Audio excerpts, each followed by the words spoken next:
Biyao's Wuxia Chronicles. Chapter 846. Feeling that Tang was becoming more and more powerful, the merchants of Xinlua finally united with each other and prepared for the road construction. Led by Li Dong, they started to negotiate with Zhang Tai. Superficially, Zhang Tai's conditions had already given the merchants of Xinlua a great advantage. However, merchants pursued profits. As long as you made a concession, they would want to take a step forward. Facing Li Dong's group who were united and aggressive, Zhang Tai was not anxious at all. He knew that even if they continued to make concessions, the merchants of Xinlua would not gain any advantage at all. Instead, they would suffer a complete loss. However, he could not agree with all the conditions of the other party at once in case of arousing suspicion. Therefore, he called a team to negotiate with the merchants of Xinlua. At the same time, the transport team of Zhang clan and Wang clan also transported piles of goods from Tang to Sashui River, which was dozens of kilometers away from Niha River. This batch of goods was made up of the worst quality pottery and the first batch of silk that had not been sold out. There were also a small number of luxury goods. It would take some time for them to complete. It was the right time for Zhang Tai to negotiate with the merchants of Xinlua. Zhang Xiaobao and Wang Wan still didn't leave. They were fishing and eating the barbecue that they had been bored with. They looked very leisurely. At the beginning, they were accompanied by some guards. Later on, when the construction site was suspended, all the guards had left. The hired guards of Xinlua also went back home helplessly. When the riverside became tranquil, the two people came here alone every day in a very regular manner. They're fighting over there again. Go ahead. Fight with your full strength. Zhang Xiaobao opened the bellies of some shrimps and prepared to dry them under the sun. When he smoked them and gave them to his younger siblings as snacks, he gloated at the moving figures on the other side of the river. Wang Wan picked up the binoculars and took a look. Seeing that the people over there were bleeding, she shook her head. You're really ruthless. You're too evil. Did you have this idea when you wanted to connect the river? It's blasphemy to hear the word cruel from your mouth. No matter how cruel others are they cold-blooded like you? There aren't many kind-hearted people like me nowadays. I can't bear to see others bleed. After seeing it, my legs went weak. To be honest, I really didn't expect them to fight because I didn't know that someone would cause trouble. I only wanted to clear the river so that it would be convenient for the Blackwater governor's mansion to transport goods and at the same time, hold Xinlua hostage. However, when they saw an honest person like me, they started to bully me. It's a crime to bully an honest person. Zhang Xiaobao looked like he was bemoaning the state of the universe and pitying the fate of mankind. His hands moved faster and more decisively. When the shrimps were put under the sun after peeling the skin and removing the innards, they could still move a little. Wang Wan curled her lips. Forget it, comrade Zhang Xiaobao. I'm not soft when it comes to killing people, but when it comes to killing people, I can only use it to threaten the people who are still alive. You're torturing people to death bit by bit. A lot of food was transported to Tubo. I heard that when they left, Chai Zuzan cried when he saw the food. According to Princess Jincheng, many people in Tubo are so hungry that they're all skin and bones. Many people have already died. If there's not enough food, in a few months, we can only see corpses everywhere. Speaking of this, Wang Wan's expression was very interesting. To be able to force the ruler of a country to cry, it could probably be recorded in history. When the two of them were talking, the other side was still fighting. The main reason was that the Xinlua people who were hired to work were disturbed by the people who stopped the construction, and they lost a lot of income. When there was work to do, Tang Dynasty did not give them money. Instead, they directly gave them food, bean oil, and smoked meat. After working for a day, the food they got was enough for a family to eat for 5 days. More importantly, the food they ate was much better than before. The meat and oil were not something that could be eaten casually. Now that the construction site was stopped, and thinking about the situation at home, they naturally hated the people who stopped them from working. Therefore, both sides started to blame each other, and then it turned into a physical fight. After Zhang Xiaobao finished cleaning up the shrimps, he looked at the battle on the other side that was still not over. He pulled out a piece of grass from the ground and put it in his mouth. Suddenly, he stopped and turned his head to look at the place where he pulled out the grass. He threw out a knife from his sleeve and carefully dug. "What are you doing?" Wang Wan saw Zhang Xiaobao's actions and asked. "I'm digging something good to eat." As he spoke, Zhang Xiaobao dug out something that looked like a radish from the ground. "Platycodon?" Wang Wan recognized it, but she was a little unsure. She had never dug it herself. "Yes, it's this thing. There's a song called Platycodon Ballad, also called Dailaki. Some people call it Go Bao, some call it Monk Head, because there's another name called Monk Crown Hat. It's very delicious when it's made into salted vegetables. It's a pity that there's no chili. When the people from North America come back and take a look, they can make some for Xiaobei and the rest." Zhang Xiaobao shook the radish in his hand and introduced it to Wang Wan. Wang Wan swallowed her saliva and smacked her lips twice. "It's delicious. Usually, it's called North Korean salted vegetables." Later on, some people felt that saying North Korean salted vegetables was not noble, so they insisted on making South Korean salted vegetables. They even printed Korean words on the packaging to show that they were of noble origin. In fact, we have a lot of them here.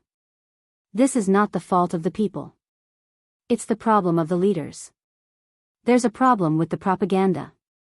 Let me tell you, this thing was not salted vegetables in the beginning. It was the people of Xinlua who had no food to eat, so they dug wild vegetables to fill their stomachs. It was very miserable and very sad. Therefore, I decided to help the people of Xinlua liberate themselves in the spirit of internationalism and humanity. Don't say that I'm hypocritical. Back then, the Western countries did a lot of things. They spent money to create an anti-government organization in other countries. Then, the soldiers rushed over and bombarded them. The excuse was to help those who were bought by them gain power. I'll learn from them. Zhang Xiaobao chuckled and continued to search for the platycodon. This thing was too small, one was not enough to eat. Wang Wan looked at the leaves on the platycodon and also started to help find them. She prepared to dry them first and wait for the chili so that Zhang Xiaobao could make them into North Korean salted vegetables. At that time, the spicy cabbage would also appear. "Xiaobao, are you planning to do something ruthless to Xinlua? At first, I thought that you only wanted to connect the river. Later on, seeing that your plan was constantly improving, I reckon that your thoughts are not small." Wang Wan, who had found 2 platycodon, picked it up in satisfaction and showed it to Zhang Xiaobao, who had already dug out more than 10 platycodon, and said to him. "At that time, I didn't think too much about it. Later on, I saw that there was an opportunity. If I wasted it, I would be punished by the heavens. So, I conveniently made the arrangements and stayed for another 5 days. If no one else made a move, we'll go back." Zhang Xiaobao pretended to be surprised, took the 2 precious platycodon from Wang Wan's hands, and replied. Chapter 847. The sun was right, the clouds were in the lake, the water was flowing over the hills, and the leaves were dense. The Jing forest heard the sound and the feathers fell. It was desolate. The original Jian and prefecture was now separated from Jian and county. On the road to here, the group endured the scorching sun and the sultry woods and walked hard. Thirsty, still thirsty. Xiao Bei, who had drunk a lot of water, rubbed the dust mixed with sweat with her sleeves. Her face was flushed, and she pouted and said that she was thirsty. Xiao Yuan quickly handed over a water bag. "Hold on a little longer. According to the approximate location, we should be reaching the letter soon." That was the place where the commander-in-chief worked. "It's big and spacious. I can't hold on anymore. My heart is so cold. I haven't seen a single person along the way. What kind of lousy county is this? If there's no one, who will govern it?" Xiao Bei drank a lot of water and stuck out her tongue to lick her sweet lips. She still felt thirsty even though she was full. She muttered and found a high place. She stood on it and looked around with binoculars, hoping to find someone. Then, as the county magistrate of Jian and County, she could play a role. The group stopped and found a shady place to rest and replenish their water. Xiao Hai still looked indifferent even if the sky fell down. Xiao Zhu took the drawing board and insisted on sketching. Zhang Gang, Zhang Chang, and Zhang Fang seemed to be affected by genetic factors. Their parents used to live in the mountains, so they were more adaptable. Xiao Yuan muttered, "Heaven is strong, a gentleman should strive to improve himself, to encourage herself." The 100 children who were guards had grown a lot taller. Although they were tired, they still fulfilled their duties. Some of them rested, and some of them dispersed to prepare for unexpected situations. In a circle about 1 kilometer away from them, there were 400 adults scattered around, hiding in the dark. The 400 people were wearing camouflage uniforms, hats made from the nearby grass on their heads, and field boots on their feet. Each of them had a long gun in their hands, and the barrels of the guns were wrapped with camouflage vines, trying to prevent the sunlight from reflecting on the scopes. This group of people was naturally arranged by Zhang Xiaobao and Wang Wan. First, they were responsible for protecting Xiao Bei and the others. Second, it was a kind of training. They brought what they should carry and were not allowed to enter the county to resupply in the open. They were also responsible for the safety of Xiao Bei and the others. Once Xiao Bei and the others finished their official positions, they would also finish their training. Xiao Bei wiped his face with a wet towel. When a gust of wind blew, he felt refreshed. He shook the water skin twice and saw that there wasn't much water inside. He took out a small pouch from his pocket and pinched some salt into it. He shook the pouch a few times and drank it with his eyes closed. Aya, party members, we still have to persevere. We can't give up halfway. The road ahead is bright. It's filled with hope. It's, Xiao Bei, can we not be so bureaucratic? I know you've been learning a lot. Take a break. Once you've regained your strength, you'll be on your way. I reckon that there are still people in the martial manor. They won't all move away. When the time comes, you can tell them that we don't need this anymore. Xiao Yuan didn't wait for Xiao Bei to finish speaking. He grinned and waved his hand. It was not easy for Xiao Bei to organize his vocabulary. He was just about to practice speaking like this when he was interrupted by Xiao Yuan. He was clearly unhappy. The others are not saying anything. You're the only one who's pouring cold water on me. When we enter the city, it'll be your responsibility if we don't see anyone. Okay, I'll take responsibility. If there's no one, I'll resign and become a commoner. What do you think? Xiao Yuan had also drunk a lot of water. He looked at the dust floating in the sunlight through the leaves. There was no part of his body that didn't feel uncomfortable. In addition to them, there was one other person in the group. He was the only adult. When the others were resting, he was responsible for keeping watch. Looking at the children and the weeds on the road ahead, he stood with his hands behind his back and said loudly, "The long wind blows through the dense forest.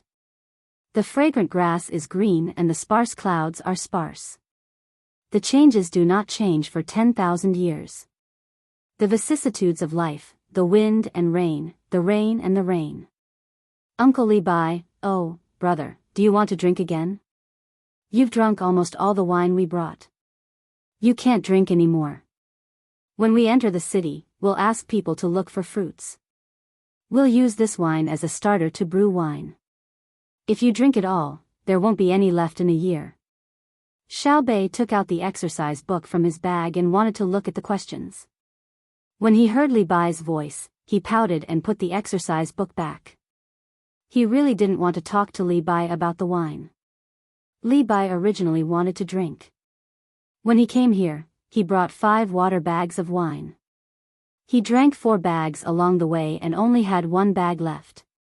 When he wanted to take a sip, he was stopped by Xiao Bei and others. They said that if he had the first sip, he would want the second sip. It wouldn't take long for him to finish the last bag of wine. He had to force himself to hold back. Thinking of this, Li Bai looked very helpless. When he came to Jili from Penglai, he was ready to meet Zhang Xiaobao and Wang Wan and let them directly recommend him to be an official in the capital. Who knew that the two had left in advance and left a message for him to be an official here with a group of children? They said that after a year, when Xiaobei and others knew what it was like to be an official, they would go back to Jili with them and arrange for them to go to the capital. He didn't know how to survive a year. Well, I've rested enough. We can continue. Work hard. When we reach the city today, we can have a good rest. Don't be in a hurry to look for people. Children recovered quickly. After a while, Xiaobei was full of strength again. Looking up at the sun, he gritted his teeth and decided to hold on and finish the last part of the journey. Hearing Xiaobei's words, the group of children quickly packed their bags and stood in a row. They surrounded the 9 most important people and began to move forward.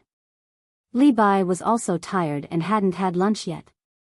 Seeing Xiaobei start to move, he had to follow him, hoping to reach the destination quickly and then eat a full meal to recuperate. After more than a month of traveling, he was obviously thin. When the children moved, the people in the distance also moved. They only ate a little and didn't dare to eat too much. They were afraid that the blood would gather in their stomachs and the blood supply to their heads would be insufficient, which would affect their reaction speed. The sun gradually set in the west. When the sky was full of red clouds, the city wall finally appeared in front of them. It was the outer city of the governor's mansion of Jian'an. The wall made of mud was only a little higher than Xiaobei and others. The adults could jump over it as long as they tried hard. The outer city wall was full of weeds and there were a few wild flowers swaying in the wind. It looked very sad. At this time, Xiaozhu took out a map and looked at it. Then she pointed to the place in front of them and said, "There is a call here. After the call, you can see the inner city wall. You don't have to continue to spend the night in the wild." Hearing Xiaozhu's words, the children became much more energetic. They took small steps and sped up. Li Bai rubbed his stomach, which had been so hungry that he didn't feel anything, and also followed the children. He looked at the setting sun again and hid behind the colorful clouds like an egg yolk. The call on the map soon appeared in front of everyone. Compared with the canyon, the mountains around the call were not so high. It was like a basin, and the area was bigger than the canyon. Usually, it was formed by the erosion of a river, but there was no river. It was like a small plain, but it was uneven. The group of children lowered their heads and hurried on with all their might. As they walked, the person in charge of scouting ahead suddenly stopped. One of them turned his head and happily shouted to Xiaobei, "Xiaobei, there are people farming here. The beans that they're planting are obviously not left behind in the past." Where? Let me see." Xiaobei rushed forward happily and carefully observed. Sure enough, the ridge and gully that should have been barren was still there. Bean seedlings grew there, but they had not borne fruit yet. The seedlings were not full of weeds like they had seen on the road. "Spread out, let me see how much of the place is planted with beans." Xiaobei was happy.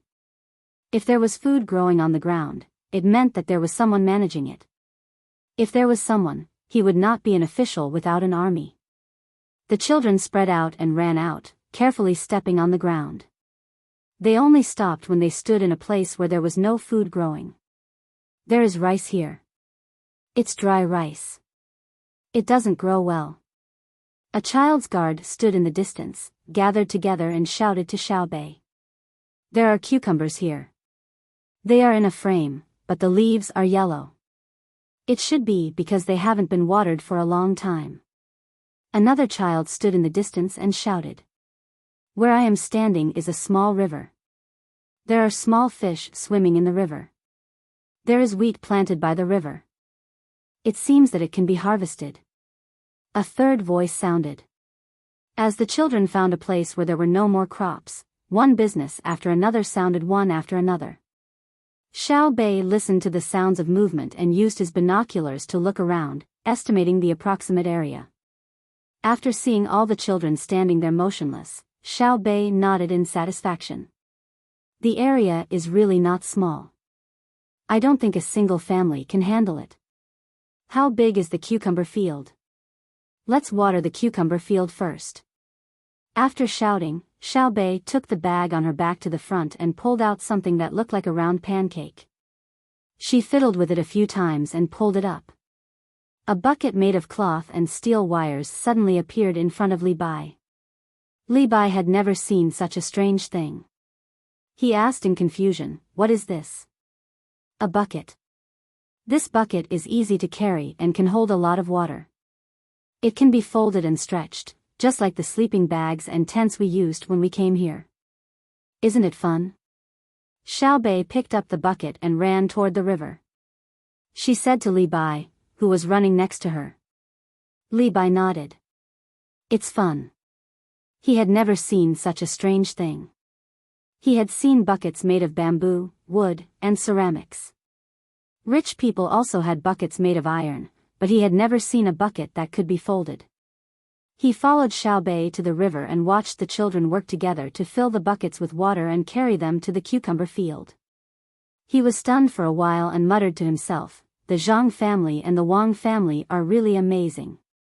Even the buckets are different from those of other places." Looking at the buckets of water being poured into the furrows, a group of children took out folding shovels. This time, Li Bai was no longer surprised. It seemed that everything could be folded. He wondered who came up with this idea. Seeing Xiao Bei and the others working hard to water the cucumber field, Li Bai raised his head and looked at the sky. He said to Xiao Bei, "If we don't hurry, it will be completely dark." "It's okay. We can still walk in the dark. There are people here. We are the Strong Children's Sapling Protection Group. We have to take good care of the saplings. In a few days, we will be able to eat cucumbers." Xiao Bei insisted on watering the cucumber field. Since she found that there were people here, her fatigue seemed to have suddenly disappeared. The sun finally set at the foot of the mountain. The sky was not completely dark yet. Under the efforts of the children, the cucumber field finally became moist. At this moment, the cheerful and melodious sound of a flute suddenly reached everyone's ears. There was no specific tune, as if the flute was played according to the mood of the flute. Even if the flute was repeated in the same place, there were still a few differences. Xiao Bei and the others looked in the direction of the sound in puzzlement. This was a mountain valley, so the sound came from all directions. It took Xiao Bei and the others a while to find the source of the sound. They saw two cows coming from the west, one in front and one behind. Sitting on the back of the cow in front was a child, who was about 2 years older than Xiao Bei and 4 or 5 years younger than the guards. The child placed a bamboo flute in front of her mouth and leisurely walked diagonally forward. It seemed that she wanted to go home through the mountain valley. "Hey! Sigh! That. Wait a moment." Xiao Bei's eyes were fixed on the shepherd boy, as if she was afraid that he would suddenly disappear. She tiptoed, waved her arms, and shouted with all her might. Her clear voice echoed through the mountains, attracting the shepherd boy's attention. The sound of the flute suddenly stopped. Xiao Yuan saw the child open his mouth and widen his eyes as he looked in their direction through the binoculars. Xiao Bei wanted to take a closer look at her people, so she continued shouting, "Hey! Come here, come here. Is this your land?" The child on the cow's back was clearly frightened. He looked over nervously and hesitated for a moment. Finally, he mustered his courage and made the cow walk over. When he came close, he saw a group of children in front of him. Some were older than him, while others were younger. There was also an adult standing by the side. He observed the clothes the adult was wearing and then realized that he was only wearing a pair of pants. He lowered his head in self-abasement and hesitated, refusing to let the cow walk forward. He didn't come over, but Xiao Bei couldn't wait any longer and ran towards him. When she was in front of him and looked at the obedient cow, Xiao Bei revealed what she thought was her cutest smile. She asked the little boy on the cow, "Is this your land? How many people do you have? Where do you live? Is the food you planted today enough to eat? Why didn't you move away with the others? What's the tune you're playing? Do you have any other livestock or poultry in your house?" Xiao Bei, who felt that she was an official and had to understand the people, asked one question after another. The boy on the cow's back was completely dumbfounded. Seeing that the boy did not speak, Xiao Bei became anxious. She was about to go forward and pull him down when Xiao Yuan ran to the side and grabbed Xiao Bei. She said to the boy, "We are not bad people. We are all good children. We help to water your house." Hearing Xiao Yuan's words, the boy's serious vigilance was obvious. He pursed his lips stubbornly but did not say anything. At this time, Li Bai shook his head and walked forward.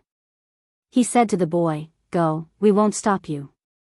Go home quickly." When the little boy saw the only adult coming over, he patted the bull's back with his hand.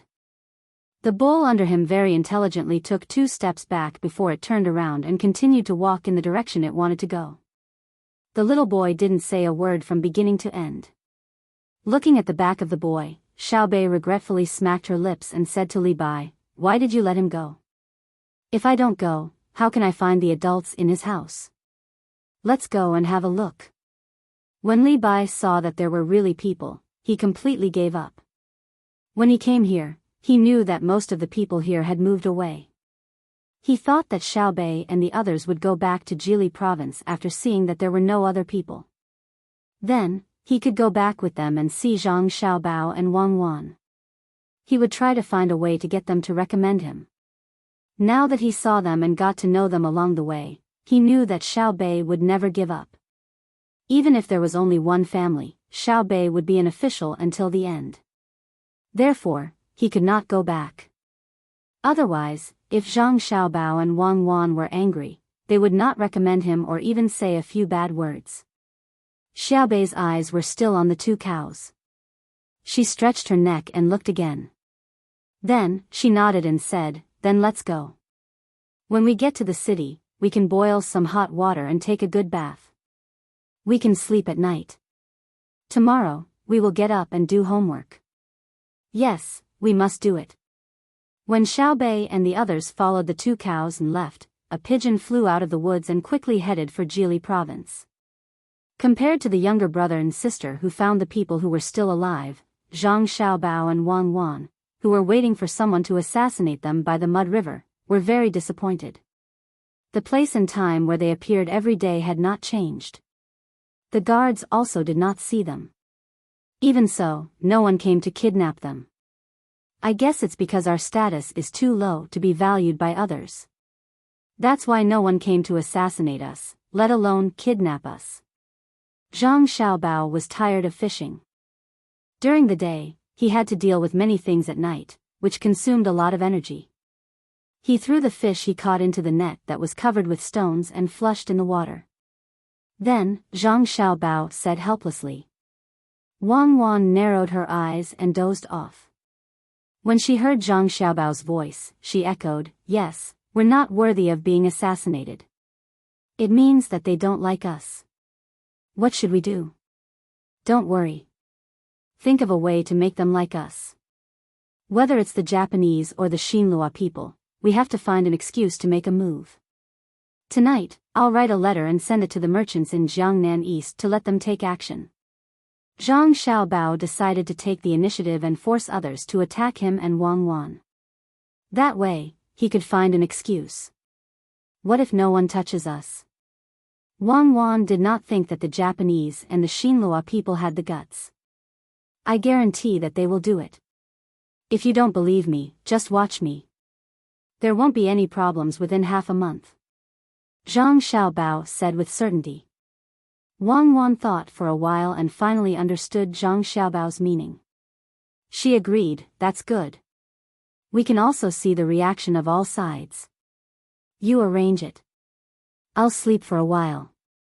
Li Longji sent his troops to the Turkic steppe. Maybe he will directly take action. I'm really worried that he will take action. The current Turkic steppe is different from the previous one. Previously, there were many internal conflicts. If the Tang Empire didn't attack them, they were willing to submit.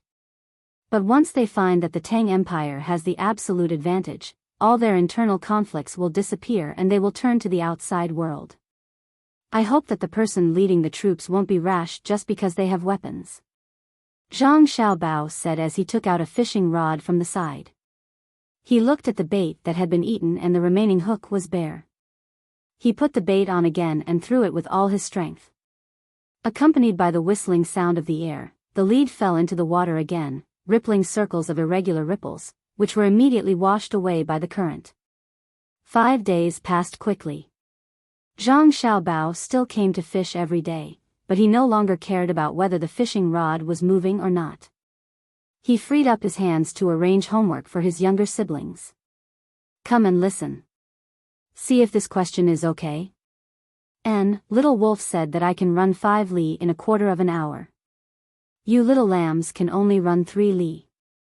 I'm currently 6 li away from you. Tell me, how far is the furthest your home is from me? Can you return home by the time I catch up to you? Zhang Xiaobao read word by word. He held a pen in his hand and marked the words with pinyin. Sometimes, he would make a few mistakes so that his younger siblings could correct them. Wang Wan had a smile on her face the entire time. After hearing Zhang Xiaobao's question, she sighed and said, "Back then, you should have become a teacher. I remember that when I was studying, no teacher ever taught me like this. They all followed the textbook and occasionally gave me some application questions, but they were all extremely boring. If every teacher could be like you, I believe that children would have more fun learning, and they would not be so resistant to learning. Unfortunately, there are very few, really very few. Of course, these are my younger siblings. I have to put in a lot of effort to make them willing to learn. In fact, I can't blame those teachers. They teach so many students, and there are many lessons every day. If they were all like me, wouldn't they be exhausted to death? Do you think storytelling is such an easy thing? If it was really easy, there would not only be a small number of people writing fairy tales. Fortunately, we have a good starting point now. Many teachers in schools have also approved of our method. I hope that all teachers in the future can follow suit and form a tradition." Zhang Xiaobao did not go to school much. Even if he heard Wang Wan say that teachers were not good, he still felt that it was a blessing to be able to be taught. Wang Wan was a little disapproving. It's all because of the enrollment rate. A teacher's salary is linked to a child's exam results. Children have good memories. As long as they memorize hard and then get a high score in the exam, that's enough. Actually, I think that teachers' salaries are too low. We should continue to raise it. We should have a salary of 10,000 yuan a month. Those who can't build a good foundation for the students should be fired. A high salary can also be used on teachers. Also, unless the teacher in charge of an elementary school is affected by irresistible factors, they should be taught from grade 1 to grade 6. Then when this matter is over, the two of us will make a rule and let the current teachers follow it.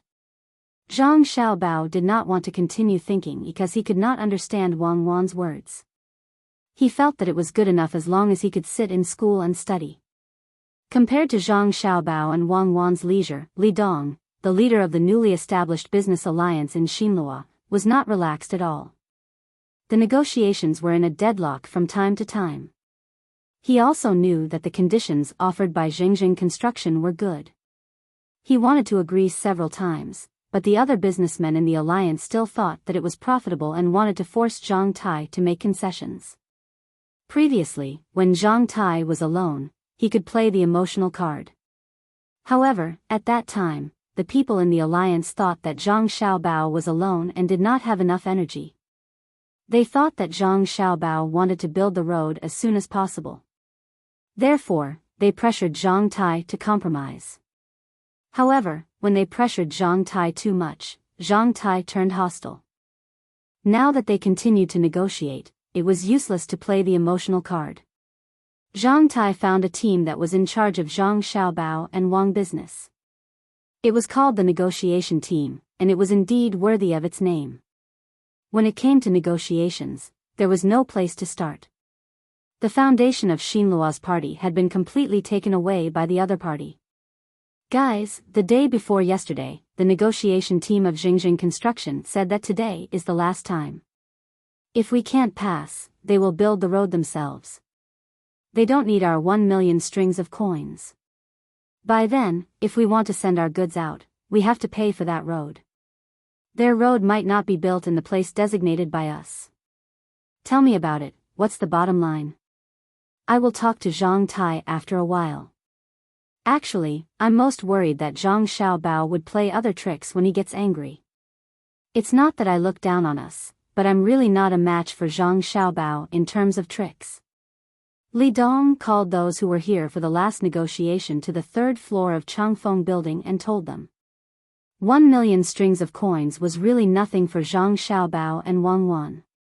Even though they had very little liquid capital, they could easily take out 1 million strings of coins. If they couldn't take out 1 million strings of coins, they could call for help. By then, when so many businessmen in Tang heard that they were looking for someone to cooperate with them, they could even provide 100 million strings of coins, not to mention 1 million strings of coins. However, this amount was too much for the businessmen in Xinluo. At the beginning, the 20-odd businessmen couldn't afford it at all. At the same time, they didn't want to manage such a big thing by themselves. Therefore, later on, they found some familiar businessmen and formed an alliance. By then, they had over 100 members.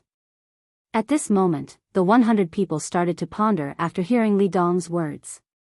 After a while, someone asked, I want to know, once the road is fixed, whose shop it will be connected to, whose shop will be the closest, and who will be the most popular. How can Zhang Xiaobao guarantee this? Li Dong knew what this person meant. It wasn't about who was the closest, but where the road would be fixed. It would be best if it could be fixed in a curve and then build a wall to block it. At that time, all the shops would be taken care of.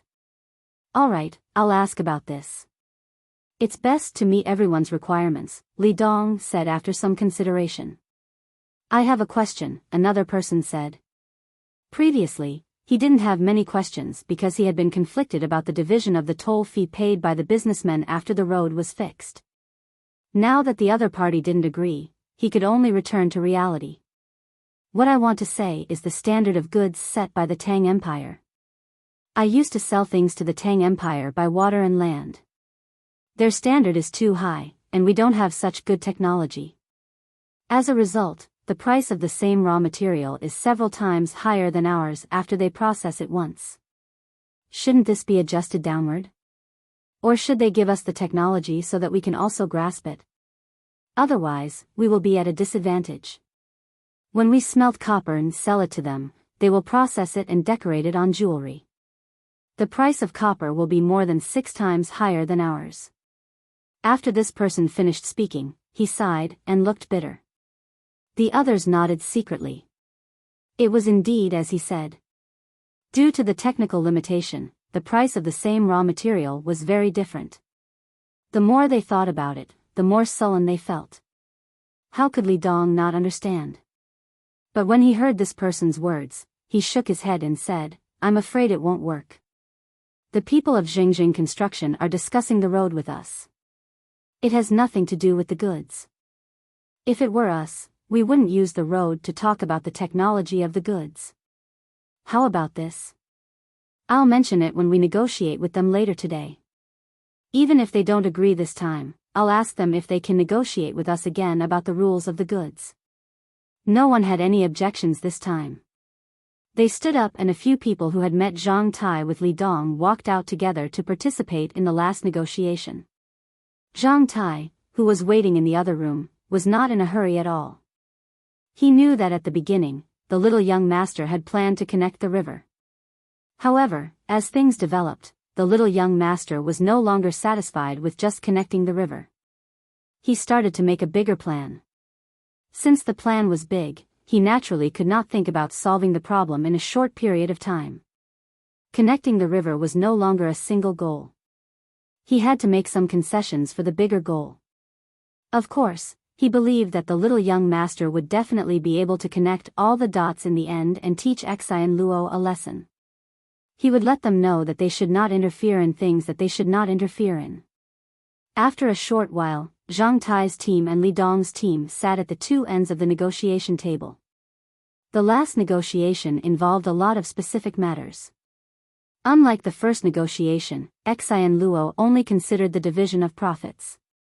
Therefore, it took them a bit more time. From the morning, they had lunch at noon. When the sun set in the evening, they had lunch and had a short rest. When the evening lights shone and the morning star reached the middle of the sky, the tired people finally settled the matter. As for the division of profits, there was no change at all. Xinjiang Construction would pay 10 million strings of cash. 80% of the profits would be sent to Xi and Luo in Jili Province. 20% of the profits would be sent to Xi and Luo in Jili Province. 1 million strings of cash would be sent to Xi and Luo in one go. 20% of the profits would be sent to Xi and Luo from Xi and Luo. After this matter was settled, no one raised a new question. According to Li Dong's opinion, the road in Xi and Luo should be curved so as to make it convenient for the businessmen who paid the money. However, Zhang Tai's team generously proposed that the road should not be curved. Instead, they should start from the border and build several forks. They would pass through the shops of the businessmen who paid for Xi and Luo in a straight line. Some places for stalls would be built on both sides of the road. The stalls would belong to the shops of the businessmen who paid for them. They could rent or sell the stalls. Others were not allowed to set up stalls on the roadside where there were no stalls. As for this point, if the fee was not enough, Xinjiang Construction would pay a part of the fee. They would definitely build all the roads. By then, Xi and Luo could set up checkpoints on the roads and collect customs duties. After this plan was proposed by Zhang Tai, Li Dong's team became dubious. When did Zhang Xiaobao become so kind-hearted? Zhang Xiaobao's consideration was too thorough and comfortable. They had never thought that they would be able to earn money from the specially built roadside seats. If it wasn't for Zhang Xiaobao's criminal record, he would definitely be a great philanthropist. After this matter was settled, the businessmen of Xi and Luo happily raised 1 million strings of coins and sent them to Zhang Tai the next day. Among them, more than 500,000 strings of coins were banknotes of the Tang Dynasty. Xi and Luo's own currency system was not perfect.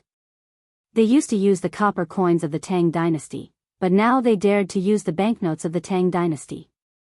They were also learning from the Tang Dynasty to make their own currency. They did not want to continue relying on the Tang Dynasty. Otherwise, it would be easy for problems to arise. This time, they were just experimenting. Xi and Luo did not dare to imitate the Tang Dynasty to make banknotes for fear of being counterfeited. However, they made an alloy. The specific metal was kept a secret, and the content of each metal was also kept a secret. In this way, the volume and weight became the way to test the authenticity. It accounted for 1/10 of this transaction, which was equivalent to 100,000 strings of coins of the Tang Dynasty. However, during the exchange, because the Tang Dynasty had a technological advantage, the ratio was larger. 10 coins of Xi and Luo could be exchanged for 1 coin of the Tang Dynasty. The specific purchasing power was not easy to calculate.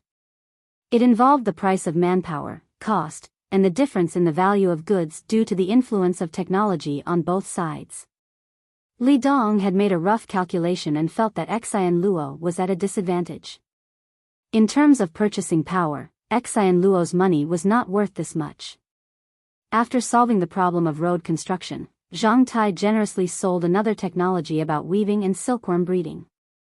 After Xi and Luo's people were familiar with it, they could also make good-looking silk. In this way, they would not have to continue to rely on the Tang Dynasty. Li Dong gave this technology to the Xi and Luo imperial clan who had contacted him. He even made a great contribution. He wanted to increase the value of his country's currency after mastering the technology. Hearing Li Dong's occasional thoughts, Zhang Tai was a bit worried. After arranging the road construction, he found Zhang Xiaobao and Wang Wan and told them about it. Young master, young lady, that's the way it is. Shouldn't we think of something? Otherwise, if Xan Luo's currency becomes valuable, we will suffer a loss. Zhang Tai knew that he should not give advice to the young master and young lady, but he still couldn't help saying it. After hearing Zhang Tai's words, Zhang Xiaobao suddenly burst out into laughter. His laughter grew louder and louder. Finally, he covered his stomach and rolled on the ground. Ha ha ha, I'm dying of laughter. How could such a silly person increase the value of the currency? Does it mean that his internal inflation or purchasing power will increase? Ha ha ha, I can't take it anymore. My stomach hurts. Cuckoo, pinch me. I'm going to burst out laughing. Wang Wan also pursed her lips and smiled as she told Zhang Tai, I know you're loyal, but don't worry about this. Xan Luo is tired of living. How dare you link your currency with Tang Dynasty's currency? Do you know what your young master does? Forget it, you won't understand even if I tell you. Just treat it as if it didn't happen. Build the road. The quality must be guaranteed. Even if it's Xan Luo's currency, it can't be fake, which will weaken the reputation of Xinjiang construction. Go ahead. After receiving the assurance of the young master and young lady, Zhang Tai felt much more reassured, even though he didn't understand why Xan Luo's currency would suffer a loss when it was exchanged with Tang Dynasty's currency. Young master and young lady are very smart. Don't worry about other things. Build the road first. After that, let Xan Luo's people connect the river. Chapter 848. After reaching an agreement, Xinjiang Construction showed its unique efficiency in front of the merchants of Xinluo. The construction supervision team of 1,000 people arrived at their respective supervision sections in just one day. No one knew where they had been hiding for the past few days. Due to the connection of the Mud River and the Yishui River, the Xinluo people who were fighting stopped physical contact and started to take over the work of road construction. They didn't need to understand the drawings as long as they had the strength to understand the words of the supervisors. Numerous sand and stones were dredged out of the river and knocked down from the mountain, piling up on both sides of the former path. Various tools were distributed to the Xinluo people while bags of cement were transported to the place like falling from the sky.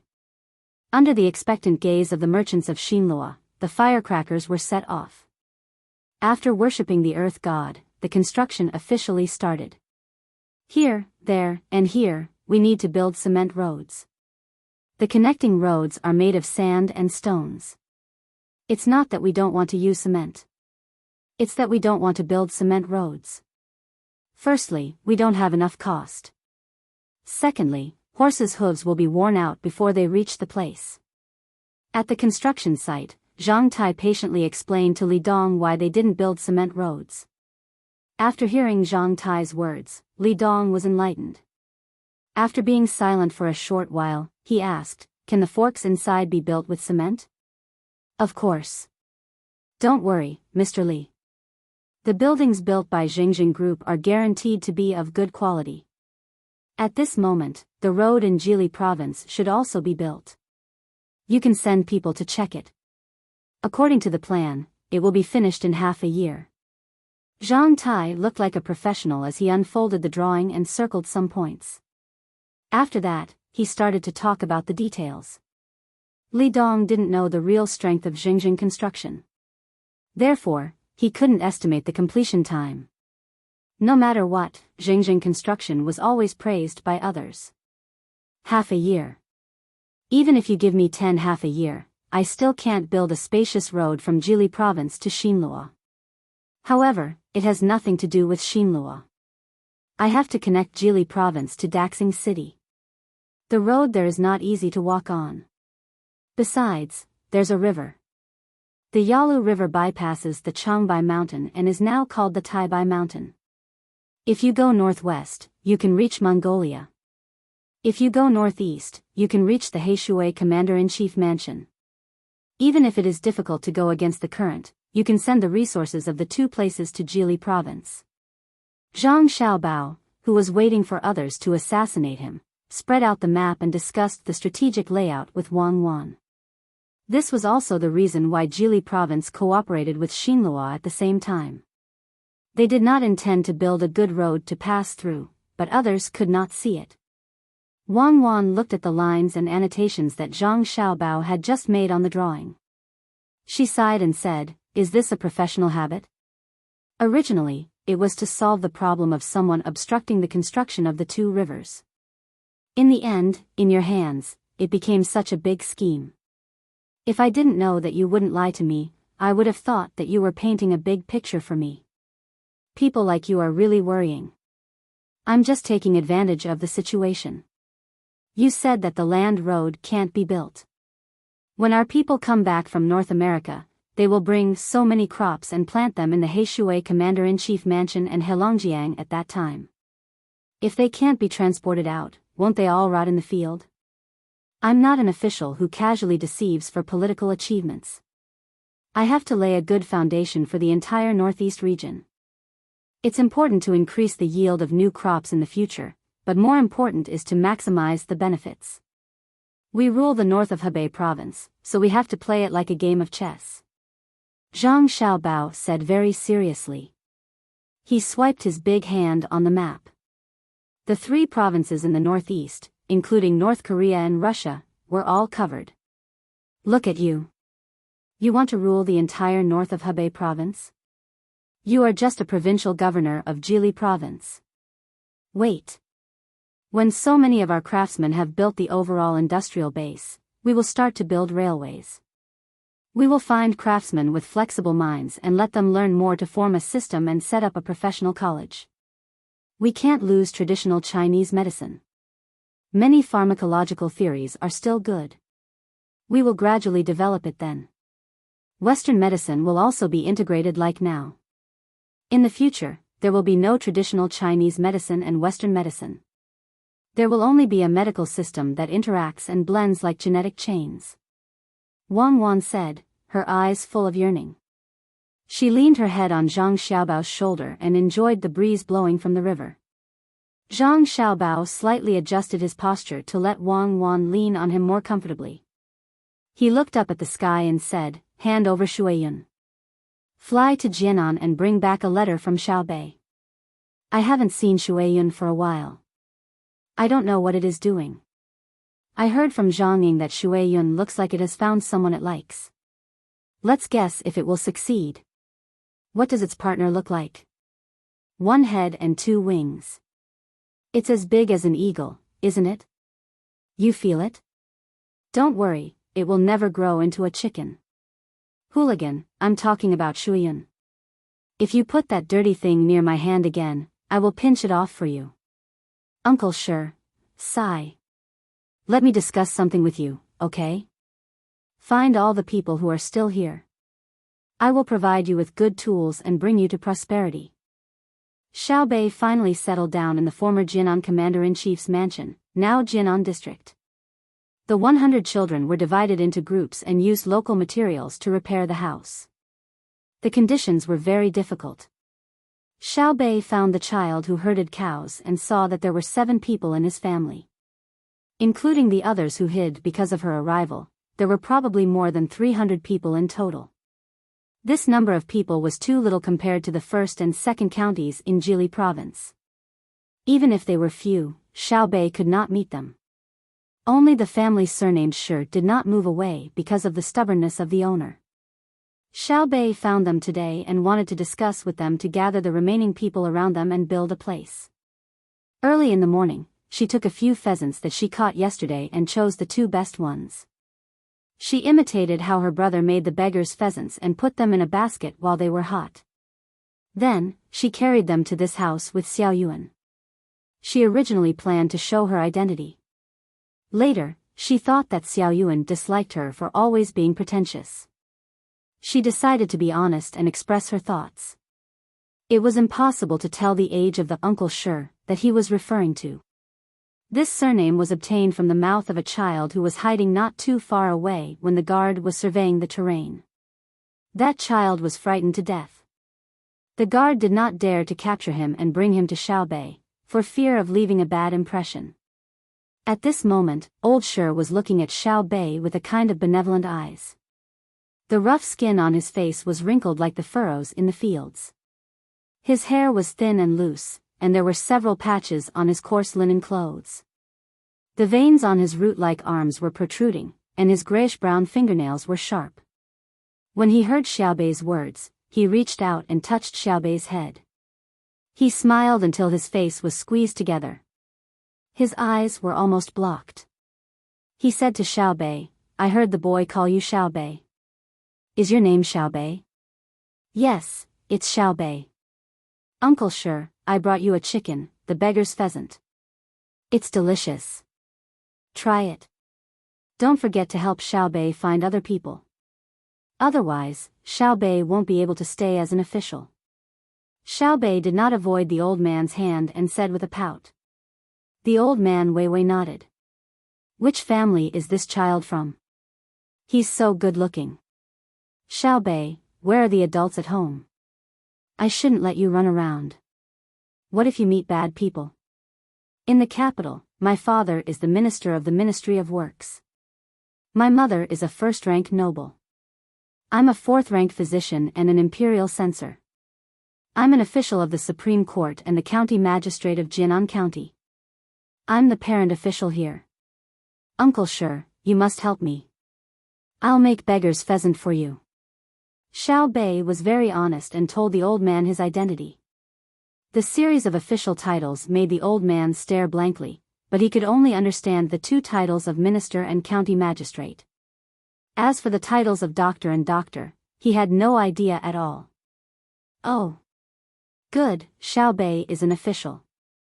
Xiao Yuan has to work hard too." The old man squinted his eyes and rubbed Xiaobei's head again.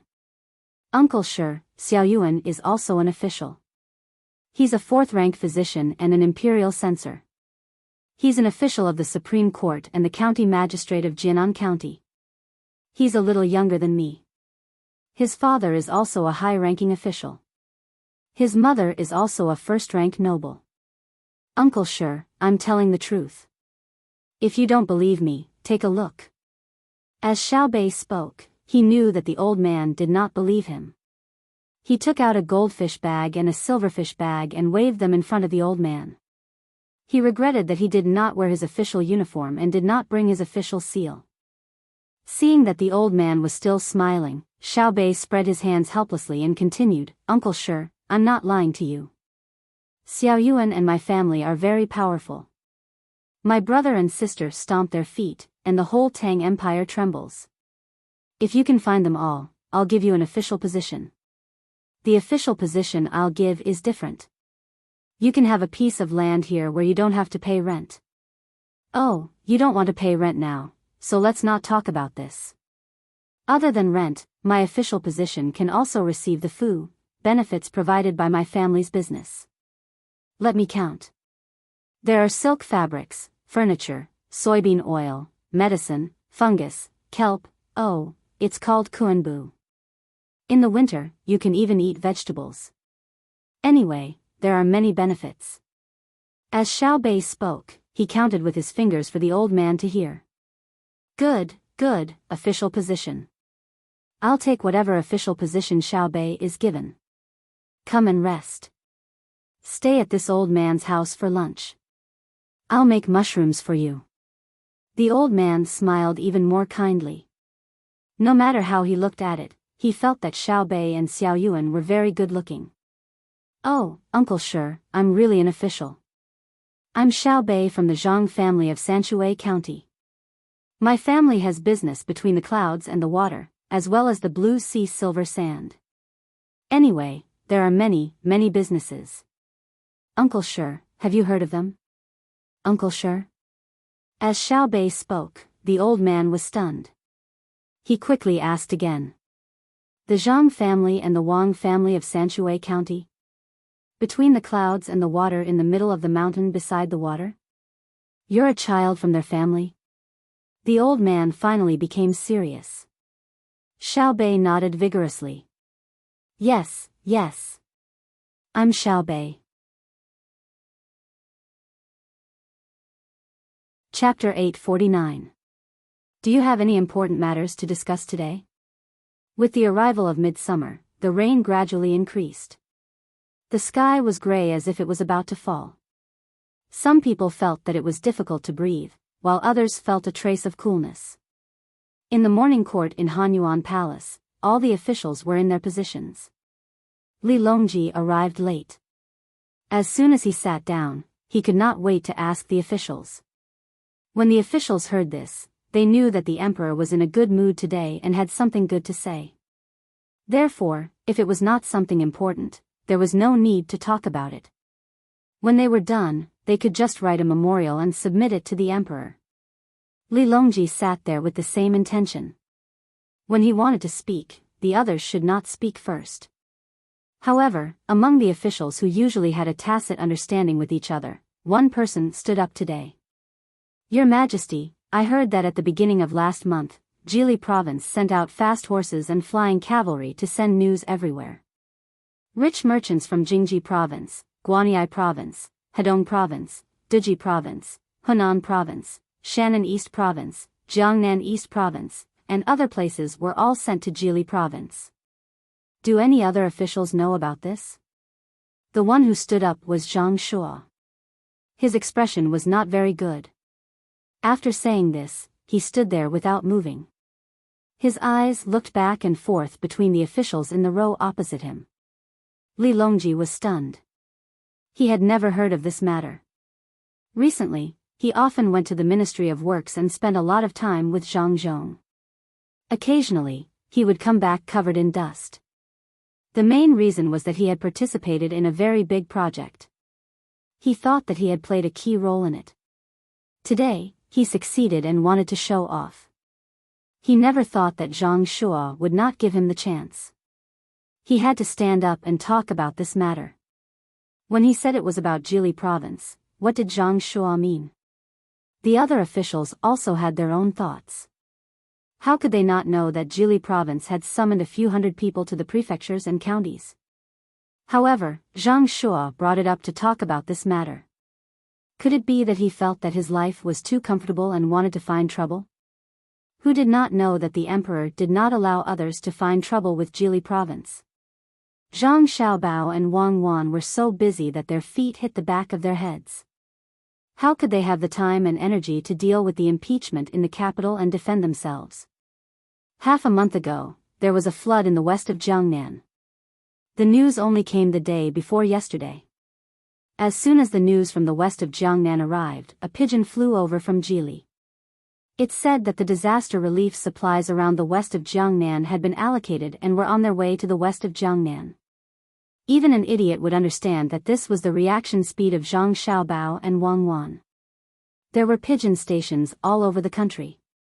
Before the horses set out, the pigeons would go first. At that time, when they heard the two kinds of news coming one after another, they were relieved. The emperor was also relieved. However, before they could be happy, Zhang Shuo jumped out again. What did he want to do? Li Longji also had the same thought. Xiao Bao and Cuckoo were so busy. They had to manage the development of the north of Hebei province, especially the resource extraction of the Blackwater Commandery. They also had to plot against Xinlua and completely destroy their economy. In the future, they would completely rely on the Tang Empire. They also had to coordinate their own family's trading funds and the system of the Tang Empire's bank. In addition, they had to mobilize goods in the name of the imperial court for disaster relief in the west of Jiangnan. Looking at Zhang Shuo's expression, he was definitely not praising Xiao Bao and Cuckoo. Thinking of this, Li Longji's face was as gloomy as the sky. He turned his head to look at Gao Lisher, who was standing next to him. He wanted to know what Xiao Bao and Cuckoo were doing. Why did they mobilize so many businessmen from prefectures and counties to Jili province? Gao Lisher really knew. He thought it was a small matter. Looking for businessmen to go to Jili province had nothing to do with the administration, so he did not take the time to tell the emperor. Seeing the emperor looking at him, he took 2 steps forward and said, "Your Majesty, Xiao Bao mentioned this in his letter. Jili province is not short of population and resources, but there are too few people traveling there. There is a bottleneck in development. Therefore, he wants to find more rich people to experience the scenery there so as to further stimulate the local economy. The reason for looking for businessmen is to discuss the application and distribution of new technologies. Some of the technologies that were first used in the military can be used for people's livelihood, such as the processing technology of the first-generation lathe. In terms of acid and alkali washing, a large amount of cheap washing powder and soap can be made. Now that the breeding technology of the Tang Empire is gradually improving, there is more oil left for businessmen to collect and process. There is also a fire starter, which is the match that Your Majesty saw. It is more convenient than a fire sickle. Therefore, he wants to find businessmen who are closer to Jili province and have a smooth journey. It is killing two birds with one stone. Oh. Li Longji suddenly understood. I see. In that case, Xiao Bao and Cuckoo can still find time to do other things. I think the two of them should be the Prime Minister. Li Longji whispered to Gao Lisher. Then he turned his face to look at Zhang Shua, who had been standing below for a while, and asked, I already know what Minister Zhang said. Does Minister Zhang have anything else to say? Zhang Shua knew that the emperor was going to be biased again, but he had to bite the bullet and say it. Otherwise, what was the use of being the head of the secretariat? The military affairs were originally arranged by him. In the end, it was Zhang Xiaobao and Wang Wan, the compulsory soldier, who took the credit. The relationship with the neighboring countries should also be decided by the head of the secretariat. However, the two of them intervened and settled it.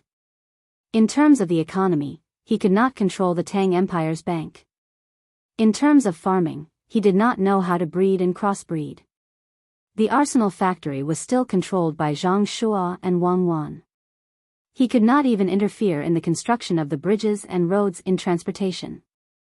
The most annoying thing was the arrangement of the official positions. Why did Zhang Xiaobao and Wang Wan have the right to arrange a position for anyone? Did they think that the Ministry of Personnel did not exist? Was the head of the Secretariat just for show? Your Majesty, I think that the actions of Governor Zhang of Jili Prefecture are inappropriate. First, it is a waste of manpower and money. He transferred a few merchants to Jili Prefecture. The journey is not short and the expenses are enormous. If the money is used for civil purposes, the people of each Dao can prosper. Second, our dynasty's technology is ahead of the neighboring countries. However, if it is placed in the hands of merchants, it is feared that spies will get it. Third, with the position of the governor of a prefecture, he can transfer merchants from all over the country with one word. Please reconsider. Zhang Shua listed the three matters. If he did not know that the emperor did not allow anyone to impeach Zhang Xiaobao and Wang Wan in front of the imperial court, he really wanted to put the charges on them. Li Longji listened to Zhang Shua's words and did not directly express any opinions. Instead, he looked at the other officials and asked, Does everyone have anything to say? Your Majesty, I have something to say. I think that Zhang Zhongshu's words are not a cause for concern. If it is using power for private purposes, I accuse Zhang Zhongshu of using power for private purposes. He wantonly promoted officials who are on good terms with him. He has been constantly exchanging private letters and gatherings. He has formed his own faction with the imperial court. I hope Your Majesty can investigate this. Chapter 850. The sudden impeachment of Zhang Shua caused all the officials to turn their gazes in that direction. Those who were far away recognized that it was Vice Minister Li Yuanhong. He was a man of few words and was always practical. It was unknown why he had suddenly appeared today to impeach Zhang Shua. Zhang Shua was also puzzled. He was the one who found fault with Zhang Xiaobao and Wang Wan, so why did Li Yuanhong appear? Could it be that those two people were related to you? Wasn't this just worrying about trivial matters? While he was puzzled, he was even more angry. Li Yuanhong, I didn't find trouble with you, but now you're targeting me? Do you think I'm easy to bully? Just as he was about to question him, Li Longji spoke. We have heard of the matter that Minister Li spoke of. Li Longji paused. The hearts of all the officials trembled. Could it be that the emperor was going to act against Zhang Shua? Yes. Li Longji said another word. Zhang Shua breathed a sigh of relief. Minister Zhang is the head of the secretariat, leading hundreds of officials. Naturally, you need to interact with them. There isn't enough time in the imperial court, so it's fine to speak in private. Does Minister Zhang think so? Li Longji narrowed his eyes at Zhang Shua. There was an indifferent expression on his face, making it impossible to tell if he was speaking the truth. As if he had grasped onto a life-saving straw, Zhang Shua nodded fiercely. His beard fluttered with his movements, slightly tinged with frost. Together with the weather, it gave off a desolate air. Standing across from him, Yuan Xianyao sighed softly. He was old, he was all old. Time waited for no man. Unlike Zhang Xiaobao and Cuckoo, he could decide the matters of the imperial court at such a young age and had plenty of youth to squander. That's right, Li Longji said casually. Then, he continued, we know that many officials don't have any ulterior motives. It's just that it's easy for them to be misunderstood. Minister Zhang is one such example. I hope that the officials can trust their colleagues by their side more. Don't jump to conclusions based on hearsay, and don't assume that someone has bad intentions based on a groundless matter. Judge others by your own standards. According to Xiaobei's words, our great Tang's imperial court is united. Does everyone agree with our words? Your Majesty, after hearing your Majesty's words, I feel your Majesty's tolerance and trust. I will not let your Majesty down. Yuan Rong stepped out and said something. The other officials who were standing in front of him all followed suit. Zhang Shua was naturally no exception. After he finished flattering the emperor, he understood that his efforts today were in vain. The emperor's meaning was very clear. He shouldn't casually find a groundless accusation and pin it on others. Others impeached him, but the emperor didn't find trouble with him. Then, if he were to mention the matter of Zhang Xiaobao and Wang Wan, wouldn't he be playing with fire? Sigh. Why should the two of them receive such treatment? Zhang Shua was unconvinced. His face looked even older. He quietly retreated to his seat and decided to endure. The emperor and his officials praised each other for a while before returning to the peaceful scene at the beginning. The wind was still blowing, and the sky had not cleared up. When the morning court ended, there would probably be a heavy downpour. Did the emperor prepare an umbrella? There was still some distance from the Hanyuan Palace Hall to the office. He regretted not bringing the portable foldable umbrella that Zhang Xiaobao and Wang Wan gave him. He would definitely learn his lesson next time. After Li Longji settled Zhang Shua, he adjusted his mood and finally returned to his original state. He smiled and said to the officials, since you all don't have anything important to say, Jin will talk about recent matters. This is something that Jin suddenly thought of. What a coincidence. Come, bring Jin's things up. The officials below did not think that it was something that Jin Yi suddenly thought of. Otherwise, he wouldn't have stopped them from speaking. Zhang Shua deserved it. The things that were prepared in advance naturally did not take much time. As Li Longji's voice fell, Gao Lisher waved his hand. A few eunuchs beside him moved the things in front of Li Longji. The officials stretched their necks, wanting to see what the emperor was doing. Li Longji coughed lightly and walked down from the soft chair, which was a rare sight. He stood in front of the item placed on the ground and gave an even rarer smile. He took the item from Gao Lisher, who had squatted down to pick it up. He waved it in front of the officials and asked, "Does everyone know what this is?" The officials looked and recognized it. It was a light bulb. It was nothing special. Their own houses had it. Zhang Xiaobao and Wang Wan gave it to them. Any official with a high enough rank would be able to receive benefits from Zhang Xiaobao and Wang Wan for free.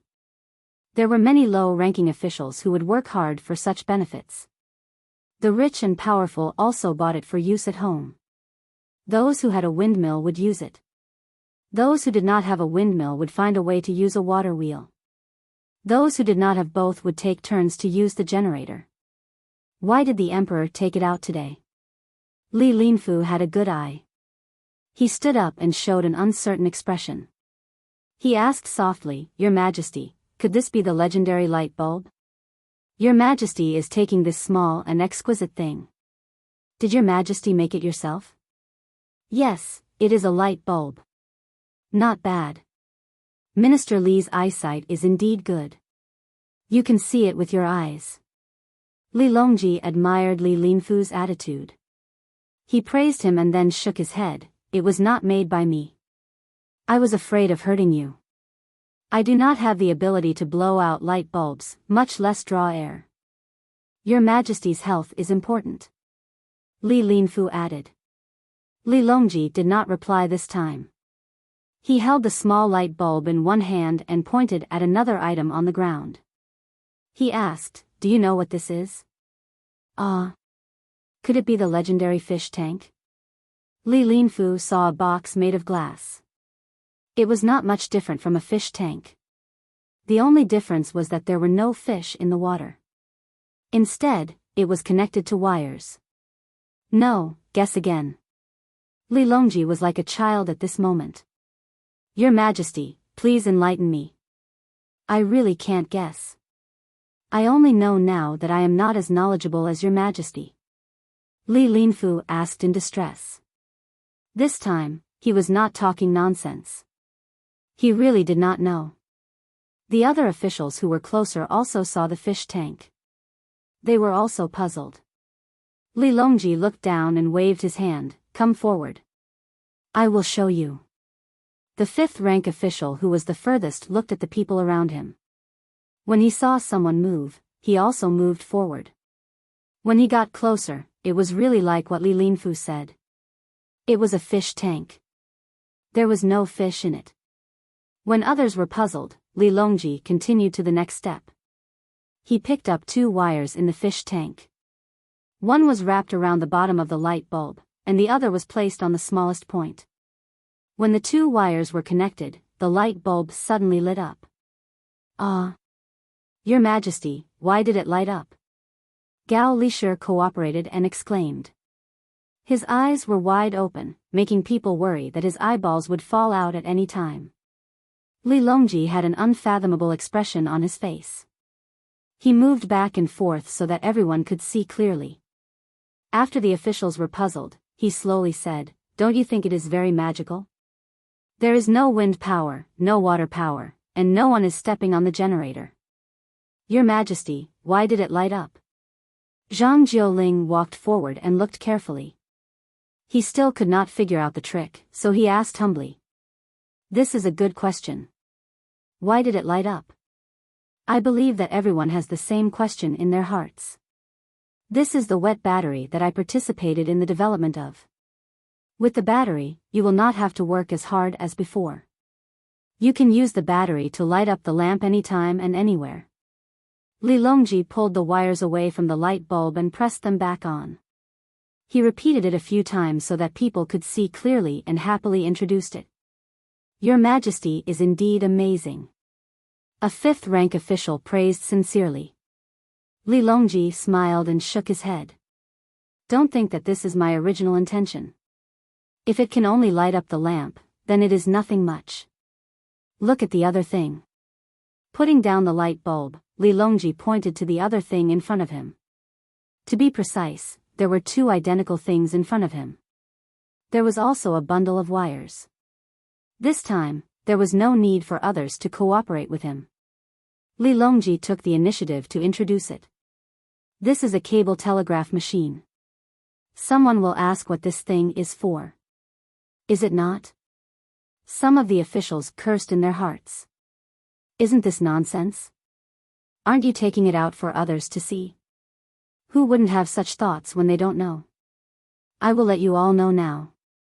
Men, carry the other one further away."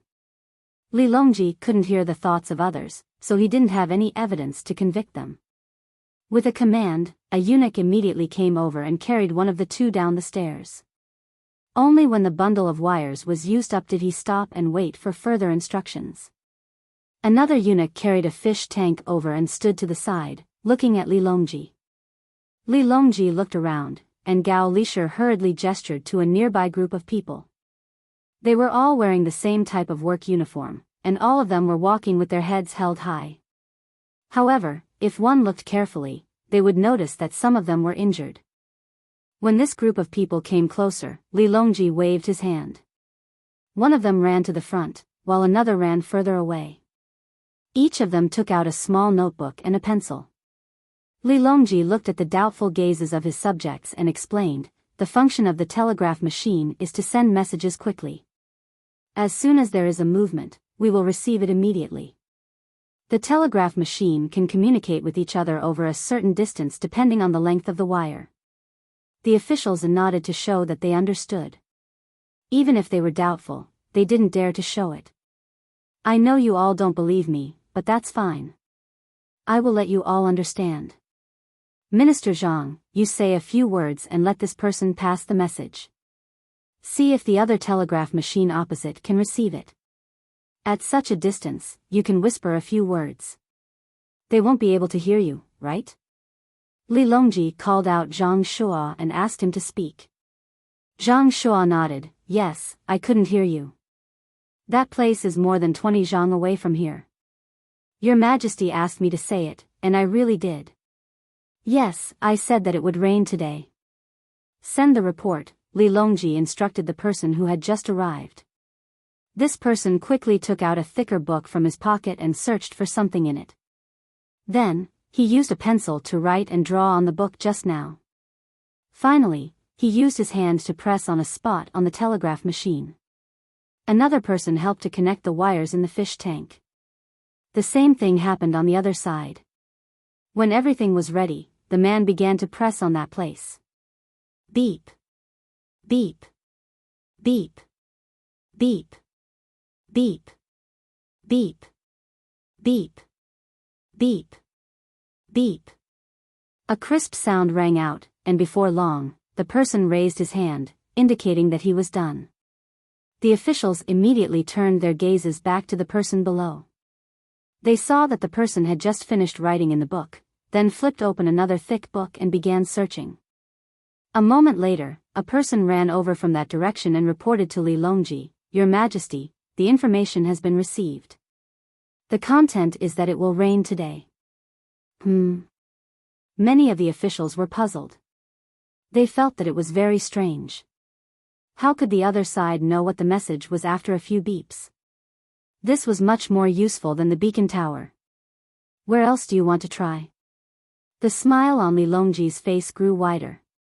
"Your Majesty, I'm here." Lv Yenzhua, who did not believe in heresy, stood up and whispered to the person who sent the report, "I don't believe it's true. Send it." The person nodded and flipped through the book a few more times. After he finished writing and drawing, he began to press the button on the telegraph machine. Along with the beeping sound, the other side began to receive the message. After a very short time, a person ran over and said to the crowd, "Received. The content is that I don't believe it's true." Lv Yenzhua was stunned. He raised his head and looked into the distance.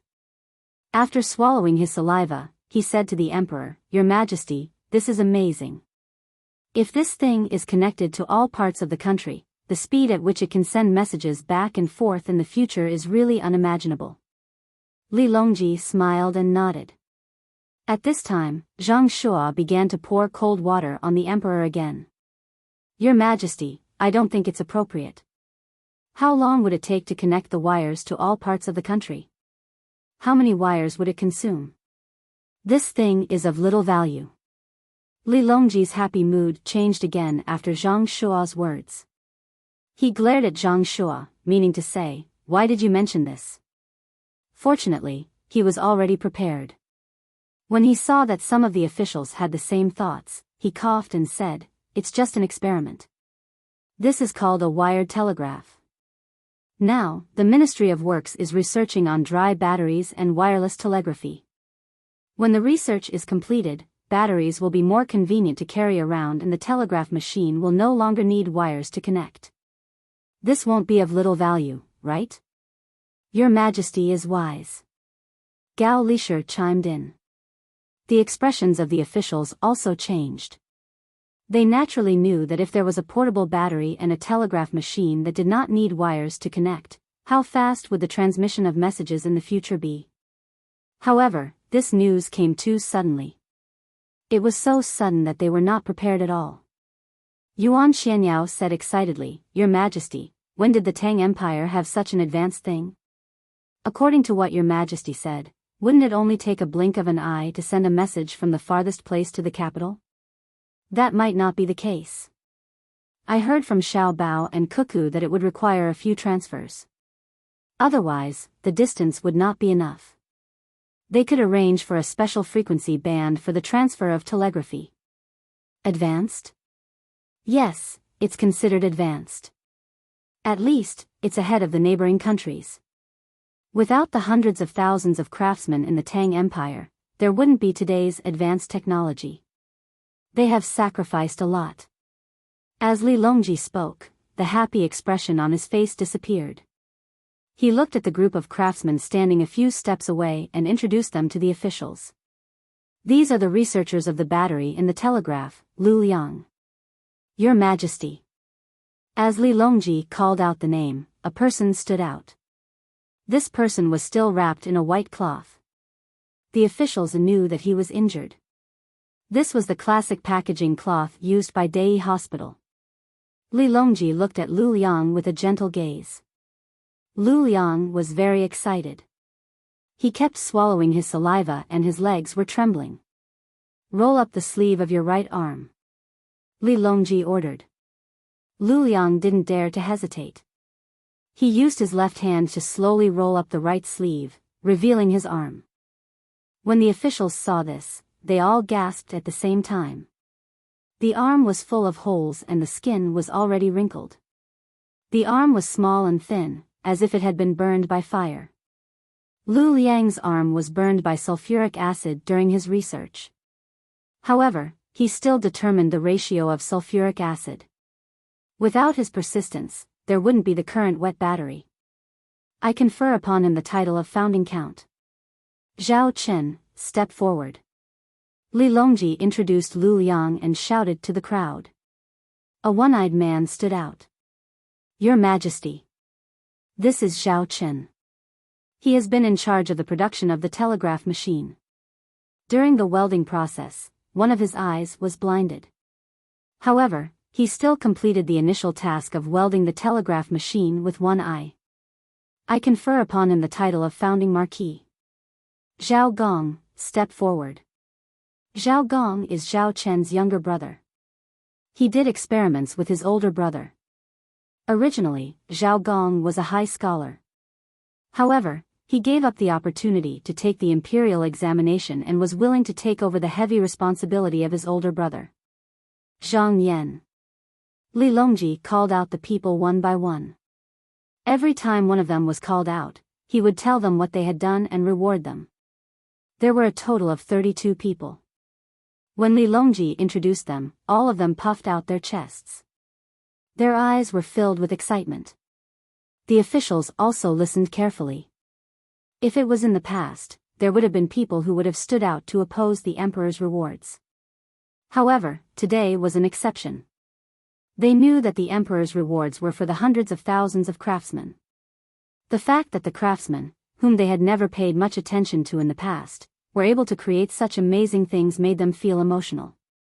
Li Longji squatted down and touched the telegraph machine. He said, I hope that all of you will know that the Tang Empire's craftsmen are not lowly.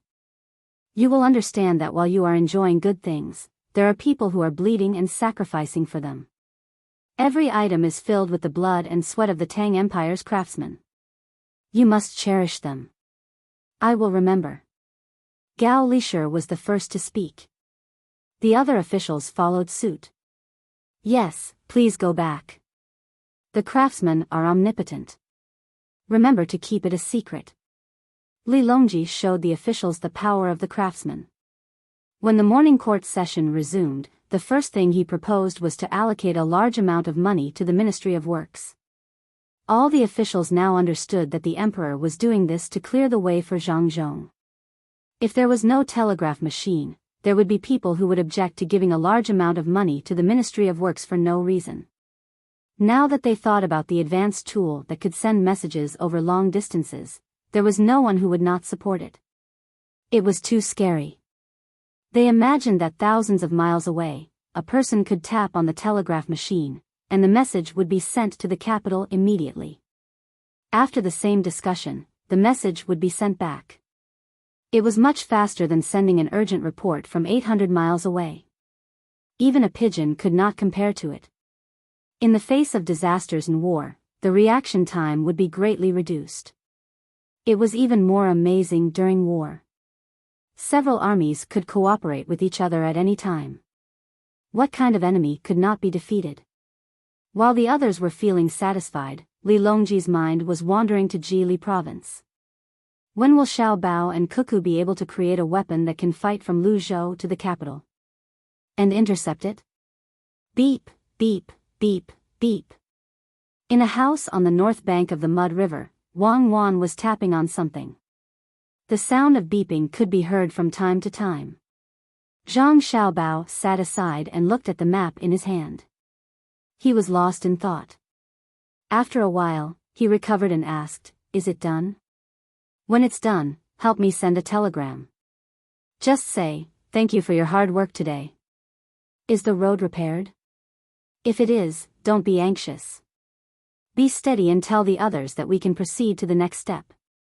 When the next step is carried out, it will be the moment of our victory. As for this, Comrade Zhang Xiaobao, this is sending a telegram, not making a phone call. Jianjia, do you understand?" Wang Wan was about to translate it into code when she heard Zhang Xiaobao talking a lot of nonsense. She stopped what she was doing and complained with dissatisfaction. "Oh, you just thought of it. Make a call. Lu Cheng will do it." Zhang Xiaobao nodded and reduced the pile of words just now into 5 words. "Isn't it done? Do you think Li Longji will find out that the thing we used is more advanced than what he saw? And then scold him?" Wang Wan had some basic knowledge of telegrams. She quickly sent the message. If Li Longji saw the telegram she used, he would definitely scold them for keeping it to themselves. There was no fish tank beside the telegram. Instead, it was a block-like thing that provided power to the telegram. At the same time, the telegram didn't have any wires connected to other places. It only had an antenna that extended out. This was the dry battery and wireless telegram he was looking forward to making in the future. He didn't expect that Zhang Xiaobao and Wang Wan had already used it. Zhang Xiaobao said uncertainly, "I don't think so." "Can't he scold him or can't he find out?" Wang Wan asked again. "As long as he can't find out, he won't scold us," Zhang Xiaobao answered. "In other words, you're pinning the consequences on the former." "That's right. If he really finds out about this, he'll probably make things difficult for us. This is something that's very different from telegrams. It's a product that transcends time and uses electromagnetic technology. In the future, we can make a radio station and use a thin box to receive the signal. This is the people's radio station. What we're broadcasting right now is whether the great Tang Emperor, Li Longji, will be angry if he finds out about this technology and he wasn't the first to see it. Dear listeners, you can write a letter and send it to, alright, stop joking around. You still want to be angry? Based on his personality in the past, you should be beheaded for this crime. You should find 10,000 people to watch and then eat a steamed bun dipped in blood to treat tuberculosis. Can't we use Remy's seal to treat tuberculosis? Those people in the medical school are too lame. They haven't developed it yet. It's the same for antibiotics. At the very least, they should have developed penicillin first so that it can be used to treat diseases. At this rate, when will they be able to perform heart bypass surgery? Zhang Xiaobao began to complain about the medical school's research speed. Wang Wan said disapprovingly, "You think it's a game where you can be as fast as you want? That's a problem with the system. Heart bypass surgery? Why don't you talk about changing the DNA? That way, humans won't have to worry about breathing. They can absorb the Reiki between heaven and earth and fly freely in the universe. That's fine. This is a new topic in the medical school. It's best to first demonstrate it from the 5 elements and the balance of yin and yang in Chinese medicine. Sigh, we have to go back. We'll be assassinated tomorrow. Zhang Xiaobao followed Wang Wan's words for a while and then remembered the serious matter. Tomorrow? Isn't it earlier tomorrow? Let's wait until the rivers start to connect.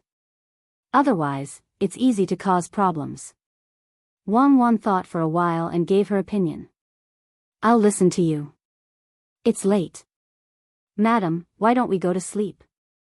Zhang Xiaobao said with a yearning look. If you dare to touch me while I'm asleep again, I'll chop off your perverted pig hand. You're the one who put it on me. Then I'll chop it off too. After receiving the young master and young lady's orders, the construction workers worked much faster. They didn't stop at night. They lit torches and continued to instruct the people of Xinlua to work hard to build the road.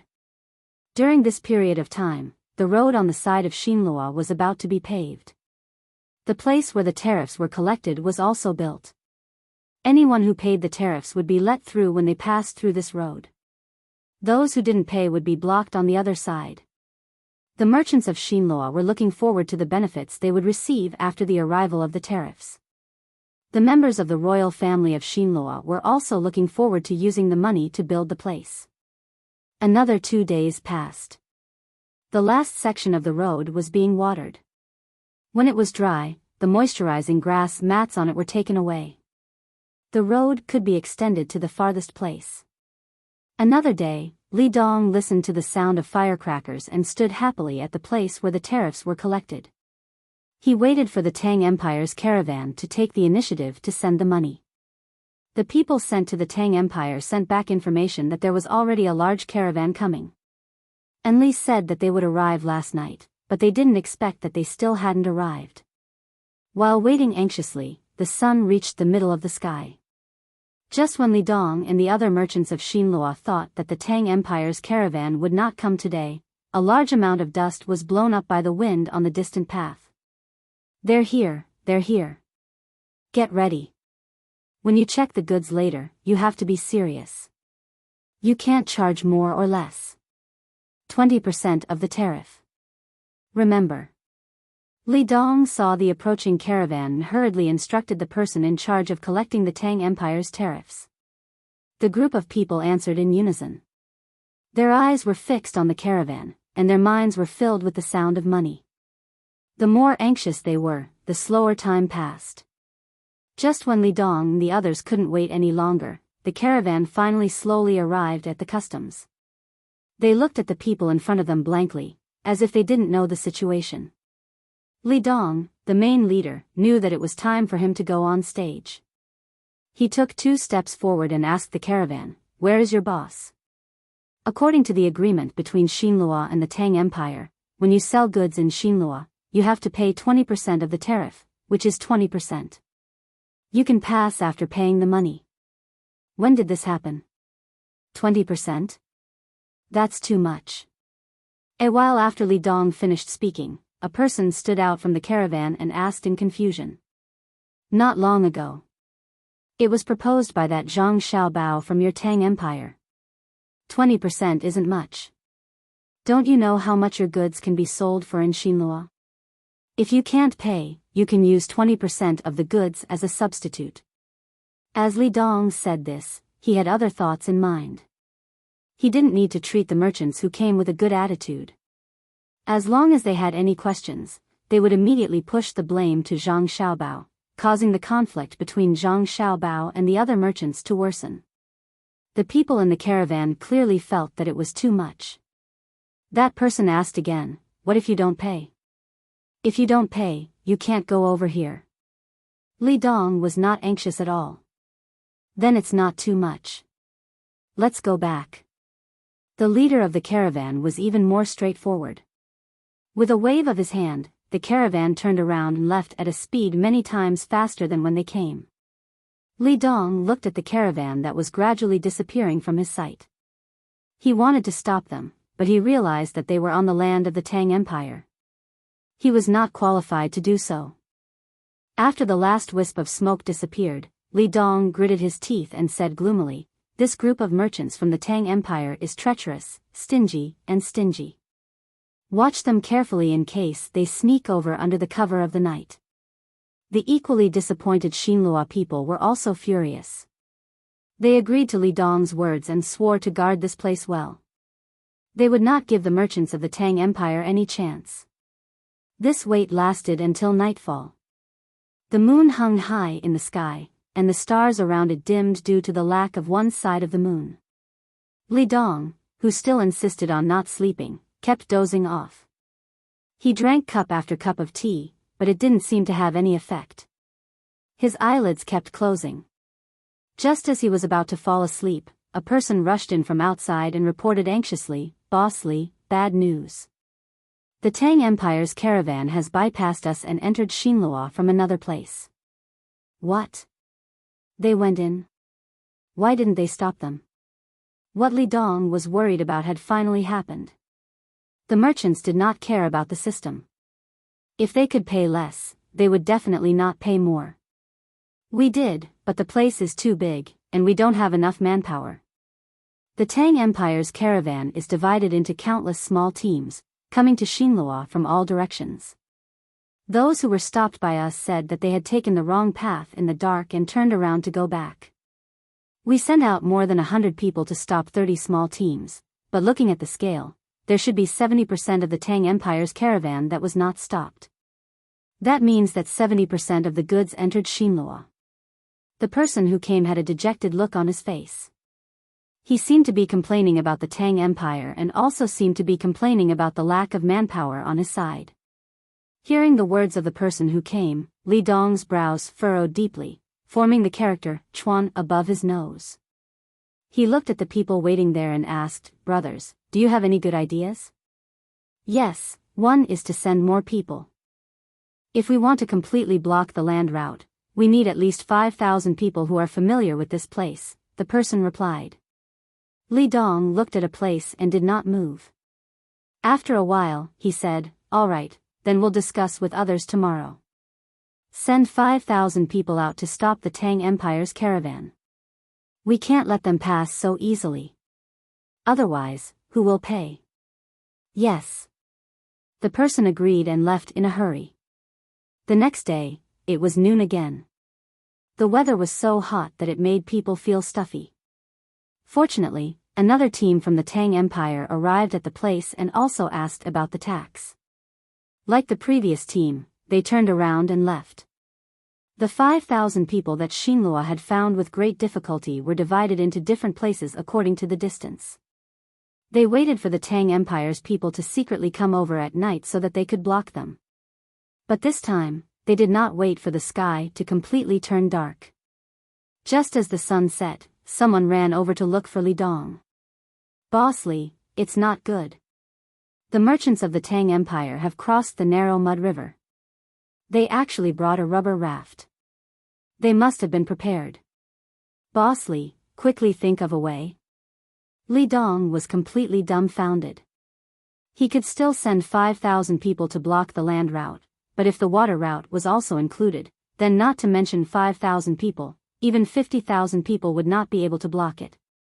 The place was too big. There were many places in the mud river that were relatively narrow. It was very easy to cross it. Could it be that the tariff really could not be collected? Then what was the use of this place? He had even spent 1,000,000 strings of coins. Was it all for nothing? The more he thought about it, the more uncomfortable he felt. Li Dong really had no idea this time. He went to the 3rd floor of Changfeng Pavilion again and found the other merchants to discuss, hoping that someone could come up with a better idea. From what Boss Li means, the land route connecting Xinlua and the Tang Empire is too wide, and there are many narrow places in the two rivers. Then can we think of a way to make the river wider so that their rubber raft can't cross it easily, and then make the connecting place narrower from the road? A merchant in a partnership thought of the crux of the problem and suggested an idea. The other merchants also nodded in agreement. Then how should we make the river wider and the land route narrower? Li Dong muttered as he tried his best to think of an idea. The other merchants were also thinking about this problem. Suddenly, a merchant's eyes lit up and he said excitedly, "I thought of a good idea. That is to connect the two rivers. This way, the flow of water will increase and naturally make the river wider. Moreover, once the protruding land that was not submerged by the water is submerged, it will form a reef and it will be very easy for something to happen. Then, we can find a place, such as where our road connects, and build a bridge there. Let the merchants from the Tang Empire pass through the bridge. This way, it will be difficult for them to take a detour. If a few boats capsize, they will lose more than just 20% of the tariff. The value of the goods transported to Xinlua is quite a lot. In addition to the human lives, I think we can solve this problem." "That's right." Another merchant slapped his thigh in agreement.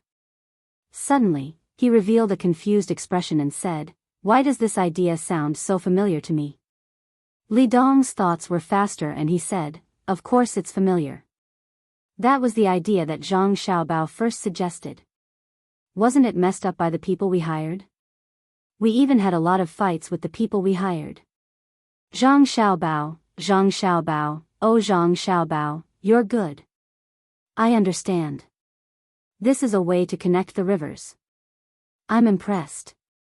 You made us clearly know that, but we still have to do it. If we don't do it, we won't have 20% of the tariff. The higher-ups can't bear the pressure anymore. We also have a lot of money." The other merchants were not stupid. They immediately understood and looked at each other. They could see deep worry in each other's eyes. This Zhang Xiaobao had finally met him.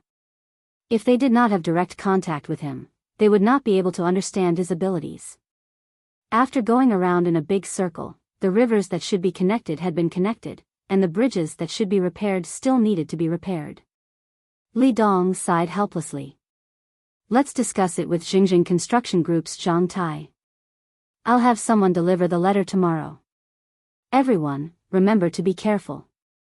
Whatever Zhang Xiaobao brings up next time, we must consider it carefully. Don't be fooled again. I finally understand why Li Longji sent him here. He's a smart man." Everyone nodded in agreement. The news that Xinlua wanted to cooperate with the Tang Empire to connect the two rivers and repair the bridge quickly spread to the Tang Empire's Chang'an. During the morning court session, Li Longji was in the middle of a discussion with the officials about how more merchants would be sent overseas to explore new places in the future, and how they would be charged for bringing good goods back to the Great Tang, when Gao Lishur was sent by a young eunuch to collect a letter. After reading the letter from Gao Lishur, who left and returned in a hurry, Li Longji was stunned for a while. Then, he suddenly burst out laughing, "Ha ha ha ha, Xiaobao, oh Xiaobao, you really didn't disappoint me. You went around in circles and used the same method to deal with me on Xinlua. Good, I'm very relieved. Come, let the officials take a look." The matters discussed earlier in the morning court were put on hold, and the letter was first delivered to Zhang Shuo. Chapter 851. As the only good restaurant in Xinlua close to Tang Dynasty, Changfeng Pavilion had become the place where Li Dong and the others would discuss things. Today, a group of businessmen were still here to invite Zhang Tai, who was a builder. "Steward Zhang, drink up.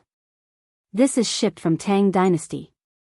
"I think Steward Zhang can still drink," Li Dong said to Zhang Tai with a brilliant smile as he filled a bowl of wine for Zhang Tai. Zhang Tai's smile was no worse than Li Dong's. He raised his bowl and clinked it with Li Dong's. Raising his head, he poured the liquor into his mouth. After drinking the liquor, Zhang Tai wiped his mouth with his hand and exhaled. He then said to Li Dong, "It's hard to refuse Boss Li's hospitality. After not seeing you for a few days, I also missed you. Originally, I planned to have a good drink with Boss Li and the others after the tariff was settled. Unexpectedly, Boss Li asked me to leave first. Steward Zhang, you're treating me as an outsider. Do you need to be so polite with me? It doesn't matter who invites you. As long as we're together, I will feel very comfortable. Do you agree with me? How about this braised pig's tail? Li Dong chuckled as he pushed Zhang Tai's favorite pig's tail in front of him. Great. After biting the pig's tail, Zhang Tai praised as he continued, Steward Li's hospitality will be engraved in my mind. When the restaurant in Tang Dynasty is built, I will definitely invite you to taste it. Young master wants to build blue sea silver sand and between the clouds and the water. At that time, the two restaurants will still face each other, compete with each other, and progress together. That will be different from each other. Oh, and the newly made furniture will also be displayed. If you see a set that you like, I will make a promise and sell it to you with the capital. The businessmen of Xinlua didn't take it seriously. Words at the table could not be trusted. They exchanged glances with each other as they didn't know who should mention the matter of Tonghe and the bridge. Finally, Li Dong took over the load and filled Zhang Tai's cup. Looking at the river outside, he said to Zhang Tai, "This river is really nice. The fish in it is also delicious." I suddenly remember that although the fish in the mud river is good, the fish in the river is also not bad. Have you tasted it before? Of course, of course. Each has its own flavor, just like between the clouds and the water and blue sea silver sand. Why? Does Boss Li want to eat the fish in the water? I'll have someone catch a basket of them and send them here. They'll definitely be fresh. Zhang Tai nodded. Li Dong nodded as well, but then he shook his head and said, "It's still difficult.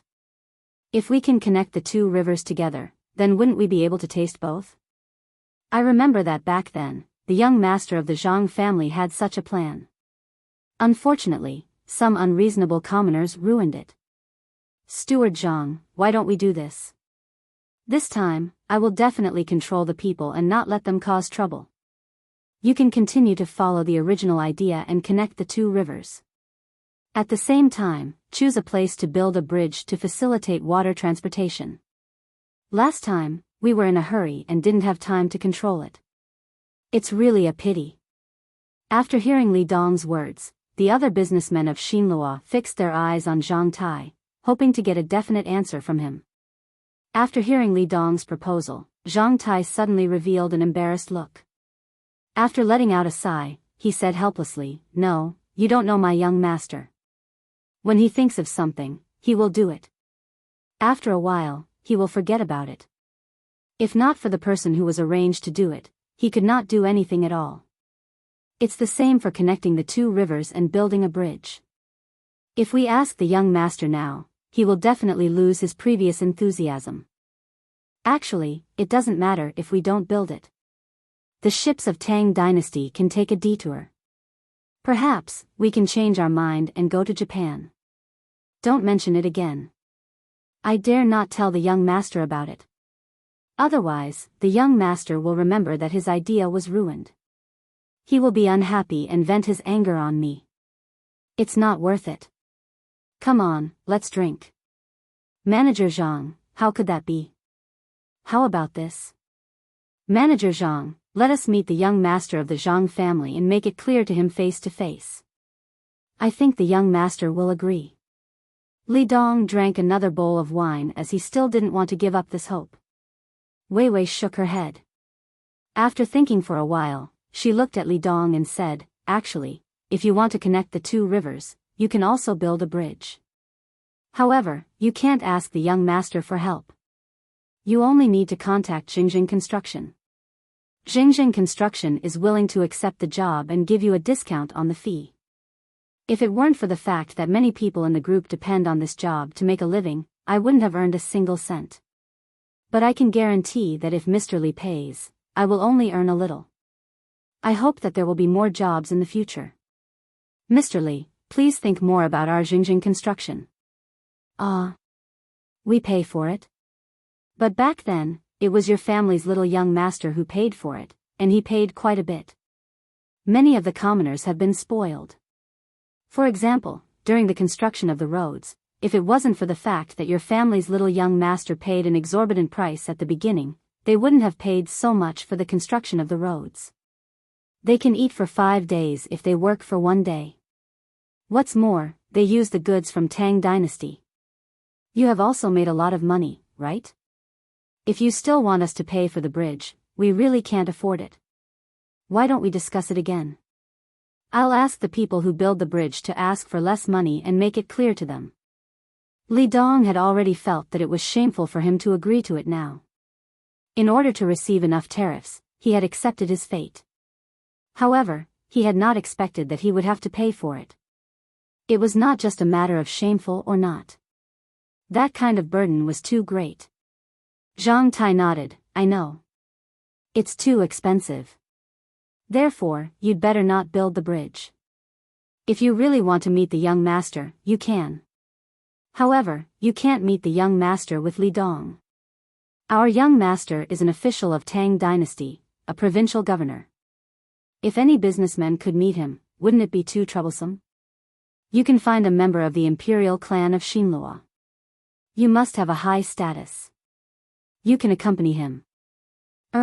Well, I'll try my best to find someone from the imperial clan. However, I might not succeed. Please put in a good word for us in front of the young master. Someone, bring the things for Steward Zhang. Li Dong had no other choice. He shouted towards the outside. After a short while, someone came in with a tray and gently put it on the table. Li Dong lifted the silk cloth and revealed the things that he wanted to give to Zhang Tai. Zhang Tai glanced at them and then looked at Li Dong. Under Li Dong's expectation, Wei Wei smiled and said, what a great gift. I've not imagined that Steward Li could find 6 pearls as big as pigeon eggs. If you sell them, you might not be able to get them for less than 10,000 coins. I'll take them. You're joking, Steward Zhang. Who doesn't know that Zhang family and Wang family are rich? 6 pearls are too little. After we succeed, we will reward you more. Li Dong said with a smile. I can't guarantee whether we succeed or not. I'll try my best. Alas, I'm dizzy. I'm really sorry. Zhang Tai couldn't do it at all. He grabbed the 6 pearls and put them into his arms casually as if they were 6 stones. Then, he covered his forehead with his other hand and slightly swayed. Someone, help Steward Zhang to take a rest. Li Dong was very sensible and immediately asked someone to help Zhang Tai away. Waiting until the sound of footsteps could no longer be heard, Li Dong, who had escorted them to the door, turned around and looked at the people who had also stood up. With a pained expression, he said, this is going to be troublesome. With Zhang Xiaobao's ruthless personality, who knows what will happen this time? Steward Li, Zhang Tai has accepted the pearls. Can't he help us? Someone asked. Didn't you hear what he said? 10,000 strings of pearls. He means that it's too little. I don't know how much money Zhang family and Wang family can get. Send someone to inquire about it. Next time, we'll give something else. Li Dong felt a bitter taste in his mouth. He also wanted to give more money. However, how much could he give? After all, he couldn't give 1 million strings of pearls as a gift. If so, he might as well spend money to get through the river. After returning to a room, Zhang Tai took out the 6 pearls. Suddenly, he thought of Xiao Bei and the others. Frowning, he muttered, he really doesn't know how to give gifts. He only gave 6 pearls. If there were 9 pearls, he could give 1 each to Xiao Bei and Xiao Bei. Should I make 1 gift and send it over? That's worrying. When the merchants of Xinlua were waiting, they didn't receive any news about getting through the river and building the bridge. When they looked for Zhang Tai, they were told that Zhang Tai was busy building the road from Jili province and was not available for the time being. Goods from Tang Dynasty were smuggled into Xinlua in batches. With the same price and better quality, Xinlua's people in the same industry were greatly shocked. The members of the imperial clan of Xinlua were anxious.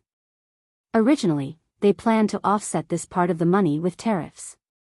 However, they couldn't collect the tariffs. Xinlua's people couldn't sell their goods. As a result, they kept lowering their prices. If we just attribute the problem to tariffs, even if we receive tariffs, we still won't be able to withstand Xiao Bao's next move. Even big countries are very cautious in this regard, let alone small countries. Wang Wan muttered softly and looked at Zhang Xiaobao, who was not far away with his head lowered to make a plan. She smiled at Wei Wei and asked, Xiaobao, how far do you want to push Xinlua? Make them all lose their jobs? Create a limited situation where supply exceeds demand? How can that be? After all, the people of Xinlua don't have it easy. In the spirit of internationalism, I have to help them. Now, I'm letting them buy things more cheaply. After a while, I'll help them find jobs. I'm a kind person. I can't bear to see others have a hard time. Every time I think about how there are still places in the world where people live in poverty, I feel that I haven't done enough. I don't think of myself as great. I just believe in God who benefits his people. Amitabha. May God's light illuminate the earth. God said that there should be light, so there was light. I said that I wanted to find them a job, so they had a job. Zhang Xiaobao had a pious look on his face. He placed one hand in front of his chest and began to draw a cross from bottom to top with his other hand. Xiaobao, I think you're only missing 2 horns on your head. Otherwise, you would be even more perfect. Why are you looking for a job? Wang Wan shook her head helplessly when she saw Zhang Xiaobao begin to criticize other people's religion again. Putting down his hand, Zhang Xiaobao scratched his head and said slowly, it's a job. The main way to solve the current problem is to increase domestic demand and transfer internal conflicts. It's best if we can sell the produced goods abroad. There's no need for domestic demand because the goods of Tang Empire are enough for them. The way to transfer internal conflicts is war. If they really dare to do it, then you'll take action and eliminate evil in the world. If we export goods, the price should be lower. We'll charge tariffs and increase the quality of the goods. In this way, Xinlua still seems to be in a difficult position. Therefore, I used my smart brain and came up with a good idea. That is to adjust the industrial structure of Xinlua and turn the original farming and handicrafts into mining and processing industries. Xinlua also has a lot of mines, gold mines, silver mines, and copper mines. I'm willing to pay to buy the mines and hire the local people to work. At the same time, I'll smelt in their local area. This requires workers. Many jobs are left for them. I can even transport some of our raw materials to Xinlua for processing, such as the match manufacturing industry and the aluminum factory in the future. This way, they can also come into contact with some technology. Alas!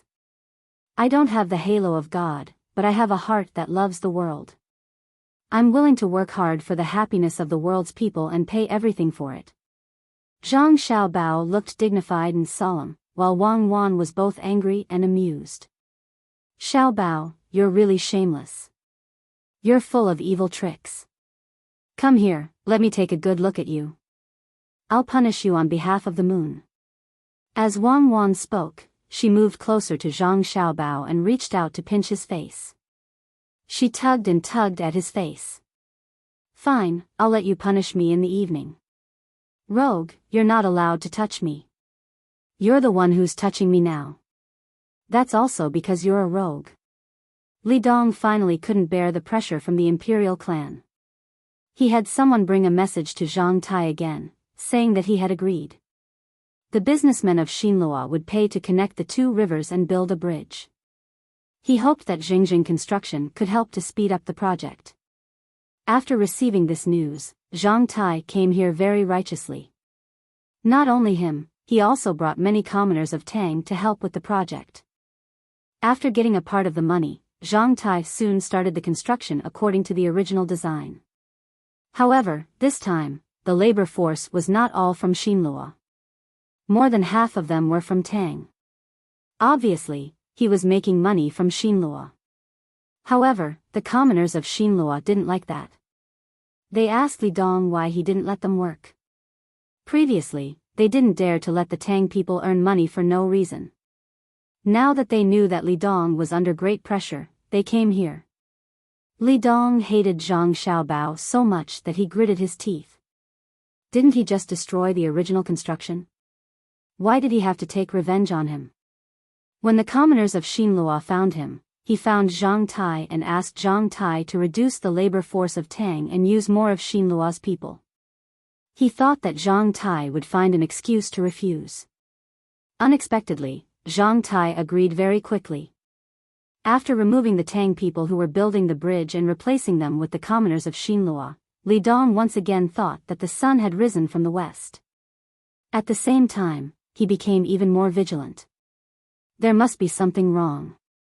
Sure enough, his premonition came true.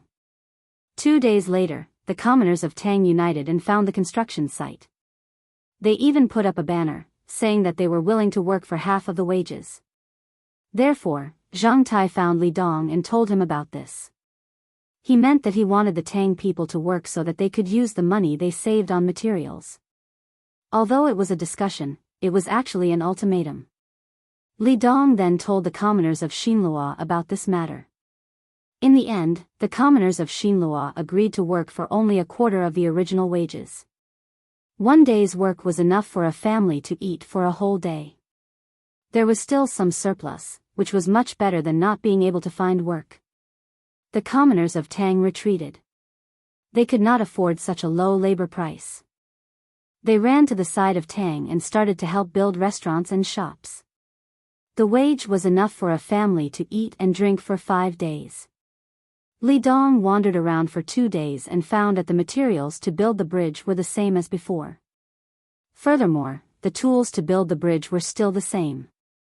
The more he thought about it, the more he felt that something was wrong. He then found Zhang Tai. Manager Zhang, there seems to be no changes to the materials you mentioned. Does that mean that the budget should be reduced? Li Dong did not beat around the bush with Zhang Tai and asked directly. Oh, about that, the price has increased. Many of the materials that were supposed to be sold to Xingjing Construction were sold to Tang in advance because Tang was building restaurants and shops. Therefore, the money is still the same, but the materials are more expensive. I've tried my best to lower the price. It's not easy. Zhang Tai explained to Li Dong as if he had no other choice. Li Dong was furious. Manager Zhang, who doesn't know that the buildings built by Tang belong to your young master?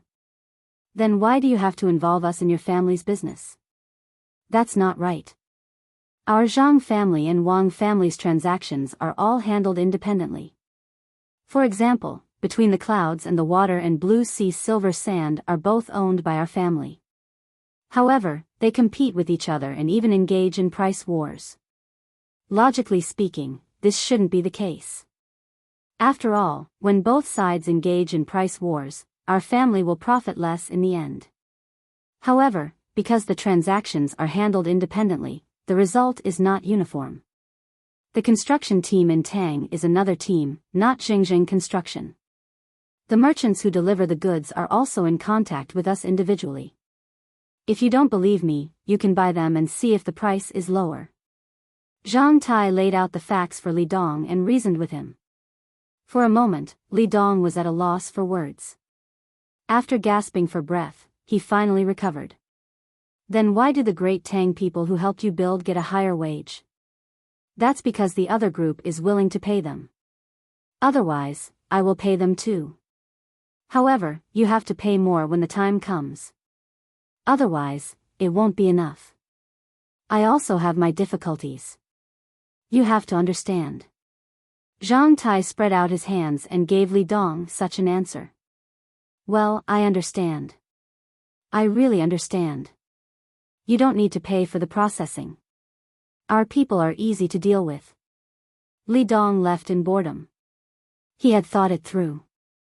No matter how the transactions were handled and how they were handled independently, in the end, he had to pay 3/4 of the money to the commoners of Tang. This was because the overall income and expenditure of the Zhang family and Wang family did not change. When they gathered again to discuss the matter, Li Dong did not hide anything and said to the businessmen, I want to kill people. I want to kill Zhang Xiaobao and Wang Wan. They are too much of a bully. I heard that they have been fishing on the other side of the Mud River. I really want to find a chance to take care of the two of them so that the Tang Empire will have one less powerful person. Oh no, the young master and the young lady are in danger. Someone tried to assassinate them. They were driven into the woods. There's still no news about them. I don't know where they went. On the second day after Li Dong said that he wanted to assassinate Zhang Xiaobao and Wang Wan, chaotic shouts sounded from the other side of the river. For a moment, it was chaotic over there. Numerous people rushed to the Mud River and into the woods to look for Zhang Xiaobao and Wang Wan. It didn't take long for this matter to spread to Xinlua. After hearing the news, the merchants who had gathered at Changfeng restaurant yesterday to discuss matters all turned their gazes to Li Dong. He had said that he wanted to assassinate him. Someone leaked this news to Zhang Tai. Therefore, the guards of Zhang family and Wang family rushed to Li Dong's courtyard and surrounded the entire courtyard. They aimed their guns at all the possible places where people might appear in an unfriendly manner. Li Dong was dumbfounded. After understanding the situation, he wanted to cry but had no tears. He was wronged. Yesterday, he just said that to vent his resentment. How could such a thing happen today? It was said that Zhang Xiaobao and Wang Wan were very powerful. The two of them could shoot out a line with pistols. According to those who had been to Mount Hua, Zhang Xiaobao could fly over roofs and vault over walls. Wang Wan could also be a general on horseback. How could the two of them suddenly disappear? The news that Zhang Xiaobao and Wang Wan were assassinated and disappeared soon spread to all places. Of course, the Turks and Japan couldn't receive it. They didn't have such an advanced information transmission system. Without pigeons, they couldn't count on Tubo. The first to know about it were the people in the capital of Tang Dynasty. The pigeons quickly flew over, followed by the members of the imperial clan of Xinlua. When the people of the Zhang family and the Wang family heard that their son and daughter were assassinated and disappeared, they didn't believe it at all. Those were two immortals. According to the two of them, who valued their own safety the most, it was harder to assassinate them than to reach the heavens. Even so, the two families showed sad expressions to not let others see through them. When Empress Wang in the palace heard the news, she fainted. She treated Zhang Xiaobao and Wang Wan as her own children, even though she already had a pair of cute children. When Wu Huifei received the news, she was happy for a moment. However, it didn't take long before this happiness passed. She was very disappointed. The people that she had been trying to deal with were suddenly gone. She couldn't find any sense of accomplishment and felt that she had lost some spiritual sustenance. Gao Lisher hurriedly found Li Longji and cried bitterly. His godson was gone, who would be filial to him in the future? How could such two cute little fellows be assassinated just like that? Li Longji didn't cry, but he sat there in a daze as if he had lost his soul. His eyes stared straight at a certain place without the slightest focus. He muttered, "It can't be, right? It can't be, right? It can't be. If they are gone, what will happen to the Tang Empire? Who can control the entire northern Hebei province like them? Will the surrounding countries take action? How will the Tang Bank solve the trouble in the future? Who can lead the manufacturing of weapons? No one will send me fun things anymore, and I won't be able to taste the food they cook. Investigate, investigate for us, investigate thoroughly. No matter who did it, us will destroy him. Send out the decree, Hunan Circuit urgently send 30,000 strong soldiers, 10,000 navy soldiers, and 20,000 land soldiers to the Great Tang and Xinlua. If there is no news within half a month, us will destroy Xinlua at all costs." The sorrowful Gao Lisher quivered and nodded vigorously. He immediately went to grind the ink and wrote the imperial edict with trembling hands. He glanced at the emperor and saw that the emperor was still sitting there in a daze. He stamped the imperial seal on the edict and ran out as fast as he could. He ordered the military relay station to send the imperial edict to Hunan province. When most of the court officials heard the news, they showed a sad expression. They were looking forward to the safe return of Xiao Bao and Cuckoo. With the two of them, they would feel at ease. They didn't have to worry about economic problems, and they didn't have to worry about who dared to start a war. A small number of people were gloating, wondering if they could take advantage of the absence of Zhang Xiaobao and Wang Wan to find an opportunity to take over their family business. Zhang Shuo was happy and afraid. He was happy that Zhang Xiaobao and Wang Wan finally wouldn't fight for power with him. He was afraid that the two experts of the Zhang family and Wang family would get angry. He knew of the existence of the experts. Zhang Xiaobao and Wang Wan were the disciples of the two experts. He hesitated for a moment, not knowing what to do. The next morning, Li Longji came to his imperial bed with an uneasy expression. He glanced at the court officials and forced himself to calm down. He asked, "I believe that all of you already know about the matter between Xiao Bao and Cuckoo. Do you have something to say?" The court officials looked at each other. No one dared to make a sound. If they didn't do well, they might be sent away. "Yuan Xiang, you speak." Seeing that no one spoke, Li Longji began to call out names. He pointed to Yuan Xianyao. Yuan Xianyao slowly walked out, took a deep breath, and said, "Your Majesty, Provincial Governor Zhang and the army have always been vigilant. I thought that nothing would happen to the two of them. Even if someone tried to assassinate them and they escaped into the forest, they would be able to return safely. Your Majesty, you must know that the army of Wang Wan used classic jungle tactics on the mountain of Tubo's Jinchuan. When Provincial Governor Zhang was climbing Mount Hua, he displayed the ability to leap onto roofs and vault over walls. The two of them also carried all kinds of weapons with them. Ordinary people would be lucky to be able to come out alive from their hands, let alone successfully kill them. I think that we can send an army to the border of Xinlua to put pressure on them. If they did it, they will definitely think of a way to withdraw the killers they sent. If they didn't do it, they will have to cooperate with the search. Minister Zhang, you speak. Li Longji nodded and asked about Zhang Zhong. Zhang Zhong didn't want to speak. He was afraid that he wouldn't be able to act well. Of course, he couldn't tell Li Longji that no one could kill his son and daughter-in-law. Hearing the emperor's question, he could only stand up and reveal a sad expression. Your Majesty, don't worry. I will definitely manage the Ministry of Works well and let it research more new technologies to protect Tang Empire. Bullshit. Li Longji suddenly scolded. After scolding, he was stunned. The court officials who heard his voice were also stunned. It was too strange. The emperor actually scolded him. Xiao Bao is your son, but you don't care. You can treat your son like this today.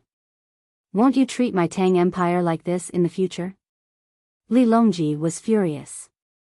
Xiao Bao and Huan's safety was still unknown, so why did Zhang Zhong still bring up the matter of the Ministry of Works? The Ministry of Works was the Real Ministry of Works with the two of them supporting it.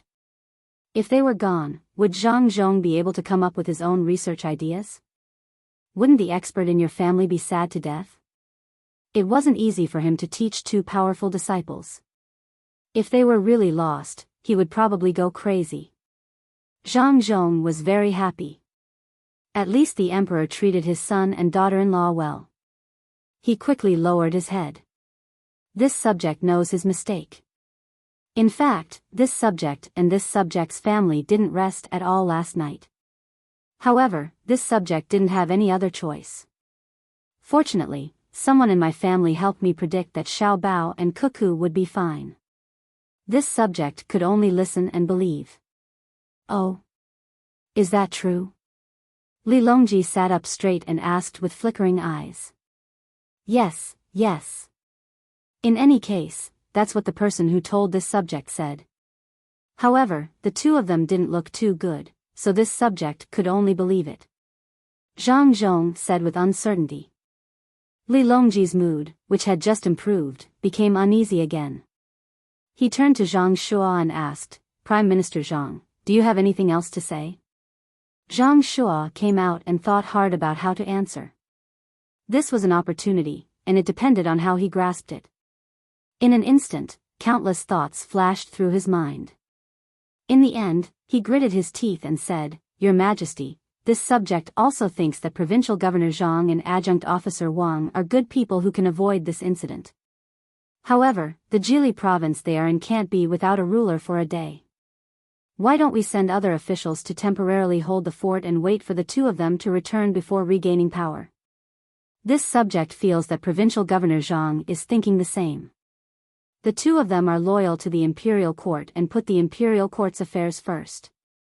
If we don't send people, the two of them will return after a long time. When they see the chaos in Jili province, they will be very sad. Your Majesty, for the sake of the two of them, should also send officials over. Luzhou, Tubo, and Feng province should also block the news to avoid causing unrest. For the sake of Provincial Governor Zhang and Adjunct Officer Wang, at the same time, send people to the three places to change the local leaders. Prime Minister Zhang, please step back. Today, we won't talk about Xiaobao and Cuckoo. Let's talk about other things. About the new technology in the smelting factory that can smelt good steel, Xiaobao and Cuckoo once wrote a letter to their families and leisure, saying that they want to build a railway. When the steam engine is perfected, we will make cars to make it convenient for our great Tang to travel around. My subjects, where should we test it first? When Li Longji heard Zhang Shua's words, he did not show any other expression on his face. Just like before, he did not mention the assassination of Zhang Xiaobao and Wang Wan. Gao Lisher glared at Zhang Shua fiercely. He was angry and relieved. He knew that Zhang Shua was done. After following the emperor for so long, he knew the emperor well. As long as there was a chance, Zhang Shua would be dealt with. When the people of Xinlua learned that Zhang Xiaobao and Wang Wan were assassinated and went missing, the people of the imperial clan were very happy. They knew the weight of the two of them in Great Tang. The sword meet on Mount Hua was organized by the two of them. It would be best if they died. That would cut off one of Li Longji's arms. The only thing they were worried about was that Great Tang would push the responsibility to them. Although they did not send anyone to assassinate them, they did have the idea, but they did not dare. Who was the one who helped them vent their anger? Li Dong was not a member of the imperial clan. He kept saying that he wanted to assassinate Zhang Xiaobao and Wang Wan. Now that he had received the information, he was afraid. Not to mention the armed men outside, even the money invested. If something happened to the two of them and the money was not returned, who could he complain to? I've already been questioned 3 times. I'll probably have to continue. It's troublesome. If the two of them really die, the guards they brought will also kill themselves to vent their anger. I don't think the people of the imperial clan will care. Li Dong, who had been asked 3 times, returned home and saw that the people at home were not allowed to leave. He walked into the house and stood by the window as he muttered to himself. Another 2 days passed. This time, it was the protection team that came from Jili province on a fast boat. There were a total of 600 people, and they were fully armed. As soon as they entered the territory of Xinlua, they did not explain to anyone at all and directly scattered. Every 5 people were in a group. They changed to horses and galloped in Xinlua. When they encountered a large number of troops from Xinlua, they only said that they suspected that Xinlua had sent people to assassinate them and came to look for them. If they were found in Xinlua's territory, Xinlua would be waiting for revenge. Xinlua's troops were much more numerous than the 600 protection team, but none of the soldiers dared to find trouble. They could only watch as groups of people rode their horses in all directions. Then, they would stop from time to time to look through binoculars and spread out a piece of paper to draw a map. There were soldiers who had seen the map by chance. No matter how they looked at it, they felt that the map looked like a map. They did not know if the people from the Zhang family and Wang family came to look for people or to draw a map. They told the officers, and the officers went to ask. The answer they got was that they had a map so that they could estimate the location of the evil people. The imperial clan of Xinlua knew that there were 600 people who had rushed in, but they did not intend to care. After all, Zhang Xiaobao and Wang Wan had been assassinated and disappeared. What if they said too much and let the Tang Empire vent their anger on them? Let alone the great Tang, even the Zhang and Wang clans, with their wealth, could crush Silla with money regardless of the cost. With the arrival of the 600 people protecting the Miao, the 30,000 soldiers of the Hunan circuit of the Great Tang did not take too long to arrive at the border in two groups. 20,000 land troops and 10,000 navy troops were on standby at any time, ready for a strong attack. In the past, Xinlua had fought with the Tang Empire many times. They had fought in the Sui Dynasty and later in the Tang Dynasty. However, they had never been as timid as they were now. Not to mention sending troops to the border and asking Li Longji what he wanted to do, they did not even dare to mobilize their own troops easily. They were afraid that the Tang Empire would misunderstand. If they really touched the taut string, it would not be just 30,000 soldiers who would fight. Lu Zhou's gunships were gathering. They could attack along the way from the Blackwater Commander-in-Chief's mansion. There were also the local garrison in Jili State. They would be surrounded on all sides. Xiao Bao, let me carry you for a while. It's been so many days. It's quite tiring for you to carry me. On a mountain, Wang Wan walked in front of Zhang Xiaobao. Zhang Xiaobao followed behind with a radio on his back. Wang Wan was afraid that he would be tired, so she wanted to change. No need. This is just a few days. It's almost half a month. In half a month, I'll be able to see Xiaobei and the others. I miss them. Zhang Xiaobao adjusted his straps and shook his head. Wang Wan grinned. Don't lie to me. You want to go from North Korea to Inko in half a month? Not to mention the current road conditions, even if we ran a marathon back then, we couldn't do it unless we could maintain that speed. There are still 3 days to half a month. I promise we can get there. If we really can't, I'll send a telegram and ask Zhang Ying to send Shui Yun to pick us up. Didn't it find a companion? We can each have an eagle. You use the red one, and I'll use the white one. Zhang Xiaobao was not in a hurry at all. He followed Wang Wan to the edge of the mountain top. Looking back, it was really quite steep. Wang Wan heard Zhang Xiaobao mention Shui Yun and said with a smile, I hope they can have children soon. It'll be good if they can give birth to dozens of children at once. They'll be able to perform exceptionally well. The inherited genes must be good. When the time comes, we'll make a big place for them. The protection must be strengthened so that when they push the children down, they won't fall to their deaths. We have to give them a few more chances. Who hasn't made a fool of themselves? Don't you think so? I heard that for creatures like eagles, even if the baby eagle can fly, it's better to break its wings and let it continue to fly. One is to train the baby eagle's perseverance. The other is to let the bones grow better and tougher. When the baby eagle is older, we can give Xiaobei and the others one each. They can be playmates at ordinary times. When they encounter danger, they can run with them, just like you in the desert in Tubo. Zhang Xiaobao recalled what it was like at that time and smiled. The two of them took a short rest and then rushed in the direction of Jinan. Uncles, aunts, brothers, and sisters, listen to me. A few days ago, we watered the fields that had been planted and made a water wheel. My brother said that the winter here is so cold, even colder than Jili province. It can freeze people to death. Then we can't continue to plant things like before, right?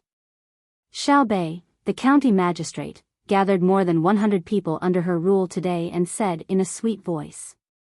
The people did not regard Xiaobei as a county magistrate at all.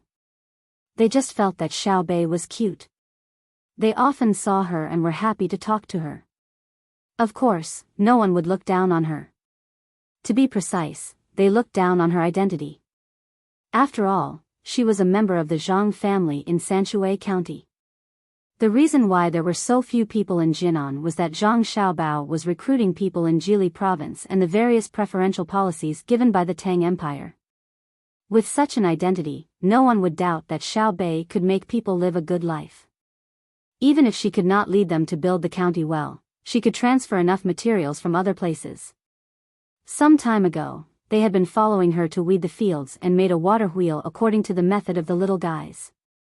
This year's harvest would not be bad and would be enough to eat until after next year's autumn harvest. Now that they heard Xiao Bei talking, they did not know what she wanted to do. Xiao Bei felt that she had done a good job. At least, she did not make them feel disgusted. Seeing that everyone was listening, she continued, "In order to make everyone live a better life this year, I will teach you a way. That is, to make a greenhouse. There should be glass, but I don't have it yet. Let Sister Xiaozhu tell you what the first greenhouse in Sanshui County looks like. What do you think?" "Okay." The ones who answered were the children who had eaten the candy she gave. "What do uncles, aunts, grandparents, what do you think?" Xiao Bei felt that they were not enthusiastic enough, so she asked again. Old Man Sure was the first to express his opinion. "Okay, whatever our Xiao Bei says is good. Xiao Bei is a good official, the kind that is upright." Xiao Bei was satisfied. Her small face smiled like a flower.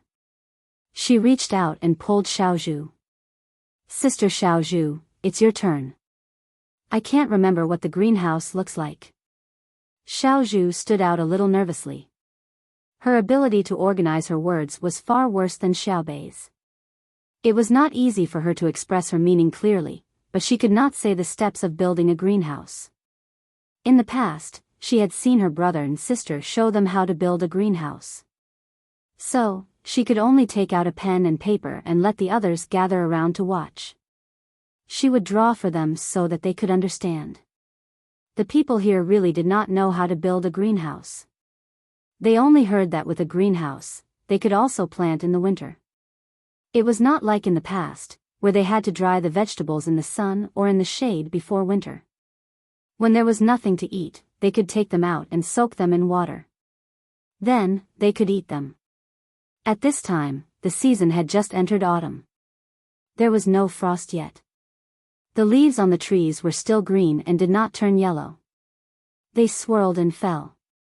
The common people remembered the steps of building a greenhouse. Li Bai also watched from the side. Ever since he came here, he had not played any role. Although the 9 little guys were small, they really supported the Yaman's work. Xiao Yuan remembered everyone's name, including the relationship between them. The Yaman's accounts were memorized by Xiao Hai. When Xiao Bei asked for data, she could answer as soon as she opened her mouth. Xiao Zhu was in charge of drawing the map. Big Man, Small Man, and the other 3 children who had not come here and should have grown up in the mountains also helped. The population was small to begin with. The 9 children worked hard together with 100 small guards to tear down and repair the houses here in preparation for winter snow. Through this period of observation, Li Bai was very puzzled. Could it be that the children of officials were really so powerful? Zhang Xiaobao and Wang Wan had been talked about like gods. Now, the 9 children also began to show their abilities. If one did not see it with their own eyes, no one would believe it. It seemed that Confucius was not lying when he said that he was born with knowledge. Gan Luo also existed. He could feel it from Xiao Bei and the others. The common people surrounded Xiao Zhu to look at the map. Xiao Bei was free. Seeing Li Bai standing on the side, she walked over and tugged at his clothes. She said, "Brother Li Bai, building a greenhouse like this requires materials. If there is no bamboo, you have to find a way to break the wood. Also, choose the location. When the fire is burning, you can't let the smoke get in. It's best to have a chimney to guide the smoke." Okay. Li Bai nodded and agreed. Just as he agreed, he was troubled again. He whispered to Xiao Bei, "But I don't know how to do it. The heavens have fallen and the common people suffer. If they don't drink today, they will drink tomorrow. If you ask the immortals about farming, they will only say that it is in the fields. Hey! Brother Li Bai, now is not the problem of the immortals. It is the common people's problem. Don't you want to be an official? You have to familiarize yourself with it. Xiao Yuan, don't you think so? Xiao Bei was a little angry. Li Bai was always reciting poems. When it came to serious matters, he did not say anything. He even waited for his brothers and sisters to recommend him. How could he be like this? Xiao Yuan came over and nodded. Yes, yes. If you don't do farming, how can you accumulate wealth? If you don't do business, how can you accumulate wealth? If you don't do politics, how can you govern the people of the 4 seas? If you don't do fortifications, how can you make people convenient? Li Bai was a little embarrassed by the question. He raised his head and said, I can flatten the 4 barbarians and give advice. That is enough. Xiao Bei curled his lips. Brother Li Bai, you can't do this. I promise that my brothers and sisters will definitely not recommend you. Even if they do, they will arrange for you to sing and dance. If my brothers and sisters don't recommend you, others won't dare to. Even if they do, it will be useless. Uncle Emperor won't listen to others. I also promise myself that even if you are recommended by a prince, I will join forces with others to impeach you. If you don't do practical things, isn't that cheating people? You say that you want to come up with a plan. Well, you can come up with one now and wait for me to send it to my brothers and sisters. Xiao Bei was threatening him. Li Bai's expression did not look good. He believed in Xiao Bei's ability. He had already learned that Xiao Bei had 9 people to impeach 2 officials. There was also a corruption official who was originally caught. Because of the 9 people protecting Xiao Bei, nothing happened to him at all. Instead, he was promoted. It was too unfair for 9 children to have so much power. He really couldn't do anything about it. He seemed to be angry and said, okay, I'll do the greenhouse thing first. Chapter 852. Bang! A gunshot rang out in the forest, echoing in the air. Zhang Xiaobao put away his gun and walked diagonally forward. As he walked, he said happily, we have rabbits to eat today again. There are rabbits to eat every day. You only know how to shoot rabbits. Wang Wan had obviously eaten too many rabbits and was not very satisfied. I want to shoot a tiger, but it seems like we can't finish it with our stomachs. Can you drag a big tiger with you? It's shameful to waste food. If you really want to change things up, you can start shooting tomorrow. Or you can also get some pheasants to eat. Zhang Xiaobao spoke honestly. There were many animals nowadays. If he brought a gun when he went out, he did not have to worry about starving himself. The only regret was that there were only 2 people. If they shot a slightly bigger rabbit, they would not be able to finish it. Wang Wan was in charge of observing the surrounding situation with binoculars. She stood guard for Zhang Xiaobao. When Zhang Xiaobao came back with a rabbit, she opened her backpack and took out seasoning. She found a place with fewer trees and began to pick up the dry branches on the ground. Let's roast it today. Rabbits roasted with pine branches have a pine fragrance. Zhang Xiaobao took out a knife and said as he cleaned up the rabbit. In fact, it was because there was no river nearby, so he could not clean it. He still had to drink the water he carried. Wang Wan did not object this time. She used a shovel to dig a hole in the ground. It could block the wind and prevent the fire from jumping out and igniting the entire forest when they were roasting. While watching Zhang Xiaobao busy there, she asked, should we get someone to send a message to Beijing to prevent others from worrying too much? If someone really thinks that the 2 of us are dead and causes some trouble, we will have to deal with it when we go back. I won't send it. I just want to see who will make a move to deal with our industry and other administrative arrangements. It's not a big deal to spend some effort. When the same thing happens again in the future, people will not dare to act rashly. Zhang Xiaobao laughed mischievously. He used a knife to cut a slightly thicker branch and scraped away as much pine oil as possible. Then, he lifted the rabbit up and slowly turned it over the fire. At the same time, he said to Wang Wan, I reckon that very few people will make a move at this time. After all, the officials who have the ability to know about our family's situation are afraid of our master. That master is not as simple as he says. This is the benefit of pretending to be mysterious. Those who don't have the opportunity to know about this information don't have the ability to shake our business. A few days ago, didn't the news from the capital say that Zhang Shua had discussed with Li Longji how to get hold of our forces after learning of our disappearance? Looks like he's done for. Sigh, it's about time. It's been so long, don't you think so? Yes, if it weren't for us, he would have gone down long ago. Moreover, he would have gone down very miserably. However, not only does he not know how to thank us, he also wants to deal with us. It's really too hateful. Wang Wan also agreed. After thinking for a while, she suddenly asked Zhang Xiaobao, "Do you think we should still deal with Li Linfu? His position now seems to be more stable. If we want to deal with him, we have to do it early. We can't expect him to make mistakes." Deal with him? Who knows if he will become the Prime Minister again? We can't let our guard down. However, I don't think we should kill him. According to what you said, he is still very capable. Then, we should arrange for him to be in a suitable position. Zhang Xiaobao used a knife to cut the rabbit's body. Blood kept flowing out from the cut. Drops of blood fell on the fire below, making a sizzling sound. The night deepened. A bright moon gradually rose, dimming the stars in the sky. Zhang Xiaobao and Wang Wan found a high ground. They took out the small tent they had brought with them and lit 3 fires outside. They used the radio to send a message to the people in Jili province that they were safe.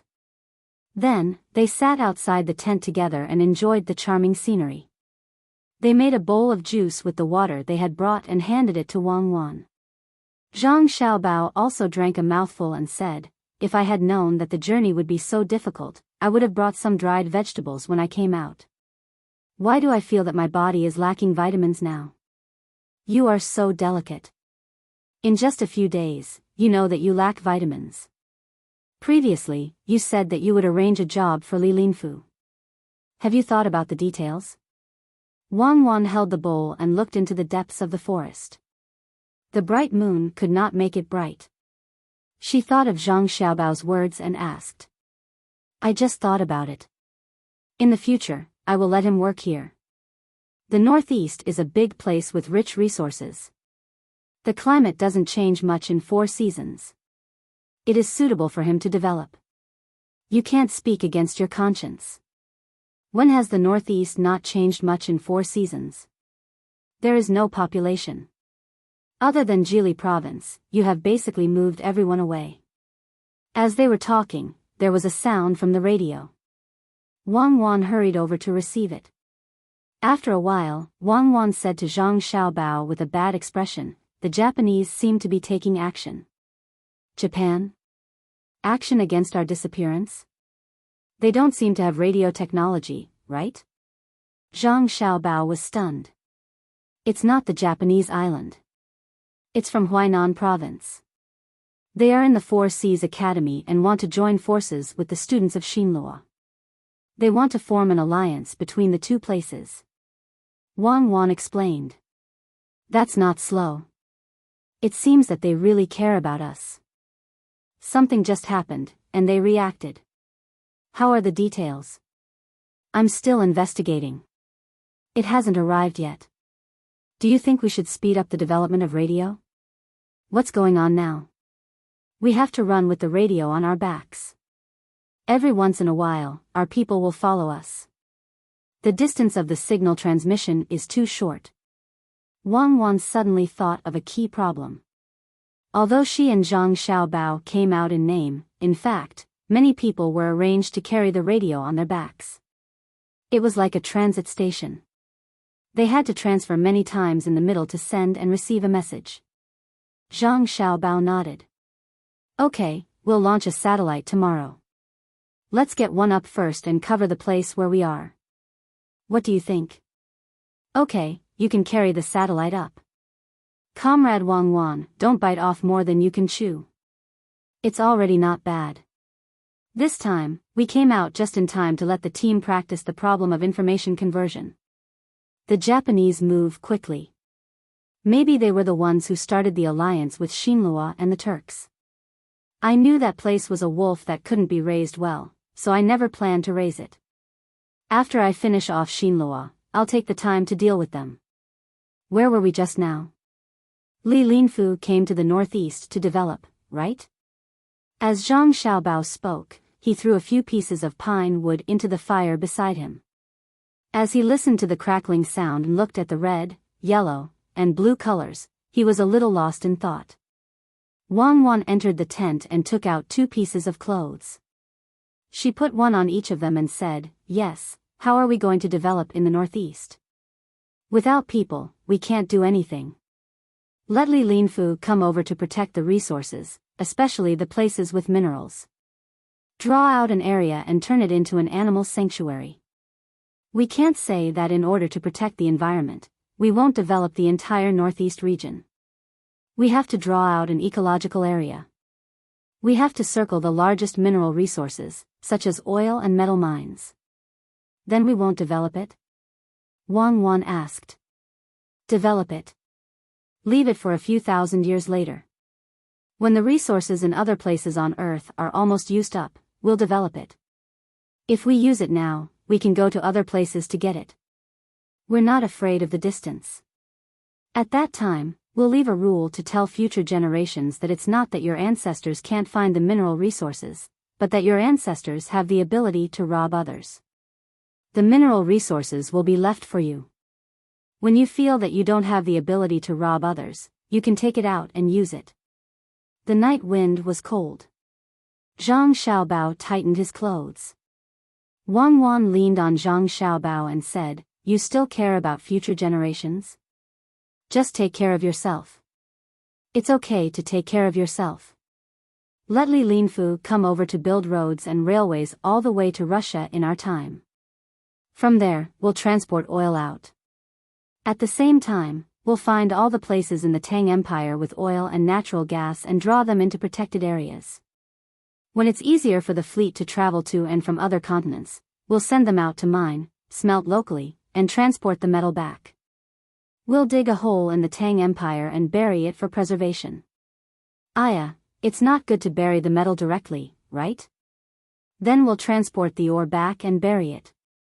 Zhang Xiaobao started to become enthusiastic about this matter. He really had such a plan. While others weren't developing it, he would snatch back as much as he could. After saying this, he nudged Wang Wan. "Go to sleep first. I'll wake you up to keep watch when I'm sleepy. We'll be able to reach Xiaobei's place before winter. Why don't you say before summer?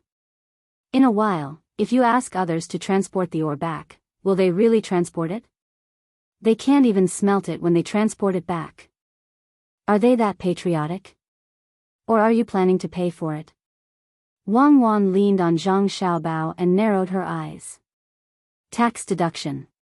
In the future, all goods that are directly transported back from the outside will be heavily taxed.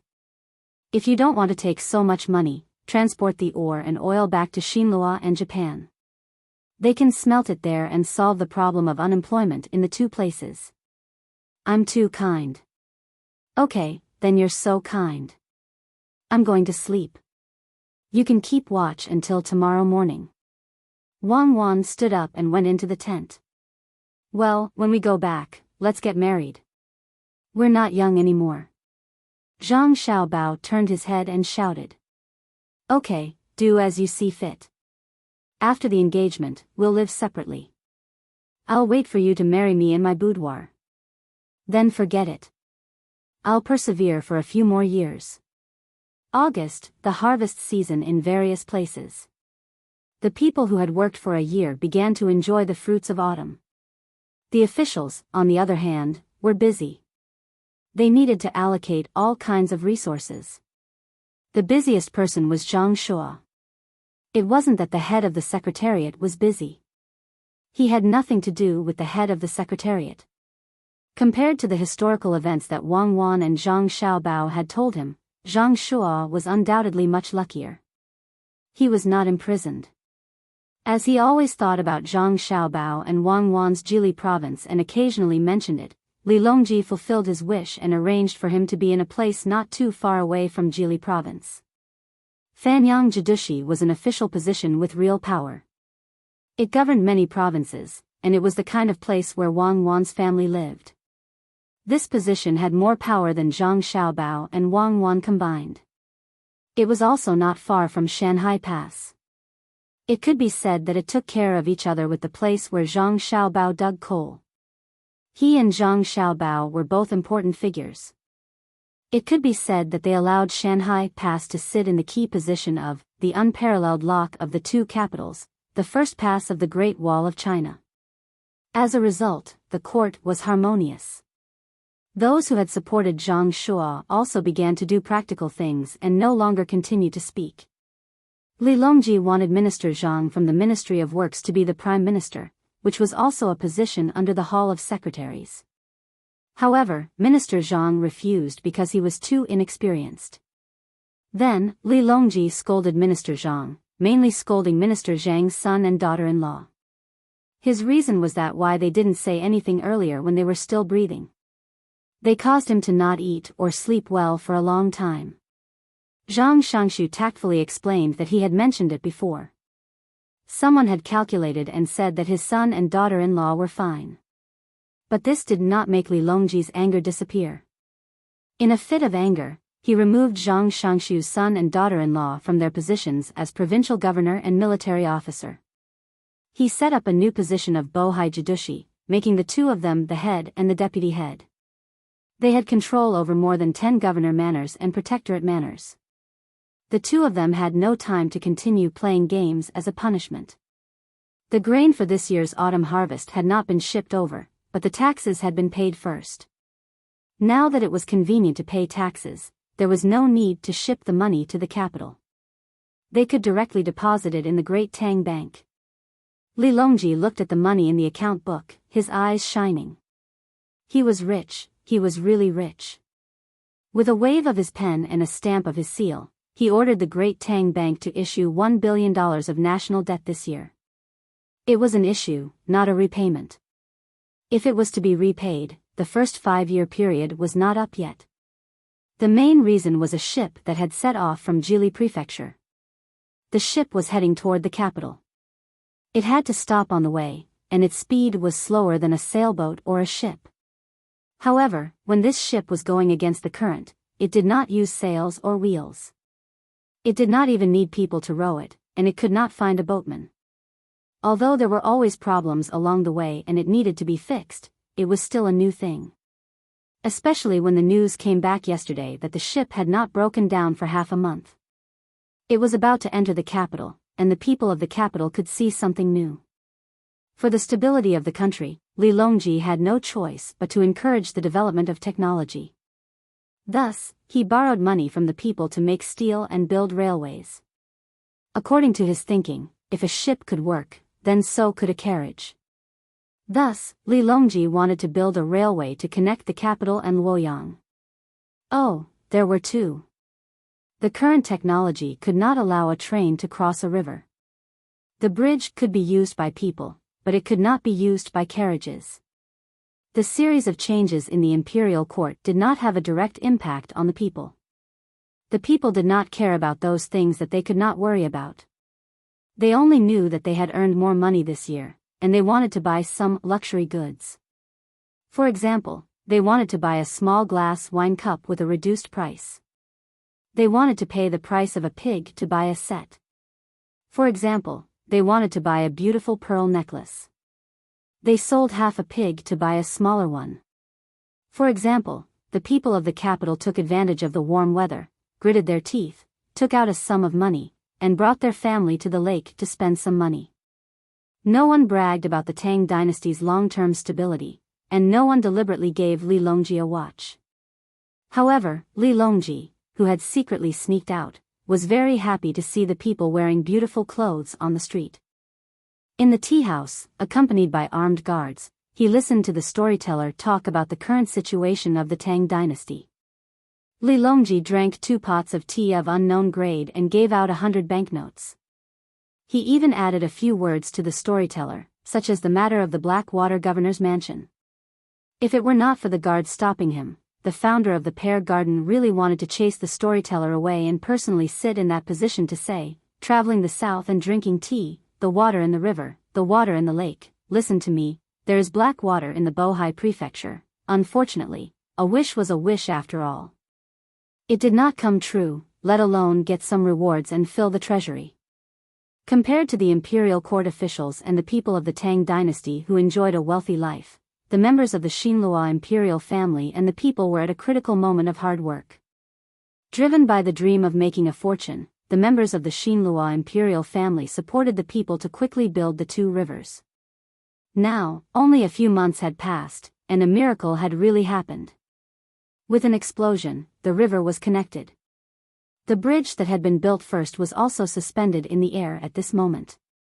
It was placed on a wooden board and became the land road that the Tang dynasty and Xinlua had to take. Xiao Bao, the news has come. The river and the bridge have been connected. Can we not wander around anymore and arrive at Jinan earlier? You're not really planning to arrive before the end of next year, are you? In the mountains, Wang Wan received a new telegram and said to Zhang Xiaobao, who was mending his clothes beside her. Zhang Xiaobao stopped. It's connected? It's good that it's connected. This is not only convenient for transportation. Once the two rivers are connected, it will become a natural border in the future.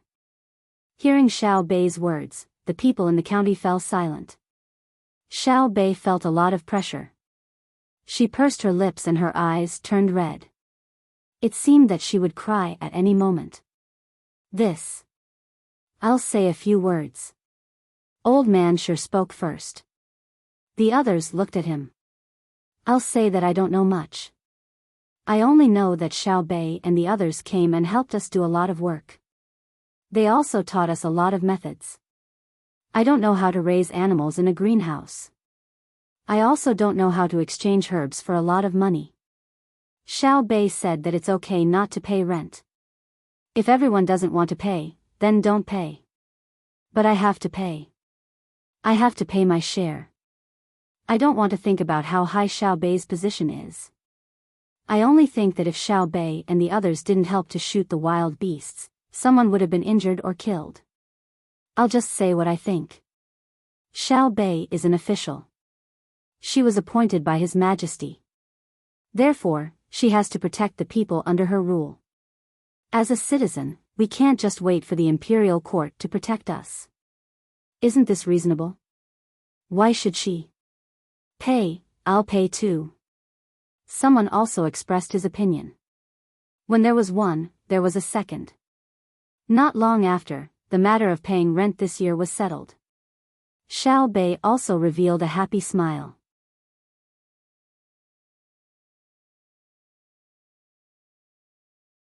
Chapter 853. Xiao Bei and the rest are still very hard-working. Wang Wan looked at Xiao Bei, who was making a lot of noise in front of everyone, and praised him. This is the benefit of having a good family background. Other than the children of the imperial family, the other children don't have a chance to learn about the big world. Perhaps the children of ordinary families are also promising, but the ratio is definitely not as good as the children of the imperial family. Zhang Xiaobao looked at Xiao Bei, who had become slightly tanned, and was also very happy. He knew that this was the power of an example. What his younger siblings did was not really to be qualified officials, but to treat doing things as a game. Other children played house, but Xiao Bei and the rest were more practical and would work hard to make the game good. Wang Wan used her hand to push back the hair that was hanging down on her face. Seeing the people of more than 100 counties below discussing how to transport this year's rent to the capital, Wei Wei shook her head. Xiao Bao, now that we are provincial commanders, we can control the local taxes. Should we exempt the taxes in Jian County? Otherwise, with their ability, not to mention transporting the rent to the capital, even if they transport it to Jili province, the amount of food they eat along the way will be several times more than the rent. It's inevitable. Paying rent is an obligation. We can directly transfer the rent that they pay to the Yamen of Jian and County. I have decided to move the Bohai provincial commander's residence here. It's just beside Jian and County, near the sea. At that time, we will vigorously develop the marine aquaculture industry. This is a long process, but it has to be carried out. We can't always let the northeastern region lack people. If others don't take the initiative to come over, we will attract them over. When the people from North America return, we will plant all kinds of seeds in the entire northeastern region. At that time, whoever wants to taste the freshness can transport it themselves. When the sea route is developed, the land route naturally needs to be developed as well. Now that the medical conditions are better, there are also fewer deaths. In another 10 years, there will suddenly be a blowout explosion. As Zhang Xiaobao talked about the rent, he casually talked about the direction of future development. At the same time, he was worried about why the people he sent out had not returned. Too much time had passed. After the new year, it would be 2 years. Wang Wan frowned. After some thought, she asked, "Aren't we going to promote new crops throughout the Great Tang?" "There's no hurry. If we promote it directly, others may not be willing to plant it. I'm afraid that if there's a problem, it will affect their original income. We have to set an example for them. I'll send a telegram later and ask Jili province to ship pottery and other daily necessities here." As Zhang Xiaobao spoke, he began to jump again. "Oh, if you send it over, I don't think the commoners can afford it. It's not selling, it's giving. It's their obligation to pay the rent. Let's give them benefits and send a message to the people who ran to the border of Xinlua to make a move." Zhang Xiaobao thought of something else. Just as he finished speaking, the radio on his back started beeping. The sound was not loud, but it was heard by the people in the courtyard. The unique sound made them look around, trying to figure out what it was. "Why, I see, there are 2 savages on the roof." Xiao Bei's eyes were sharp. She looked up and saw Zhang Xiaobao and Wang Wan climbing on the roof. However, the 2 of them looked a little disheveled, so she did not recognize them immediately. The guard who was in charge of protecting her stretched out his hand and pulled out a few pistols. He pointed them at the 2 of them warily. Zhang Xiaobao and Wang Wan shrank their heads at the same time. Zhang Xiaobao shouted, "If you dare to point your guns at me again, I'll shoot all of you." "Ah! It's my brother's voice." The familiar voice made Xiao Bei's expression change. She then shouted with all her might, "Brother, I miss you. Come down quickly. Why did you run up to the roof?" Wei Wei, the commoner of Jinan City, was stunned. Then, she suddenly became excited.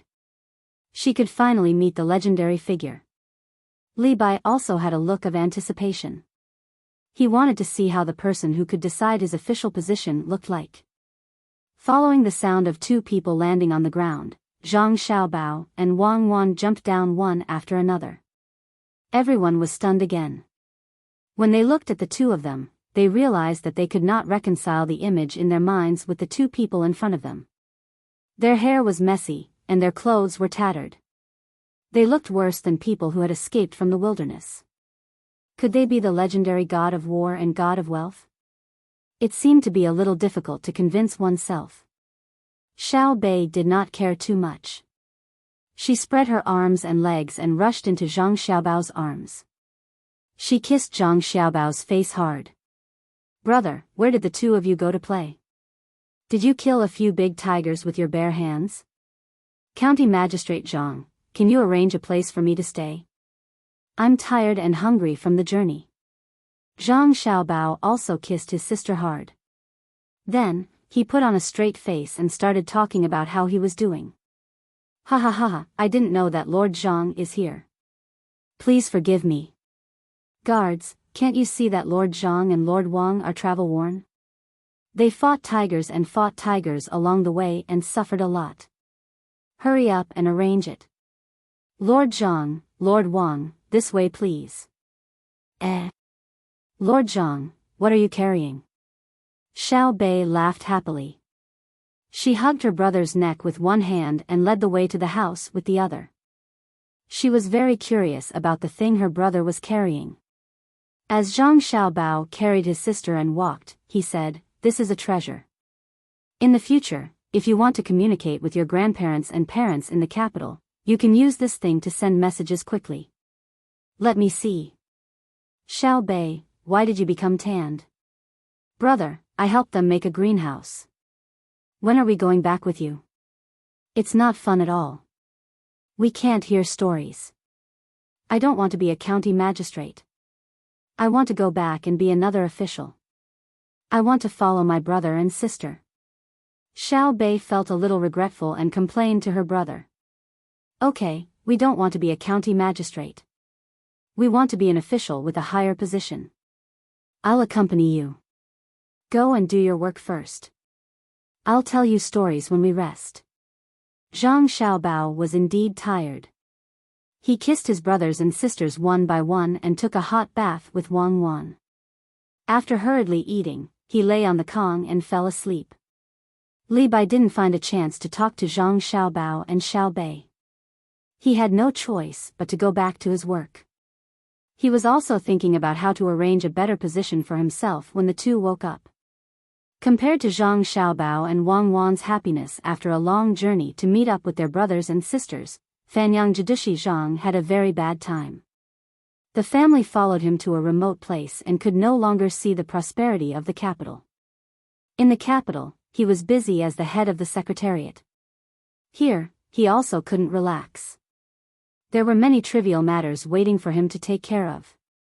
The most annoying thing was that the ability of the officials under his rule was far worse than that of the officials in the capital. In the capital, he didn't have to speak too clearly. The officials could understand.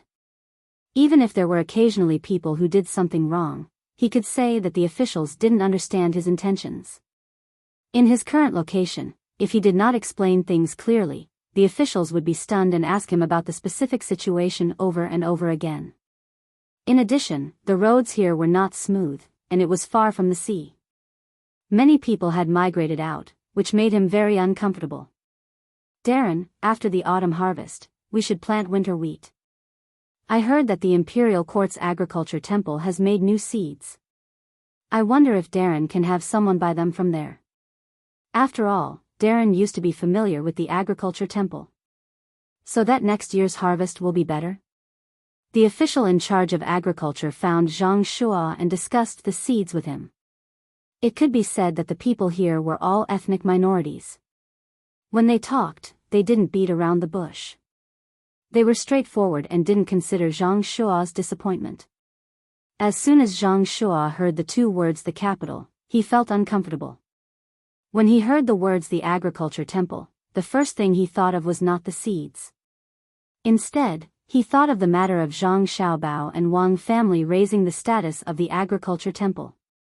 Many of the items in the agriculture temple were taken care of by Zhang Xiaobao and Wang family. The seeds were indeed well researched. The yield was high and the growth cycle was short. However, it was always uncomfortable for him to write a letter to them. They would definitely laugh at him for overestimating himself and insisting on opposing Zhang Xiaobao and Wang Wan. No, he was determined not to ask for the seeds. He couldn't afford to lose face. After thinking about it, Zhang Shua said with a sullen face, "The seeds of the agriculture temple are still being researched. Moreover, the distance is long. Even if they receive the letter, by the time the seeds are delivered, the planting time will have passed. You are in charge of agriculture. I heard that it will cost a lot of money to build a railway. If Lord Zhang Shua really stops him, I think His Majesty will chop off his head." Sigh. That's right. It's better to think of a way to leave as soon as possible. We can't be with him. Otherwise, we won't even know when we will lose our lives. If you don't believe me, you can look at Xinlua. They also didn't allow the construction of the river back then. Now that they have taken out the money, I don't think there's any hope for the road. The guard who spoke previously lowered his voice, trying to find a new way out. Like what he said, the road from Jili province to Daxing city was still being repaired. He had recruited many people to work together. Before winter, the road would be repaired. However, except for this section, the road from Jili province to other places in Xinhua had not been repaired at all. After the river in Xinhua was cleared, the merchants in Xinhua had spent more than 500,000 strings of coins. Although the bridge was only an iron chain, it still cost 200,000 strings of coins. The merchants were waiting for the road to be repaired so that they could conveniently exchange goods with Tang Dynasty and collect some tolls. However, the 1 million strings of coins that they had taken out had only been repaired for a short distance. Most of them were in Xinhua. On the contrary, Tang Dynasty didn't take any new actions. No matter how Li Dong's group calculated it, they didn't feel that the road in front of them was worth 1 million strings of coins. They always felt depressed. Standing at the entrance of the bridge where they collected customs duties, they watched batches of grains being transported here and bolts of silk being paid. Finally, they couldn't stand it anymore as they walked across the bridge to look for Zhang Tai. They wanted to ask him what had happened. Soon after Zhang Tai received the order to take action, he found the person in charge of the other aspects and prepared to cooperate with them. The moment he handed over the command, he was assigned a task. Before he carried it out, Li Dong had come to him with a dispirited look. "Boss Li, are you free today?" Zhang Tai greeted Li Dong with a sincere smile. "Not bad. I'm out for a walk. By the way, I'll take a look at the newly repaired road and your shops and boits. The business here is good. It's so boisterous here." Li Dong tried his best to restrain his impulse to tell Zhang Tai about the road. Instead, he talked in circles with Zhang Tai as he glanced over the businesses on this side of the river. At the same time, he felt even worse. They had made it clear that Xinhua would take 80% of the rent and tolls of the road in Xinhua. Xinhua would take 20% of the rent and tolls of the road in Jili province.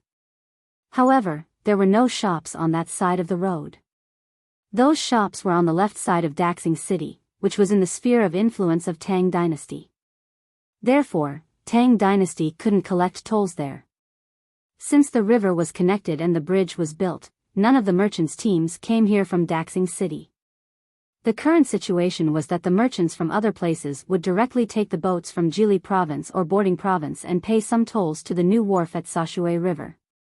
After that, they would unload their goods at the wharf and take another land route to the bridge. They would only pay 20% of the tariff instead of tolls.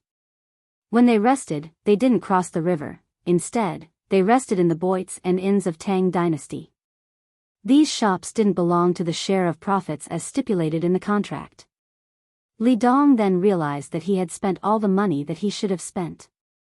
He didn't earn any money that he should have earned. The transportation fee was earned by the shipping companies of Zhang family and Wang family, while the consumption income was earned by the shops here. However, he was cursing in his heart. Zhang family and Wang family were so poor that they wanted to make people spend money. The vouchers couldn't be used as money directly. For every 1,000 yuan used, they had to spend 9,000 yuan. The price of food and drinks here was 5 times that of Changfeng Pavilion. Only idiots would eat at the restaurant between the clouds and the water and blue sea silver sand.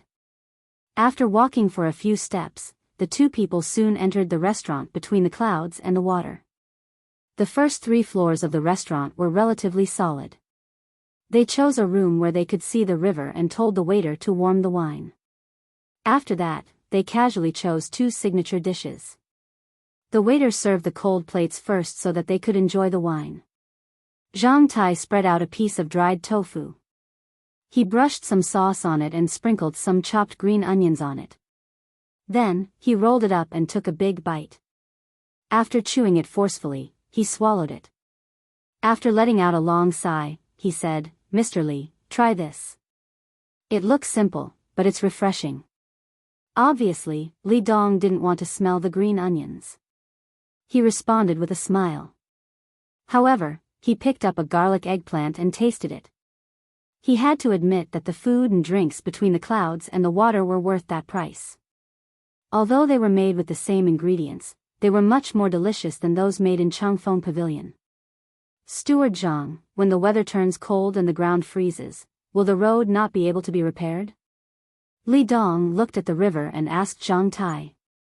Zhang Tai looked very serious as he explained to Li Dong, if Mr. Li is willing to pay more, the road can be repaired in winter. You don't have to be afraid of snow.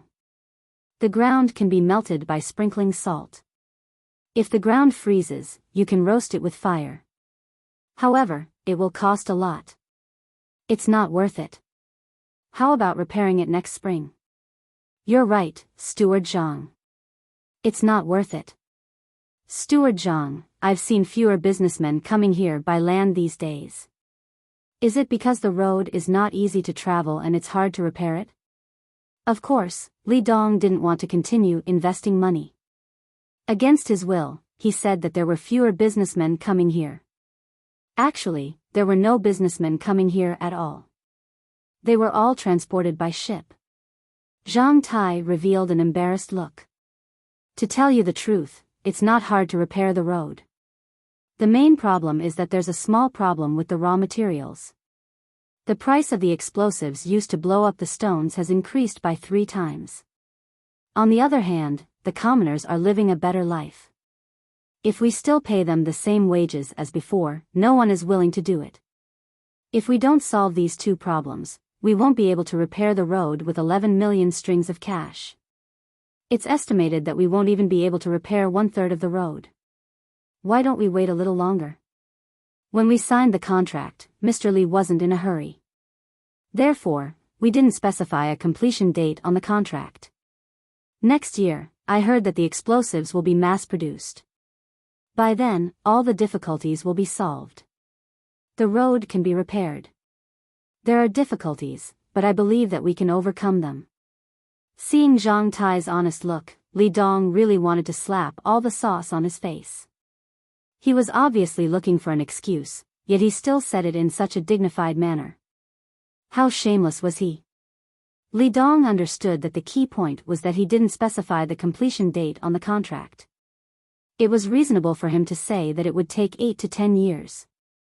Steward Zhang, yesterday, someone else told me that they wanted to repair the road behind our shop. It's just that we've been spending too much recently and can't spare any money. I see that we haven't spent the 1 million strings of cash on the road from Jili province to Xinlua. I wonder if you can take it out for us to use first. I can't do that. If the money is in my hands, I might lend it to you if you want to borrow it.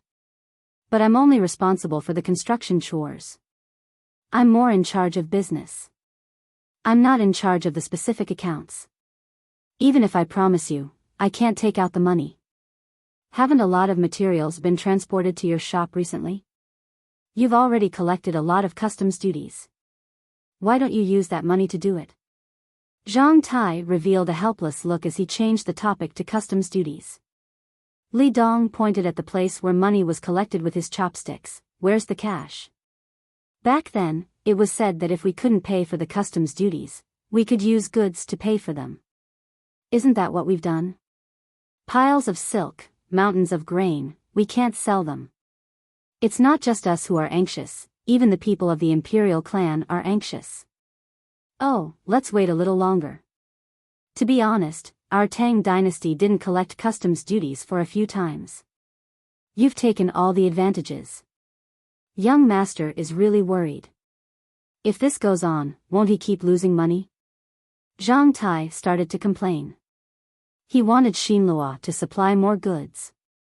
Li Dong also admitted that he had taken advantage of Zhang Tai in this aspect.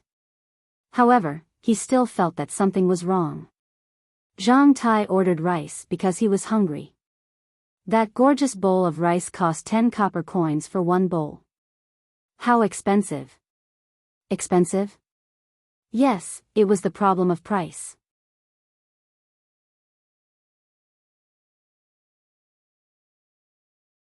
Chapter 854. With the arrival of early winter, the southern region was still warm. Occasionally, it would drizzle, which made people put on extra clothes. In the north, it began to snow lightly. The county magistrate of Jian and County, Zhang Xiaobei, had already led the children's regiment to prepare all the tools. They were waiting for the snow that was bigger than goose feathers to build the white Great Wall. There were also snowmen standing guard behind the battlements. The tinkling of bells spread along the Vermilion Bird Avenue. Coupled with the pace of the horses, it was very rhythmic. It didn't stop until it reached the gate of the Imperial Palace. The soldiers guarding in front of the Imperial Palace saw the flag raised on the carriage.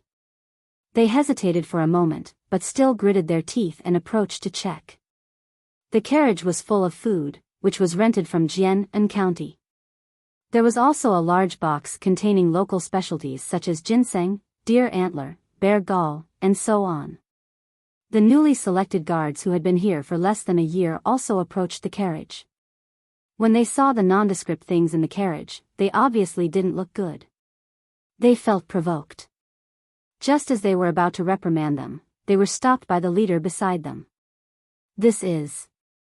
The leader could understand what the 9 little people painted on the flag represented, but he couldn't judge whether someone was faking it, so he asked implicitly. The coachman didn't make it difficult for them. He took out a pile of documents from his arms. There were the seals of the 9 people from various departments in Jian and County, the official documents of the Bohai Jidushi, his own identity document, and the inspection record of the senior officer guarding the gate before entering the city. The anti-forgery mark on it was clear. There was also a sealed letter for people to send to the Imperial Palace for inspection. Stay here. Don't ask, don't move, and don't leave. The leader ordered a few of his subordinates, picked up the letter with the seal, and hurried inside. Not long after, the Imperial Palace opened a corner door. The loyal little eunuch Luo Bin came out to welcome them. He ordered people to arrange the coachman to rest elsewhere. After checking the carriage again and making sure there were no hidden compartments, he sat in the driver's seat and waved the whip to drive the carriage into the Imperial Palace. Brother Qin, how can the carriage? The guard who wanted to reprimand the coachman just now saw the carriage being driven into the Imperial Palace. He pointed at the leader beside him and asked. How can we go in?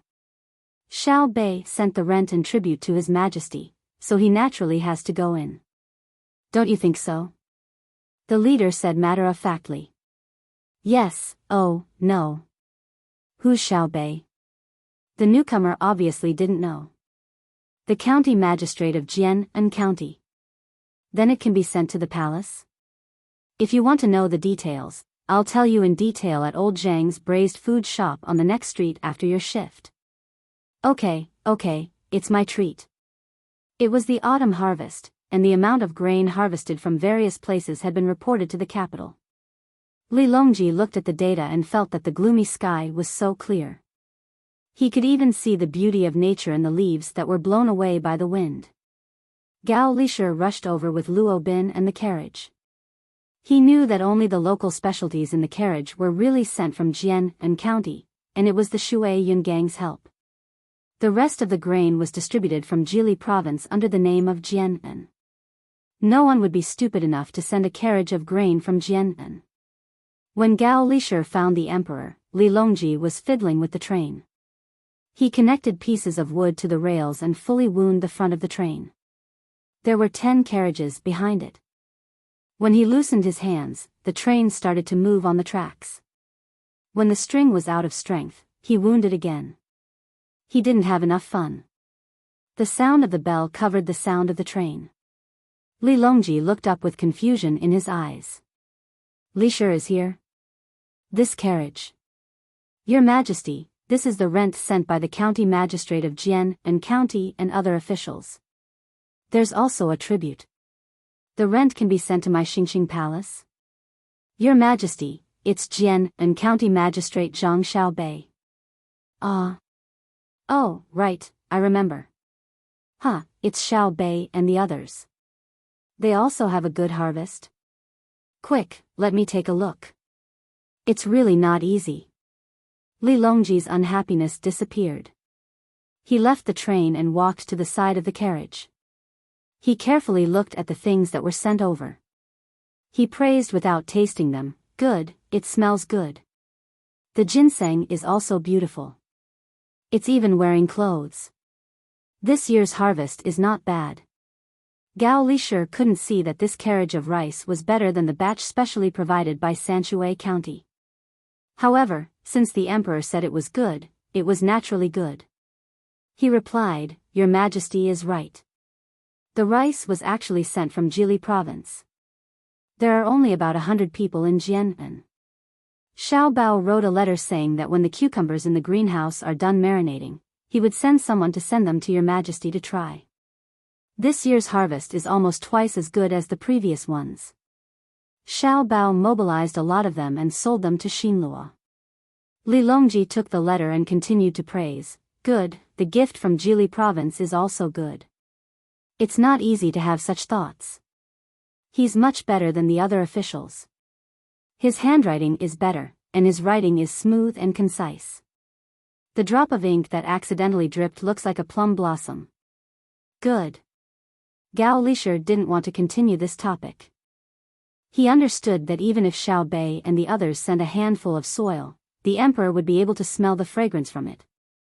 As if he also felt that his praise was a little too much, Li Longji closed the lid of the tribute again and turned his head to ask, "Xiao Bao has made a move on Xinluo?"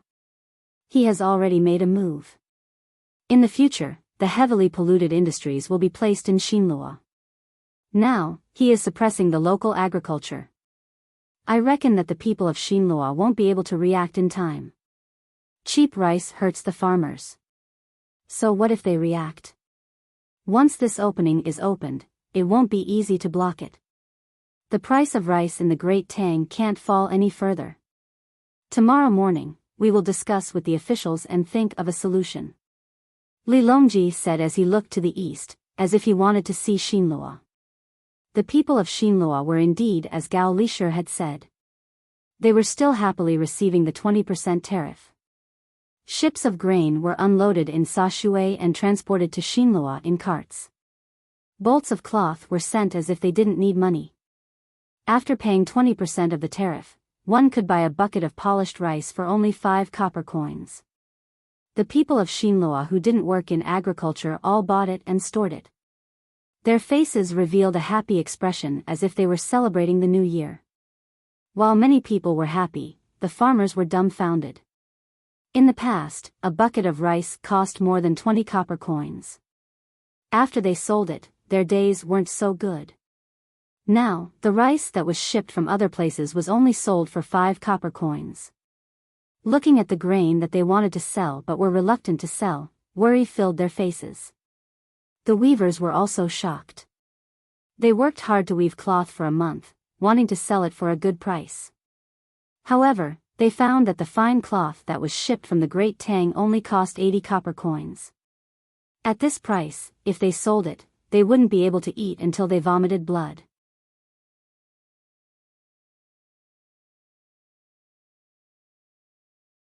Chapter 855.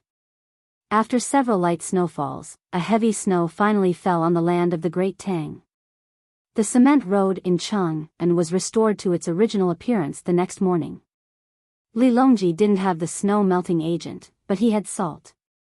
The inferior salt shipped from Jili province was not used for the consumption of the common people.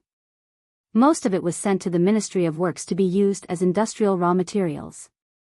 It was not a problem to use a small portion of it to melt snow. The morning court session was still held in Xingxing Palace. Unlike previous years, when the officials had to prepare their own hand stoves in the cold, Li Longji had the Ministry of Works build a heating system this year. According to the distance between the steps, pipes were made to deliver hot water. An iron box was installed at the position where each official was to stand. When their feet were warm, their bodies would not be too cold. All of the officials knew that the emperor would not be so idle as to casually do such a thing. He definitely had a purpose to achieve. As expected, when the morning court session started and the officials were feeling the warmth of winter, Li Longji opened his mouth. "Do you know what is under your feet?" The officials were stunned. "What is it?" "Is there a need to ask?" "It's a heating system." Which official didn't have one in their house? The Ministry of Works fixed all of their houses for free. A thing called a boiler was installed in every house. Those who were not used to sleeping on Kong could still sleep on their beds. Although they thought so, the officials knew that the emperor must have something to say about the heating system. They tacitly looked at the emperor and waited for him to explain. Li Longji didn't wait for others to ask and said directly, "This thing is a heating system. Everyone has one in their house. You don't lack it, right?" Some nodded and some shook their heads. Nodding meant that they had one in their house. Shaking meant that they did not lack it. Li Longji didn't care about the different body language of the officials and continued, "Of course, you have one in your house, but the common people don't. I can't be comforted. I can't sleep at night. How will the common people survive in winter?" The officials didn't believe the emperor. If they died without a heating system, how did the people in the past survive? They were all wondering what the emperor was trying to achieve and continued to remain silent. "I heard that there is a thing that can generate electricity, make lights, and produce heat. It's killing two birds with one stone. I'll let the Minister of Works, Zhang Zhong, be in charge of it. What do you think?" Li Longji followed his words and said Zhang Zhong's name. The officials immediately understood. It seemed that the thing that needed to be repaired would cost a lot of money, and they were afraid that they would object to Zhang Zhong being in charge of it, so they took a big detour. "Your Majesty, I have a question. How much does that thing cost?" Zhang Jiuling stood up and asked. It's not a lot of money. I estimate that it's around 10 million or so. However, heating is relatively easy, but generating electricity is difficult. It needs to be tested first, and it might not be possible within a few years." Li Longji's words clearly lacked confidence. When the ministers heard this, they were secretly surprised. 10 million, that was definitely not money, but strings of string. If they took out that much money, they might not succeed. In the process, it was very likely that Zhang Zhong would have too much power. No wonder the emperor took a big detour. At this moment, everyone began to consider whether they should agree to Zhang Zhong taking charge of this matter or not. In the end, it was Zhang Jiuling who spoke. "Your Majesty, this subject thinks that Minister Zhang is a good choice to take charge of this matter. After all, Minister Zhang's family is more well-to-do, and I believe that they won't interfere with the research costs. However, I don't know if Your Majesty will take out this much money all at once, or give it bit by bit. How will it be managed?"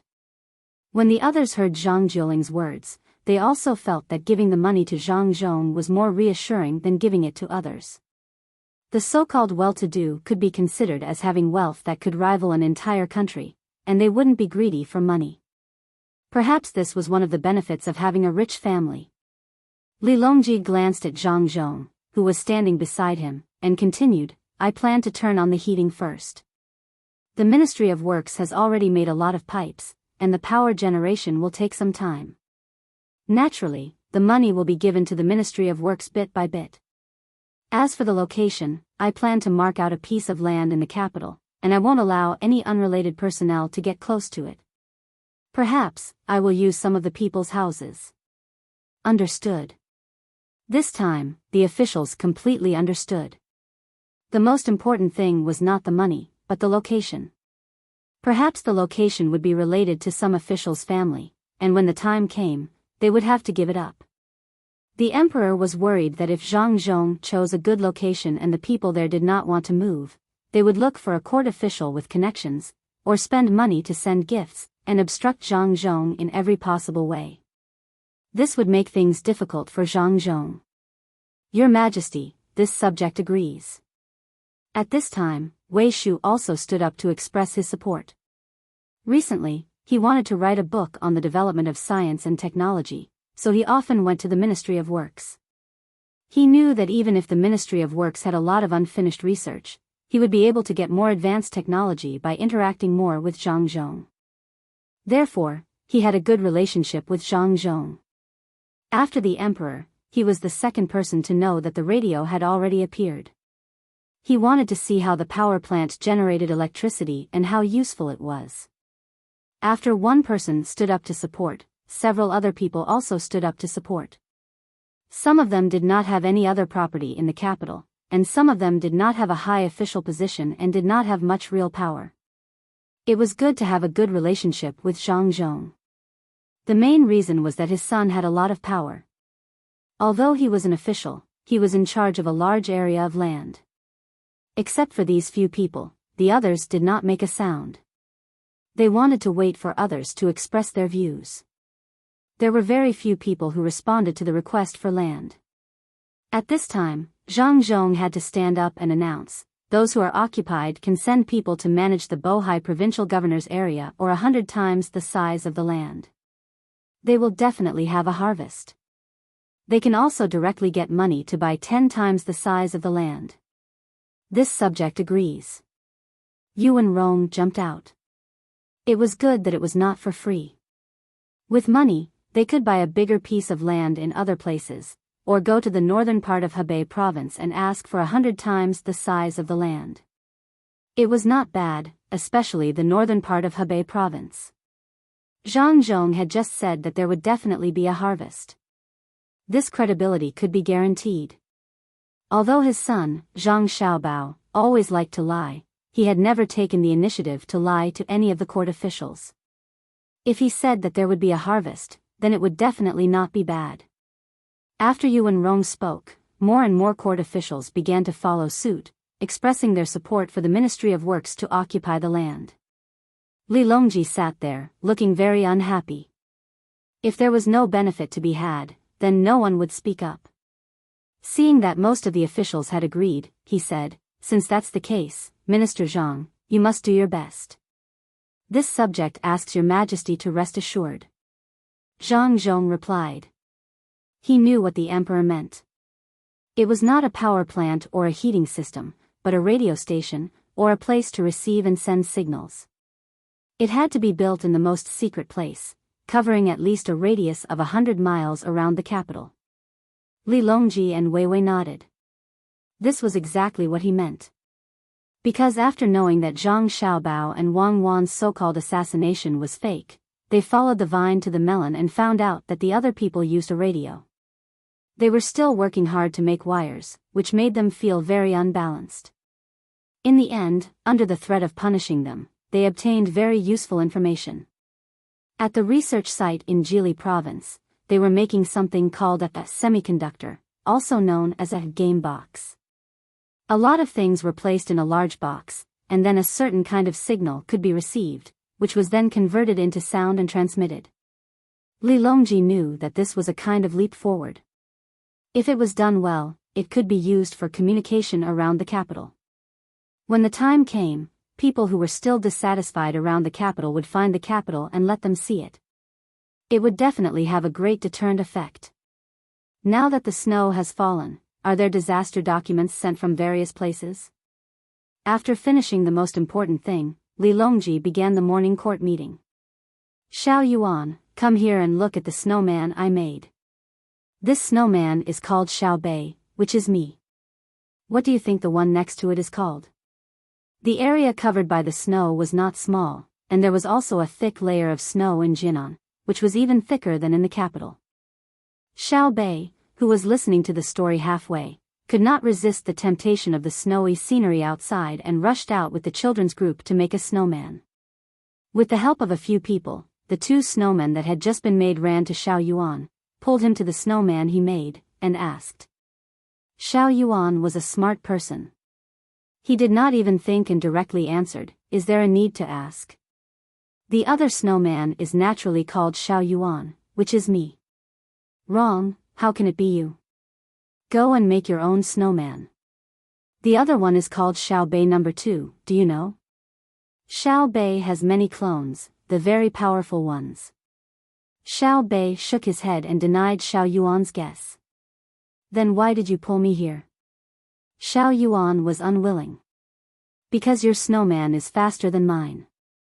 Look, the person who helped you build the snowman followed you here, and my person has been building it all along. Now, he's faster than you. Xiao Bei answered Xiao Yuan's question sincerely. Xiao Yuan looked up at the sky and appeared very helpless. He sighed again and said, "Old Kong was right." As expected, it's hard to raise a little person. You dare to scold me? I'll tell sister, unless you let your people help me build a snowman. Xiao Bei felt that he had something on Xiao Yuan and threatened him. This time, Xiao Yuan did not compromise. He ordered his people to quickly build the snowman and was pulled to his brother and sister by Xiao Bei. Brother, sister, Xiao Yuan scolded me. Xiao Bei was the first to speak.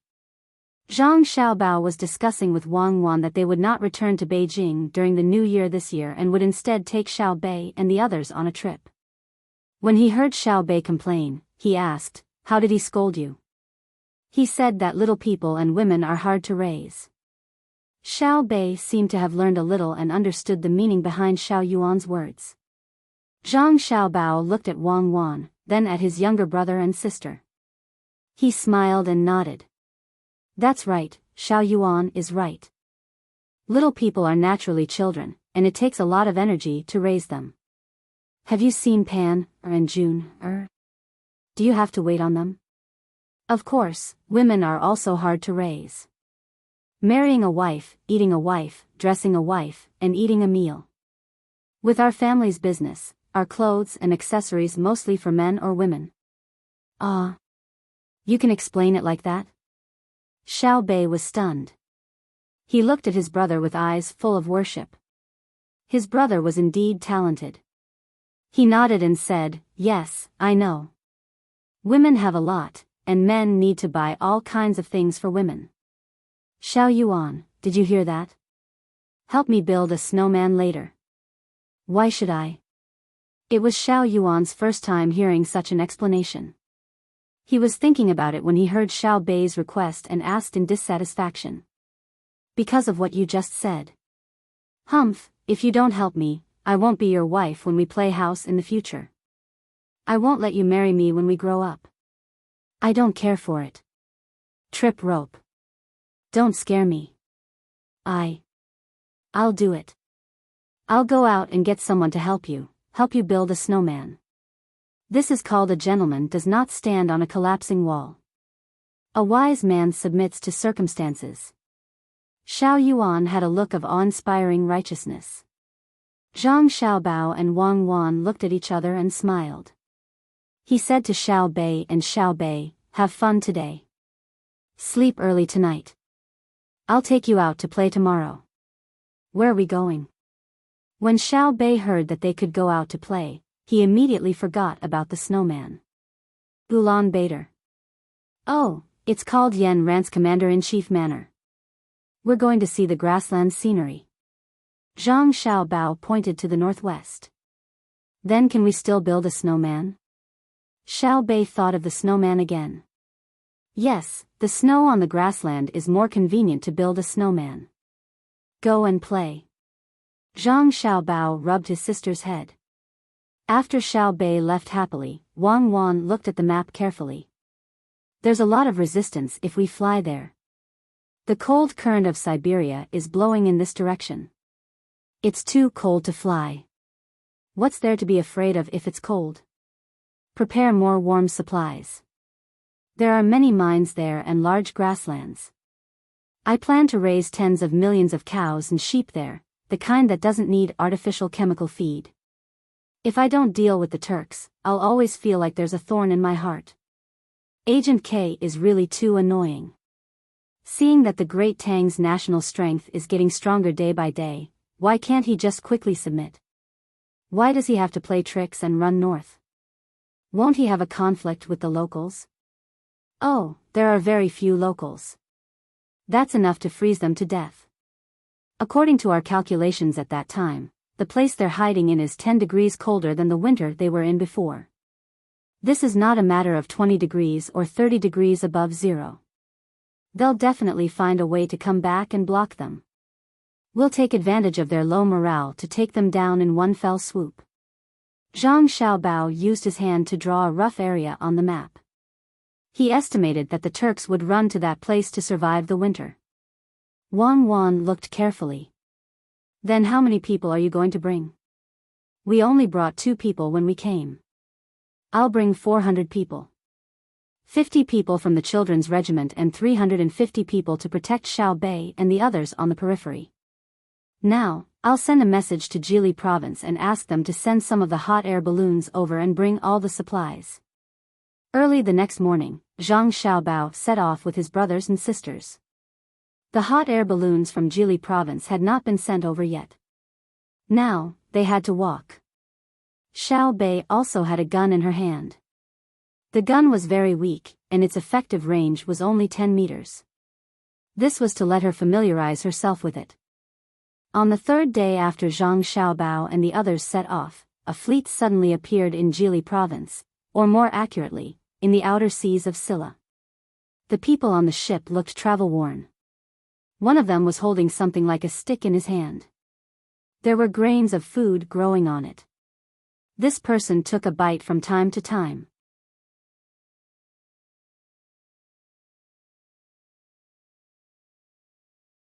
Chapter 856. When the hot air balloon of the tour group was ready to take off, the radio station on Zhang Xiaobao's back started beeping. Wang Wan translated the content as fast as she could and looked at Zhang Xiaobao with surprise in her eyes. They're back. The people who went to North America are finally back. We can eat proper Sichuan-style hot pot in the future. We can also make scrambled eggs with tomatoes for Xiao Bei and the others. And my cigarettes, roasted sweet potatoes, and, the first thing that came to Zhang Xiaobao's mind was to eat. Wang Wan nodded vigorously. She also knew the value of the things that the team brought back. They would add many kinds of dishes to the tables of the people of Tang, especially potatoes, which could be preserved for a long time, just like cabbage. Chili was not only delicious, but also had certain medicinal properties. Touching Xiao Bei's head, Wang Wan said to her, "Xiao Bei, it's almost time to eat popcorn. There are also pancakes made of corn flour. Eat salted fish. People who go out will have a variety of dry food." What is corn? Is it more delicious than rice? Xiao Bei stuck out her tongue and licked her lips. It's corn. Anyway, there are many names. It can be cooked as snacks. Order, stop the trip and ask Shui Yun to send some seeds. Wang Wan didn't know how to explain it to Xiao Bei. No matter how good it was not as direct as seeing the real thing, so she immediately issued the order. The people who had just returned to Jili State had a good sleep. According to the order, they packed a lot of strange seeds, tied them to Shui Yun's feet, and released them into the sky. While waiting, Zhang Xiaobao thought of Li Bai. Recently, Li Bai had written a lot of poems for Zhang Xiaobao and Wang Wan, hoping to be appreciated by them and get a satisfactory position. But the result was not very good. This time, before Zhang Xiaobao and Wang Wan set off, they arranged for him to be a 6th-rank official in Jili province. It was not a small position, but compared to his yearning for the capital, he still had many regrets. Now that Zhang Xiaobao knew that a new variety was coming, in order to preserve it well, he did not plan to let Li Bai continue to be in charge of the warehouse. He was afraid that Li Bai would one day drink too much and kill the newly obtained seeds. If that happened, he would have no one to cry to. When he found Li Bai, who was also packing his luggage, Zhang Xiaobao said to him directly, "Young Master Li, there are 2 official positions for you to choose from. One is to be the county magistrate in Jian. I'll give you a mission. You are to lead the people of Jian and to plant a new kind of thing in the greenhouse. This greenhouse is a glass greenhouse. It's no longer simple." Li Bai listened carefully. When he heard Zhang Xiaobao talking about something new, he was a little curious, but he did not want to stay. How could a county with only 100 people be called a county? Even if they grew smallpox, it would be useless. Then he asked, "What about the second one?" "The second one is to enter the capital and become an official. You first go to Jili province and get some seeds there. When you return to the capital, you take them directly to the Sinong temple and let people plant them. Your official position is also in the Sinong temple. Well, you can be a garden supervisor. What should we call it?" "Oh, let's call it Shirlai Garden."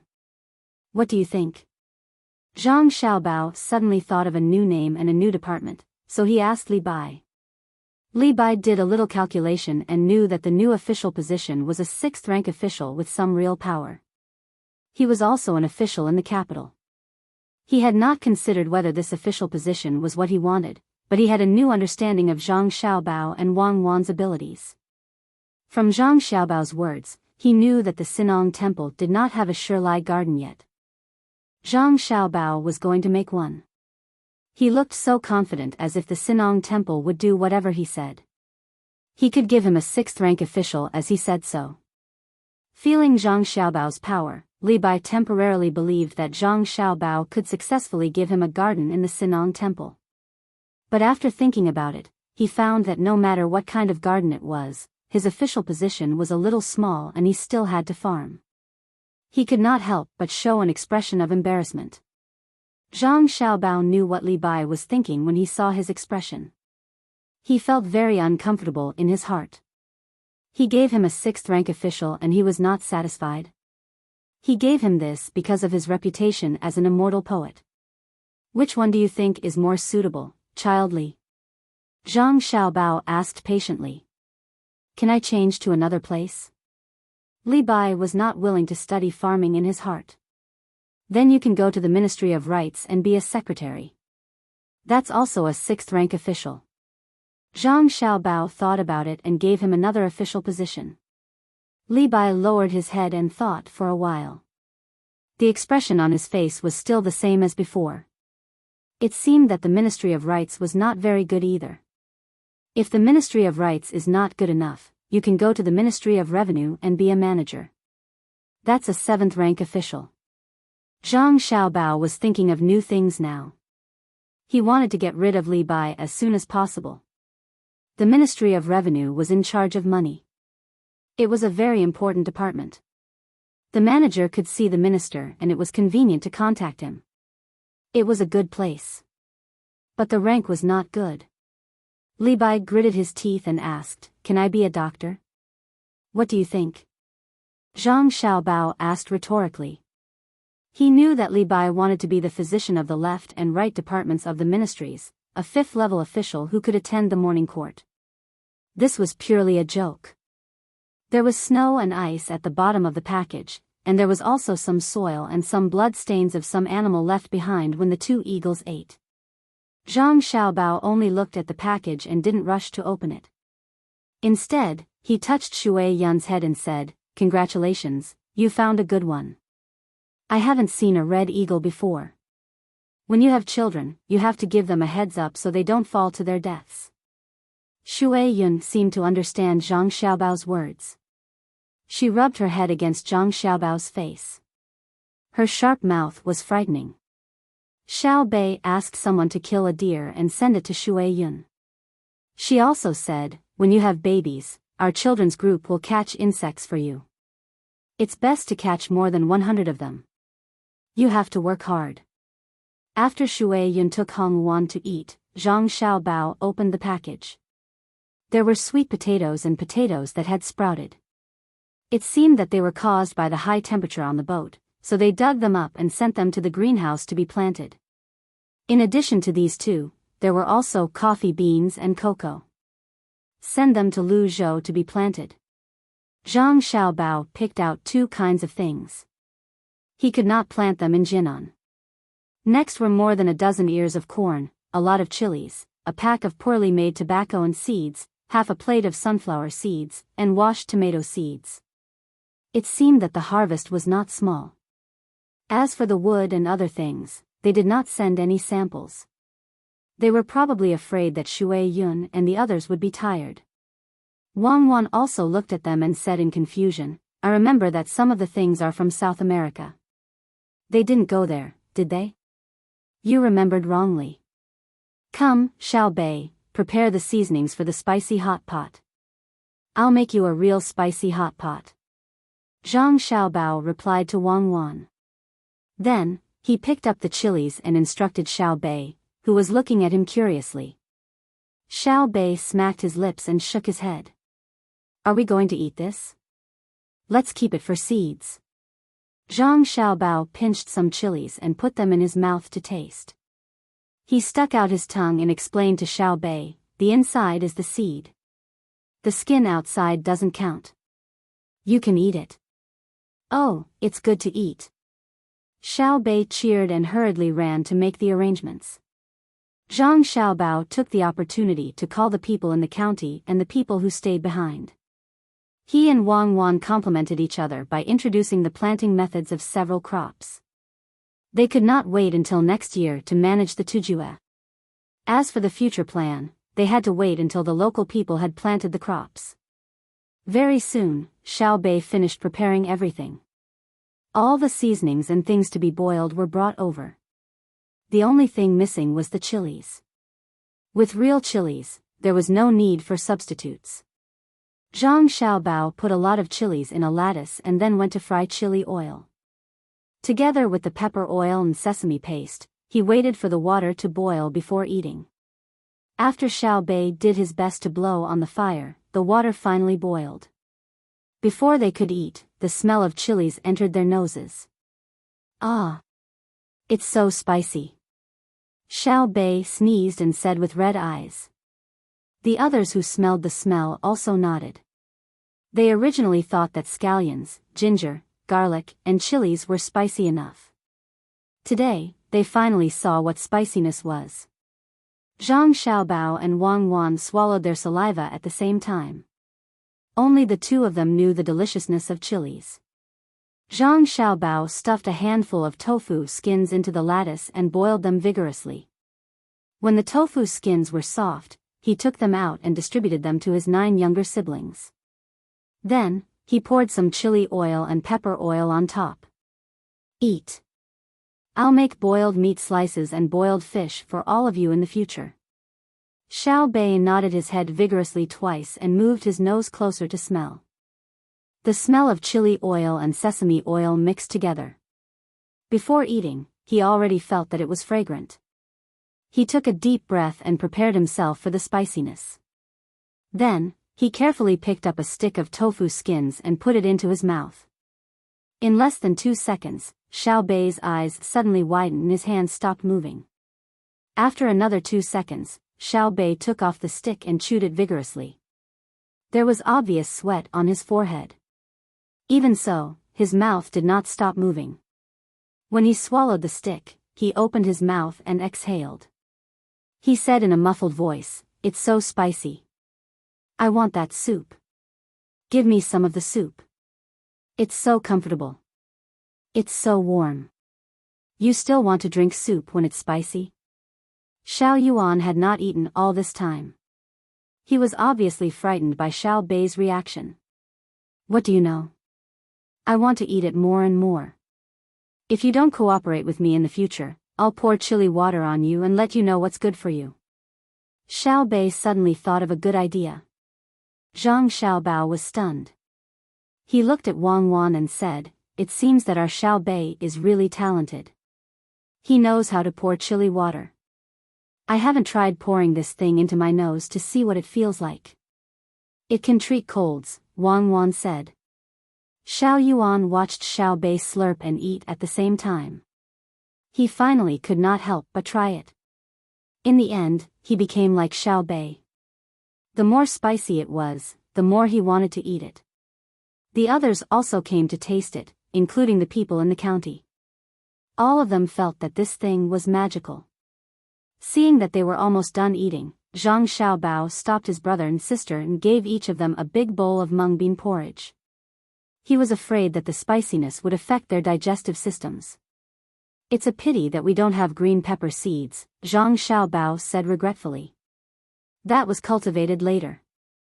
When grafted with tomatoes, it will produce persimmon peppers. When more tomatoes grow, they can be made into ketchup. There will be one more fish in tomato sauce in the can. Pack up and prepare to set off." Seeing that the thing she was looking forward to had arrived, Wang Wan's thoughts returned to the Turks. Zhang Xiaobao nodded. "Okay, I'll arrange it right away. Roast an ear of corn for them to try. The fleet brought back a lot. Next year, we'll release it in our restaurant first and see the effect. Is there a need to see? As long as it's not popularized, new things will definitely become luxury goods. Smoking is harmful to health. You're not allowed to smoke too much even if you have cigarettes. Wang Wan seemed to be very disgusted by other people smoking.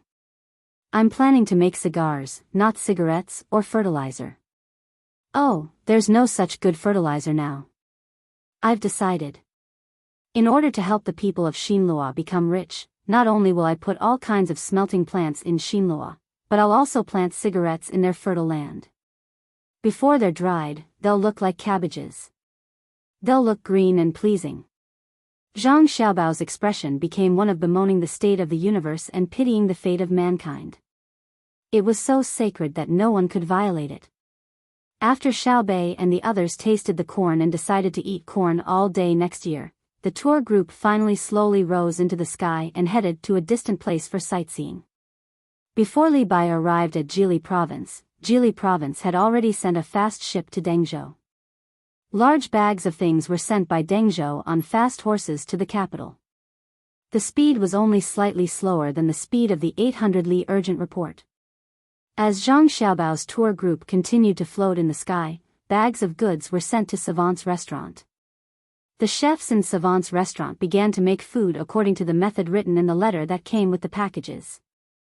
There were actually only two kinds of food that could be made: chili peppers and corn.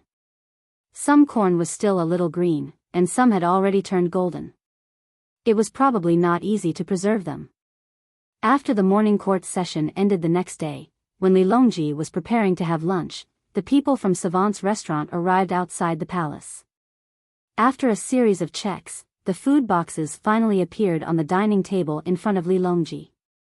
Li Longji's meals had long changed. There was no need for so many things to look at. More than 10 dishes per meal was already extravagant enough in his opinion. He would only show the proper extravagance when he ate with the envoys from Japan, Xian Luo, and other countries. Today, the imperial kitchen had yet to serve the food. When Li Longji heard that there was food coming from Savant's restaurant, he immediately ordered the imperial kitchen to stop cooking and ordered someone to open the food boxes. He saw that there were many small yellow steamed buns inside. They looked quite pleasing to the eye and smelled a special fragrance. He did not know what it was. When the other food box was opened, there was a charcoal fire heating it. There were many pieces of cooked meat, bean sprouts, and other supplementary ingredients. When he smelled it again, he almost cried. This is... For the first time, Li Longji felt that he was ignorant and inexperienced. He had never seen such things before. According to the procedure, he first used a silver needle to test if there was any commonly used poison, such as arsenic. He then let the little eunuch taste it again.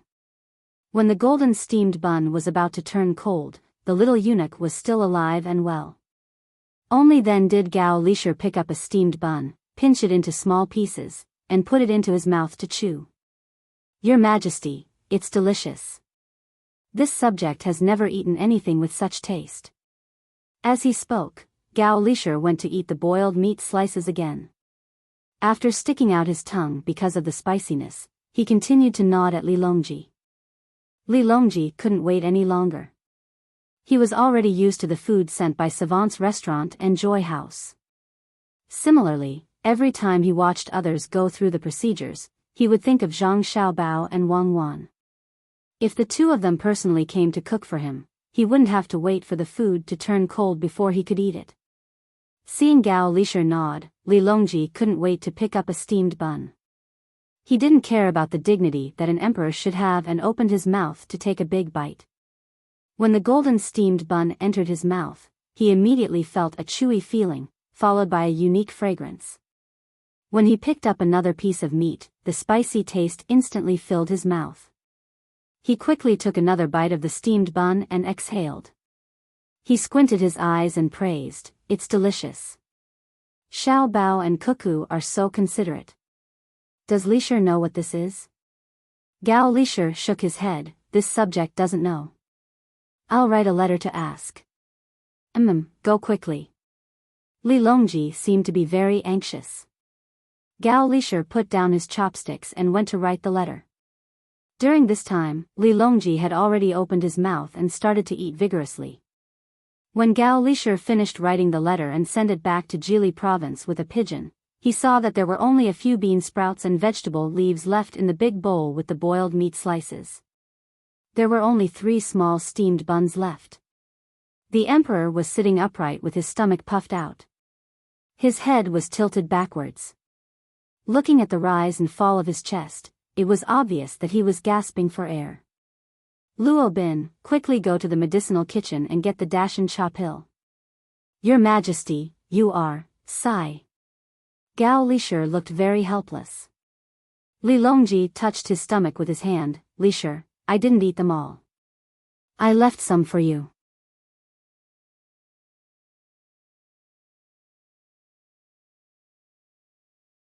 Chapter 857. As a rare grain, Li Longji was only lucky enough to taste one meal before he sent someone to the savant's restaurant to ask about it. He was told that he could only eat one meal every 3 days, and this was because of his special status. Li Longji could only put the matter of the cornbread aside for the time being and look forward to the arrival of every 3 days. He once again devoted his energy to various aspects of Great Tang. According to Wang Wan, the current Li Longji should be in a situation where he rejoiced in grandiose achievements. A bucket of millet only cost a few copper coins, and under the fawning of many officials, Great Tang was flourishing. But now, Li Longji had no intention of relaxing. The Zhang family and the Wang family worked together with other merchants to open businesses all over Great Tang. Even the most remote places did not lack this kind of business cooperation. In addition to doing business, these shops were also in charge of collecting information, such as the living conditions of the people in a certain place and the bad evaluation of the officials in that place. These information were then sent to the capital to let Li Longji understand that his country was still far from his ideal. Zhang Xiaobao even took the opportunity to deceive Li Longji, telling him how wealthy that place was. In the winter, every family had fruits, and all they wanted to eat was vegetables. They were already sick of meat. Every family had a type of carriage that was dozens or even hundreds of times faster than a carriage. It only took 2 days to travel from the capital to Luzhou. Moreover, everyone had a very small radio that they could carry in their pocket at any time. They could take it out at any time to greet their family in Tubo at the Blackwater Commander-in-Chief's manor. In terms of medical treatment, the Virtuous Academy could not compare. When hunting in the mountains, one's ears would not be eaten by wolves. It was fine. As long as one hid and did not let the wolves bite off one's head, one could use the small radio to inform a specialized department. There would be something that was hundreds of times faster than gliders flying over to save the person. Then, just like farming, one could grow another ear and install it. If there were no telegrams and steam engines, Li Longji would definitely not believe it. But now, he had no choice but to believe it. Hence, after making a comparison, Li Longji felt that the people of Great Tang did not have a good life. At the very least, he did not have a good life. He could not compare to the ordinary people of that place. Even if he lost an ear, he could not grow another one. This was the difference. Looking at the intelligence reports on the various regions of the Great Tang, he found that there were many places where the people could not eat white flour and rice, and could only eat millet, let alone meat and eggs. Even in winter, one could not expect to see fresh cucumbers. We still have to work hard. Li Longji closed the document about Hedong Dao, picked up a small metal box on the desk, and dripped 2 drops of eye drops mixed with ice shards into it, and said to himself. Gao Lisher, who was not far away, made a gesture to the young eunuch. After a while, the young eunuch came back with a tray. On the tray was a bowl with something inside. Your Majesty, it's getting late. Drink some beef radish soup and rest early, Gao Lisher said as he placed the bowl in front of Li Longji. Li Longji raised his head and squinted his eyes to look at the light above his head. He then glanced at the clock on the wall. The hands were pointing to 11 o'clock. He nodded. It's already midnight? Time really flies. Never mind, help me take a look at this small matter. I think it's better to find 2 more reliable people. Picking up the radish from the bowl, Li Longji stared at it. Radishes in winter are also small ginseng. Li Longji was not sure where Zhang Xiaobao and Wang Wan were going to travel. He was afraid that it would delay the deployment of Xinlua. I've heard the news. Xiaobao ordered his family's business to transport all kinds of good goods to the border between Xinlua and Tang Dynasty, such as the clock hanging on the wall, pearl jewelry, cosmetics, beautiful clothes, and complete sets of glass products. He wants to do a big deal with Xinlua. What kind of deal? In exchange for charcoal, the price is very high. The price of charcoal of the same quality is 1.5 times that of Tang Dynasty. There is also the matter of opening a smelting plant in Xinlua. As Gao Lisher spoke, he wanted to point at the charcoal brazier to signal the emperor, but he suddenly stopped. There was no charcoal brazier here. They used heating, the kind that coiled around the ground. Li Longji also knew what Gao Lisher was thinking just now. He smiled in satisfaction. Technology must be developed. Otherwise, I would still be using candles to roast charcoal. It seems that Xiaobao has gone to cheat people again. Take some time to ask if there are any new weapons in the weapons research department. Let me be happy, even if it's in the experimental stage. Yes, I'll contact him later.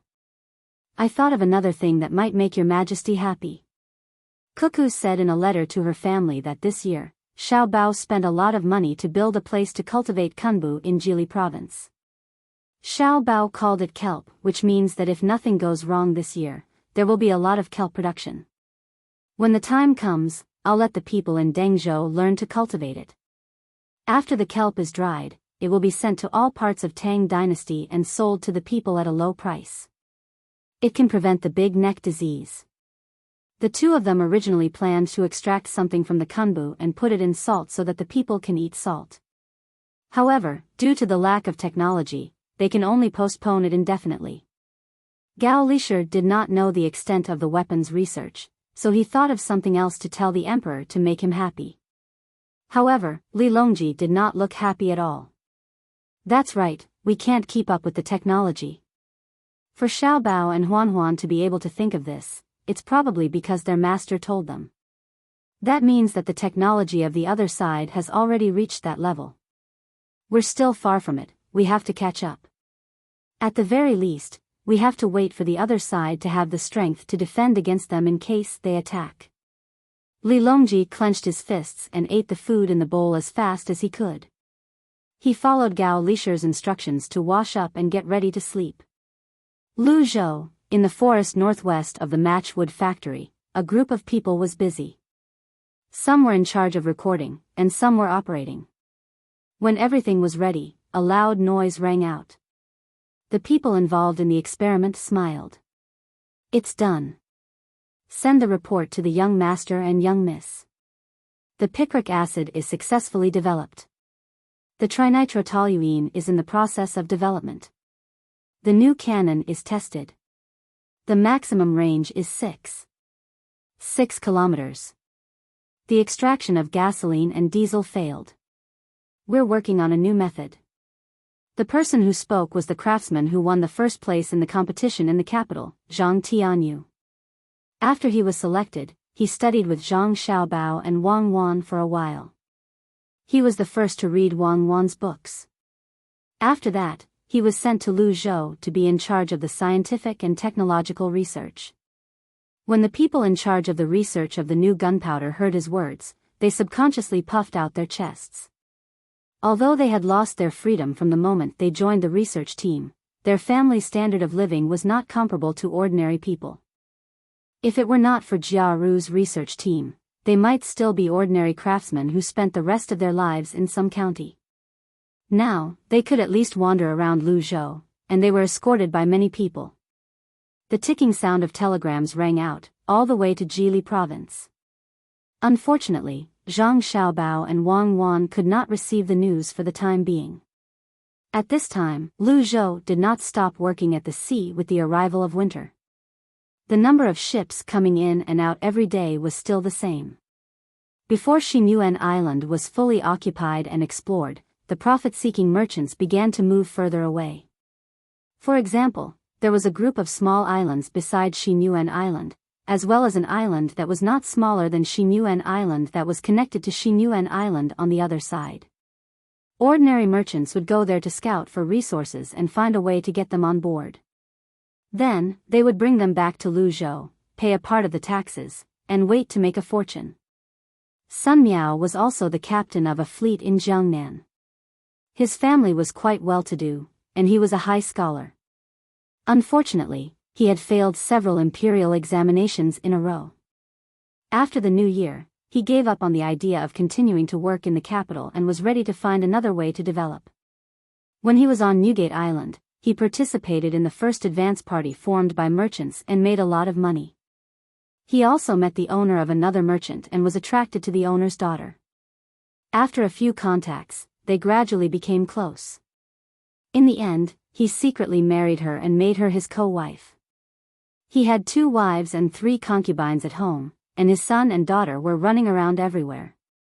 His older son and daughter had already gone to school and were doing well in their studies.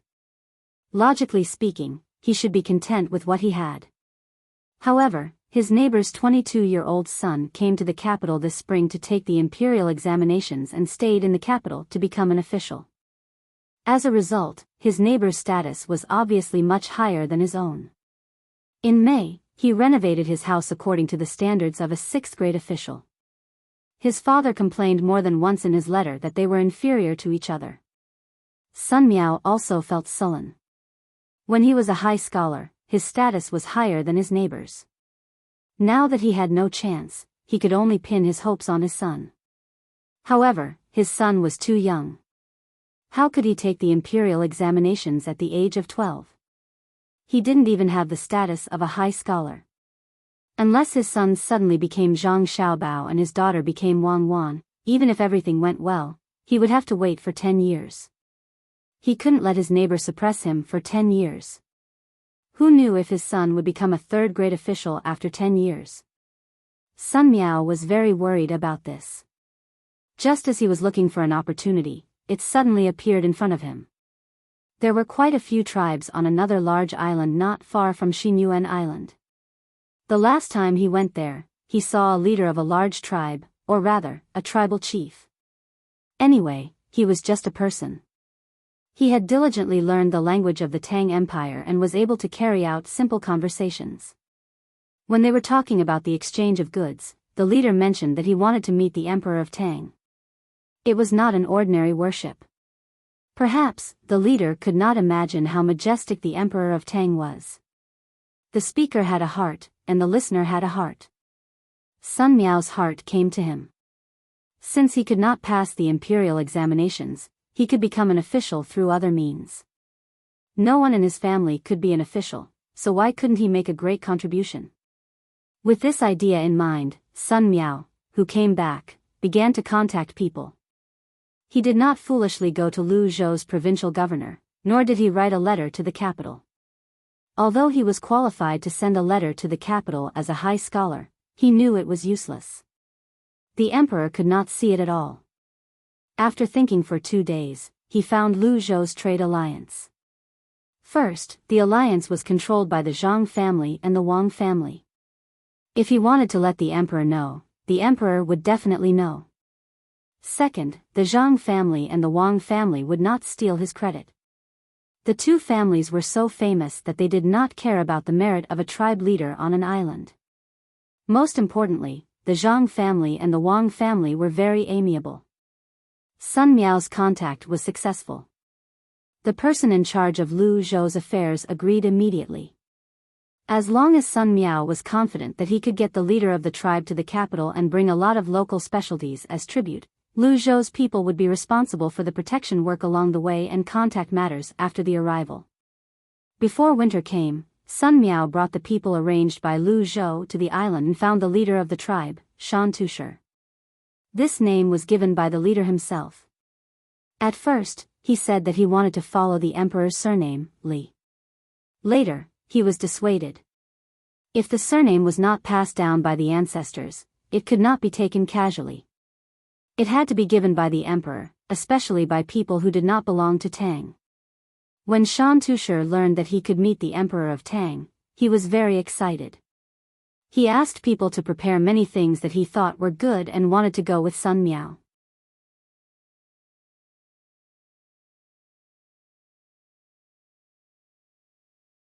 Chapter 858. The cries gradually faded away. Sun Miao leaned against a tree with lingering fear. He turned his head to look at Shan Tushar, who was also in a sorry state, and asked, "Can you escape?" Because of the long sunlight and the high temperature, Shan Tushar appeared very dark and was much shorter than Sun Miao. He blinked his large eyes and said to Sun Miao, "I don't know. I wasn't prepared." They suddenly attacked. Sun Miao didn't have time to be surprised by Shan Tushar's ability to learn languages. He hesitantly reached into his clothes and asked, "Why were you chased?" They were afraid that in the future, the good things of the Tang Empire will only be exchanged with my territory. If they kill me, it won't happen. At least, that's what they think. Don't worry, the 2 followers you brought will be fine. They are protected by my people. The one they want to kill is me. Shan Tushar looked around and saw that there were a few of his subordinates hiding not far from the 2 of them and keeping watch. Only then did he feel slightly relieved and comforted Sun Miao. Sun Miao also looked around and found that there were too few of Shan Tushar's people. There were less than 100 people altogether. The 2 tribes had rushed over while howling. There were at least 300 people. 3 against 1. With the same living habits and the same familiarity with the terrain, it was too difficult to win. Shan Tushar saw that the person who could make him pay a visit to the emperor of the Tang Empire didn't say anything and was a little depressed. "The gift I planned to give your emperor is gone. This place is still very far from the coast. If there is no other way, I will protect you and then you can find someone to fight back and avenge me. As long as my people are still alive and you are still willing to trade with them, I will be very happy. Don't let the people from the other 2 tribes find you." Sun Miao curled his lips. "They are dreaming. Stopping you from coming to the Tang Empire is a provocation to the Tang Empire. I will destroy them. It is less than 10 li from the coast, not far." As he spoke, Sun Miao took out a cylindrical object from his bosom. Shan Tushar really didn't know how strong the Tang Empire was. He had tried hard to imagine that the Tang Emperor's subordinates could be more than his and the surrounding tribes combined. However, he didn't think that he would be able to gain an advantage. Besides, the Tang Empire was so far away that not many people could come. At this moment, seeing the thing that Sun Miao took out, he curiously moved his face closer. "This thing can kill people? This thing can find people." Sun Miao took out another box of matches and looked up at the sky, searching for a place where the leaves were sparse. "Who are you?" "Naturally, it's to protect the lives of the great Tang's merchants. Didn't I pay such a high tax precisely for this day?" Just as he finished speaking, Sun Miao struck the match in his hand and dug the bottom of the cylindrical object into the ground. He carefully ignited the twists on the top and pulled up the rocks to hide behind him. His heart was beating like a drum. Although the Lu Zhou's Chamber of Commerce had indicated on the map that there were rescuers on the new island, they did not provide the exact number of rescuers, nor did they mention the equipment of these rescuers. If the signal was sent out and the rescuers were still foolishly armed with ordinary knives and arrows, not only would they not be able to escape, but they would also bring harm to Lu Zhou's elite Hurricane Battalion. "I hope they are armed with pistols." While Sun Miao was lost in his thoughts, the signal fireworks exploded in the sky with a loud bang. The loud noise startled Shan Tushar and his men. They lay on the ground and did not dare to move. After a while, Shan Tushar raised his head and asked in surprise, "Are there any more powerful weapons? I'm sure they won't be weak."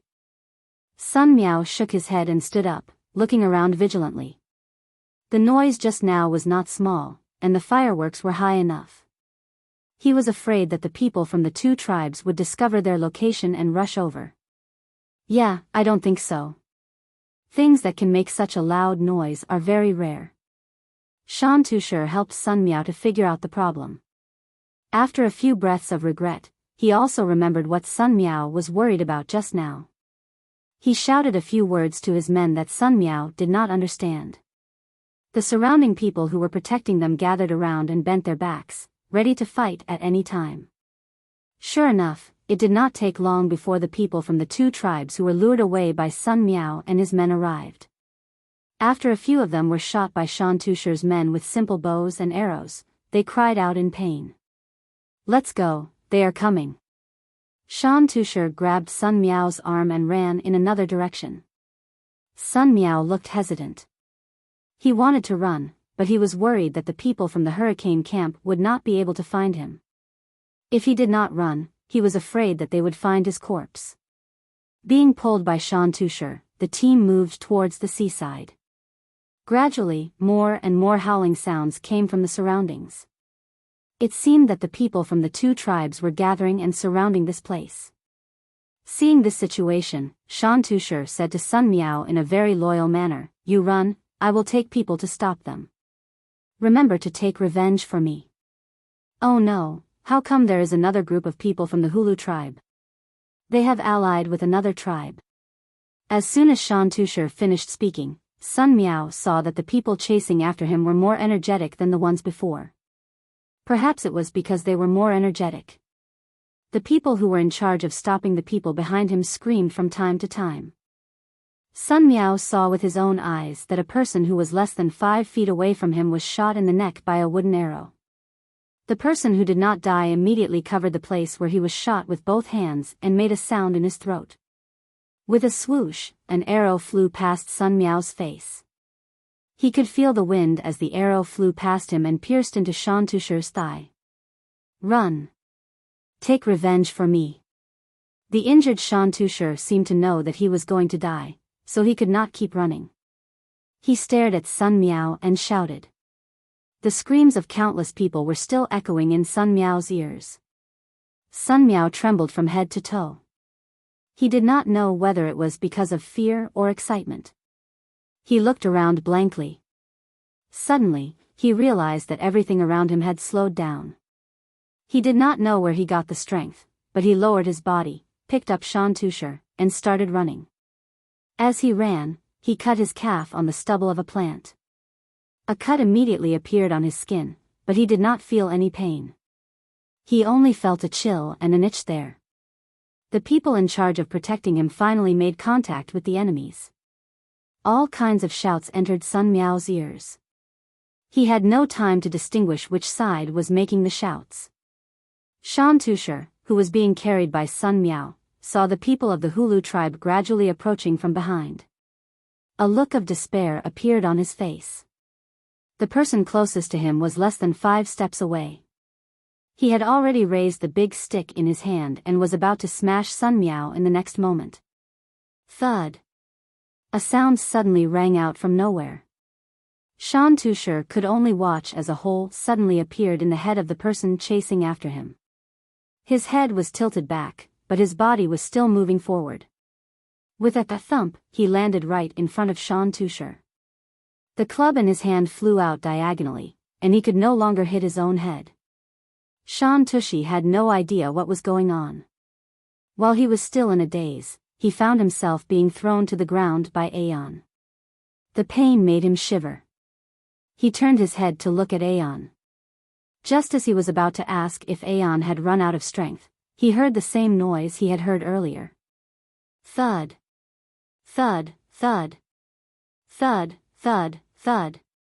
Thud, thud. Hearing this sound, Sun Miao chuckled and gasped for breath.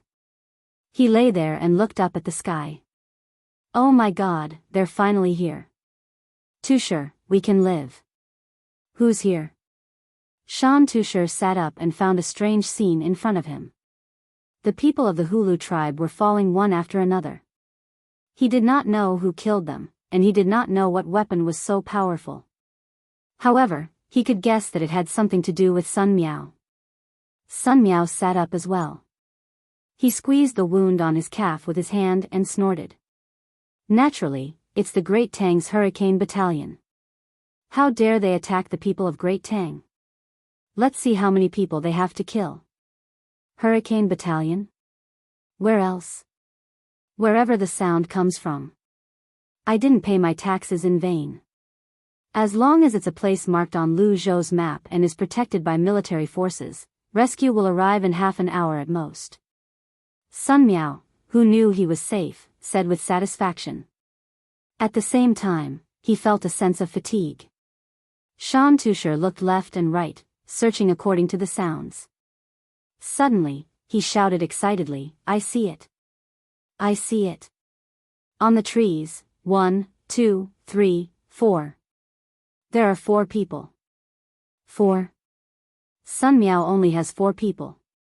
Sun Miao was taken aback. He looked up and found that there were 4 people shooting on 4 trees. The little hope that had just risen in his heart was extinguished again. How many bullets could 4 people carry? There were at least 500 people in the 3 tribes. What should he do when he ran out of bullets? Before he could figure it out, the howling around him gradually faded away. Judging from the sounds, it seemed that they were retreating. It was also the first time Sun Miao saw this strange thing. After the beep sound stopped, he asked, "A new weapon?" "No, I'm calling for artillery support." The leader carried the thing again and began to move forward. At this time, on the sea 1 kilometer away from the newly discovered island, 4 ships floating there received the signal at the same time. "Command, everyone get ready. Attack the area between the east and the south of the 434 high ground on the second island." After receiving the signal, the captain of the flagship issued the attack order. The 4 ships immediately adjusted their position. The moment the position was confirmed, along with the command to fire, the rumbling sound also followed. In the team that was still moving in the forest, Shan Tushar and the others didn't understand what was called for artillery support, but Sun Miao understood. His eyes widened as he nervously asked, "Artillery support? Artillery ship? Won't it hit us? If you aim accurately, you won't be able to hit us. Hurry up." The leader of the Hurricane Battalion answered straightforwardly. "Tushar, hurry up and run. Tell your people to follow. That thing doesn't have eyes." Sun Miao didn't have the mood to complain about why they needed to fire artillery. He urged Shan Tushar and walked faster while holding one of his arms. Shan Tushar, who still didn't know what was going on, could only mechanically follow Sun Miao's words. The less than 20 people under him gritted their teeth and rushed forward. Before Shan Tushi could ponder for a long time, a whooshing sound came from the sky. Before he could raise his head to look, he heard a rumbling sound coming from behind him. He turned around and saw that there were clouds of smoke and flames about 400 steps behind him. The trees flew into the sky, and the soil also danced in the sky. There was also something that looked like a human body flying up. "What is this?" Shan Tushar asked Sun Miao. Sun Miao couldn't hear what he was shouting at, but he guessed from the shape of Shan Tushar's mouth. He put his mouth close to Shan Tushar's ear and shouted, "This is artillery support. If it falls on us, we will all die." "Ah! Where did it hit?" "I didn't see it." Shan Tushar also shouted. "On the sea. Hurry up and don't stop. You can't know where it will land." Sun Miao shouted at the top of his voice and then stopped talking. He started to jog with Shan Tushar. Shan Tushar's ears were buzzing, but he also stopped talking. He limped along with Sun Miao. His face was pale, and the shock in his heart had reached an extreme level. Now he had a new understanding of the Tang Empire. He didn't know what artillery support was, but he knew that it could hit here from very far away. And it was so powerful that even the trees were blown into the sky. He really had to see the emperor of the Tang Empire. He was too powerful. How could he have such a weapon? If each of his tribesmen had one, Sun Miao did not know how childish Shan Tushar's thoughts were. At this moment, his heart was filled with pride. This was his Tang Empire, and they were providing artillery support for a merchant like him. Based on the noise and the flying dust, he could guess that this must be the attack method of Lu Zhou's artillery battalion called saturation attack. The money spent on this artillery attack was probably equivalent to half of his family's wealth. The tax he paid was really insignificant. It was just like the promise Lu Zhou had written in the Chamber of Commerce: for the safety of the Tang Empire, we will do our best. After about 100 breaths of time, the sound that had been incessant just now suddenly stopped. Shan Tushi was finally released from some kind of pressure. Gasping for breath, he looked back and could no longer see the figure that had been tailing him. After advancing for about 2 miles, they were closer to the seaside. Then, everyone's ears gradually recovered. Shan Tushi looked at Sun Miao respectfully. He shouted, "Sun Miao, are you very noble in the Tang Empire? You are only slightly inferior to the Emperor of the Tang Empire?" Sun Miao was first startled by Shan Tushi's habitual shout, then he was frightened by the words that came out of Shan Tushi's mouth. He looked nervously at the 4 people of the Hurricane Battalion. When he saw no reaction from them, he shook his head vigorously. "I'm nothing in the Tang Empire. I dare not be compared with His Majesty." Then, without waiting for Shan Tushi to ask any more questions, he added, "That bombardment just now could have bought several hundred of the goods I brought over. They saved me only because I'm a Tang citizen." Shan Tushi clearly couldn't understand why the great Tang would spend so much money on a single person. He was well aware that the goods Sun Miao had brought over would require his tribe to work for several years to get their hands on them. How much money would several hundred of them cost? "Sun Miao, is it because there are not many people in the Tang Empire?" This was the only reason Shan Tushi could think of. "More than all the trees around your tribe put together," Sun Miao shouted. "Is it worth it to spend so much money for you? You won't understand even if I tell you. This is not for me, but for the dignity of all Tang people. If you kill one of my people, I'll slaughter one of your villages. Oh, I mean one of your tribes. We won't stop until one of us is dead. That's why no one dares to offend the Tang Empire," Sun Miao shouted at Shan Tushi heroically. Shan Tushi thought carefully and nodded. "Well, the Tang Empire is really good. You have to work hard for the Tang Empire." "Of course. If the Tang Empire doesn't have money for war, I'm willing to donate all my property." "You'll know how big the Tang Empire is when we meet Lu Zhou," Sun Miao said matter-of-factly. The people of the Hurricane Battalion did not care about what Sun Miao said. The 3 people who had split up earlier went to scout again. After a while, they came back and nodded at the squad leader.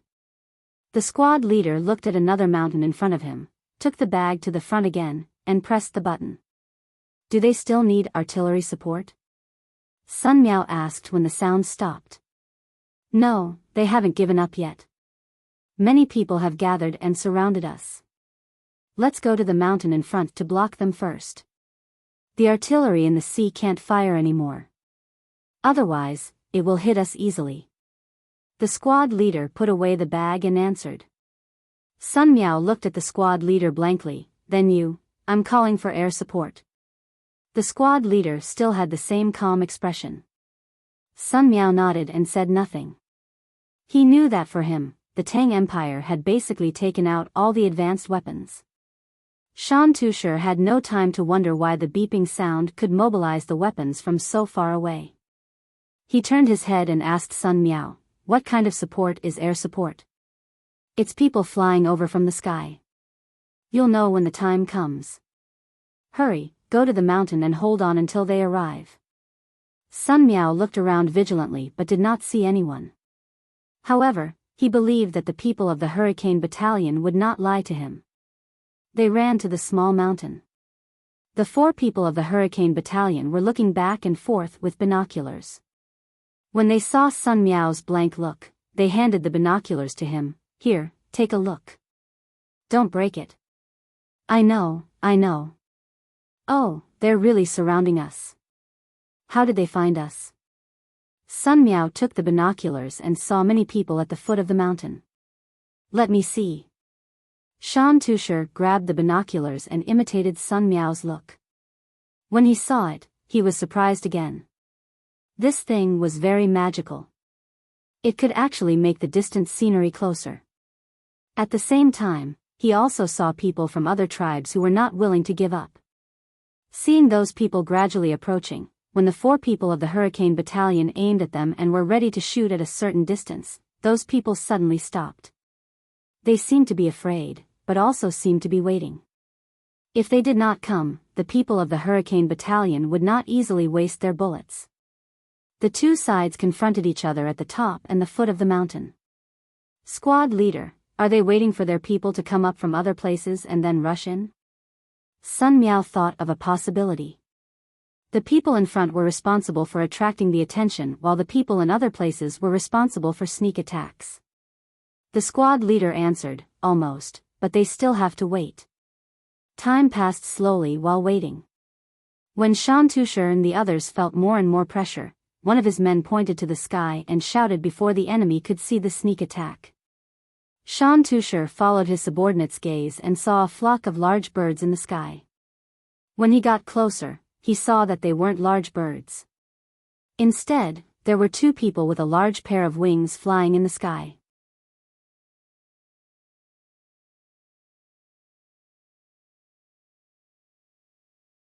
Chapter 859.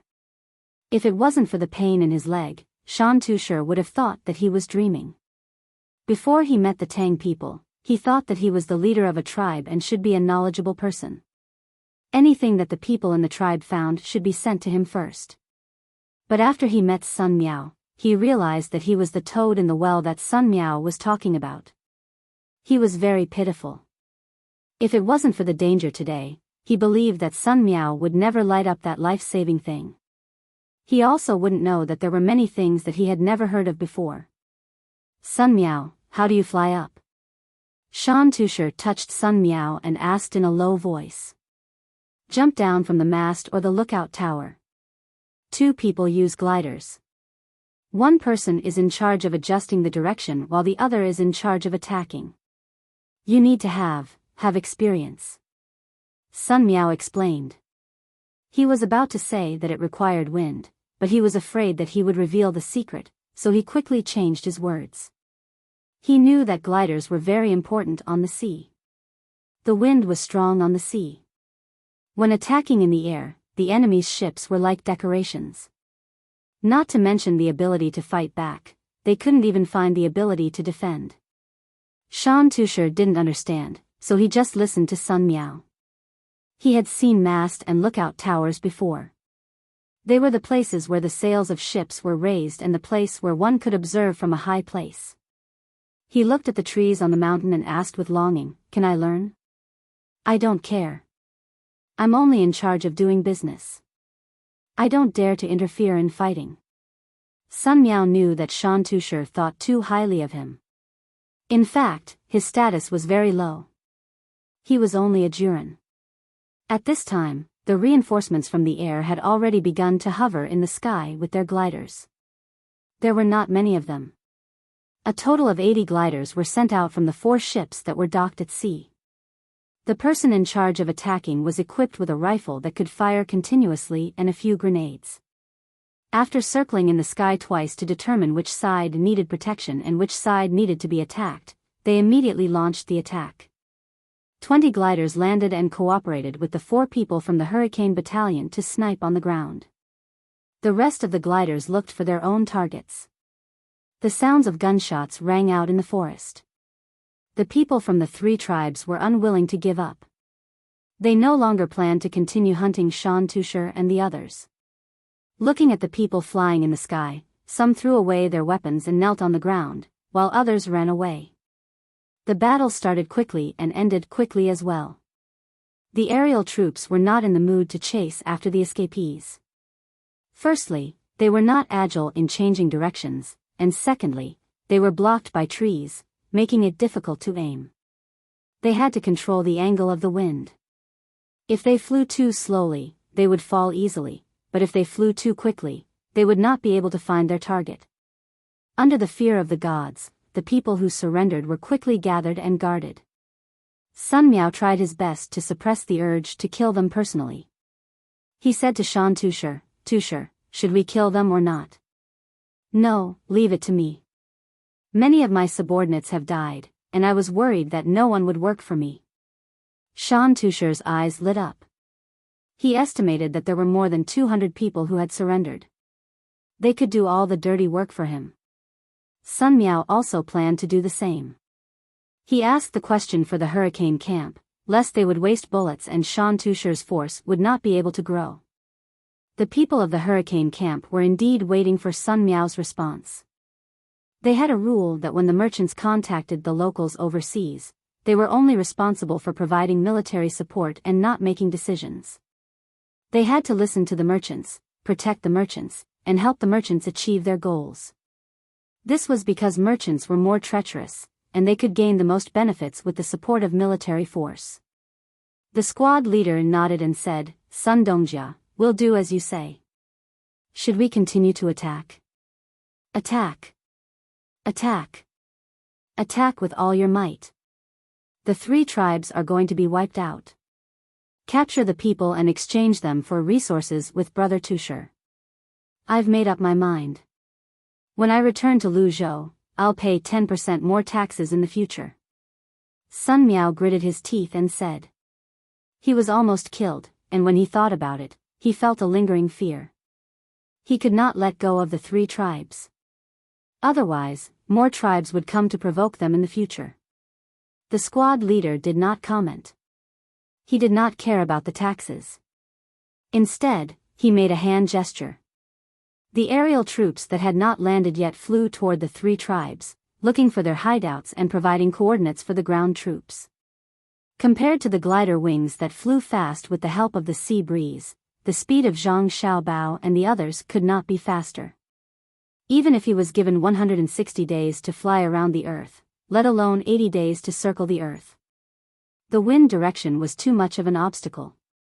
When they flew from Jian to Feng province in winter, they were facing the northwest wind. Fortunately, the pod was sealed well, and they had brought enough food and fuel. Otherwise, they would have to fly with the wind to go back. After flying up and down for more than a month, flying over mountains and rivers, they finally saw a grassland. It was a vast expanse of white. They didn't see Zhang Xiaobao and Wang Wan, who were in the desert due to soil erosion, nor did they see any greenery. 88 hot air balloons slowly descended. Xiaobei and the other children, who were tired of flying, cheered and ran out. Then, there was trade, and he obtained many benefits. He was prepared to become stronger one day. It was written in the book that he didn't get that opportunity. Our current plan is to directly swallow up the hundreds of thousands of people in the Turkic Khaganate and divide them through immigration. As Prince Xian of the left, who doesn't have soldiers under his command, how could he be willing? For ambitious people, the right to speak is the most important. We'll stay for the night and fly tomorrow morning. I don't believe that we won't be able to find traces of hundreds of thousands of people. Night came quickly. The tents were set up in a circle, and fuel was used to make a bonfire. The people sent out today were lucky enough to hunt a wolf in a pack. They skinned and deboned it with snow water and boiled it into soup for the more than 400 people. Although it was called a pack of wolves, there were actually only 12 wolves. They were all skin and bones from hunger. It was very pitiful. When the whistling cold wind blew, light snow floated down from the ink-black sky. The mercury thermometer couldn't measure the specific temperature, but the cold feeling in the tents was very clear.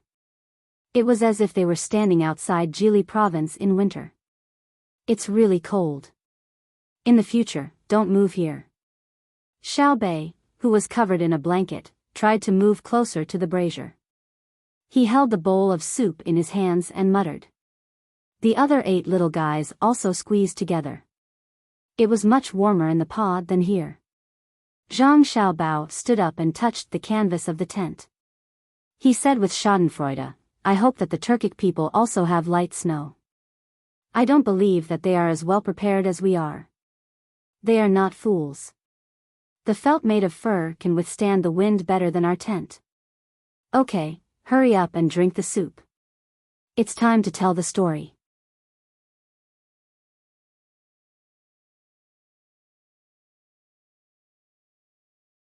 Chapter 860. More than 1,000 kilometers away from Xiaobei and the other 9 children in the story, tents covered by snow were arranged in various formations, and the frozen cows and sheep were piled up like hills. The green smoke from the burning cow dung drifted out as the tent flap opened and closed, quickly disappearing into the darkness of the night.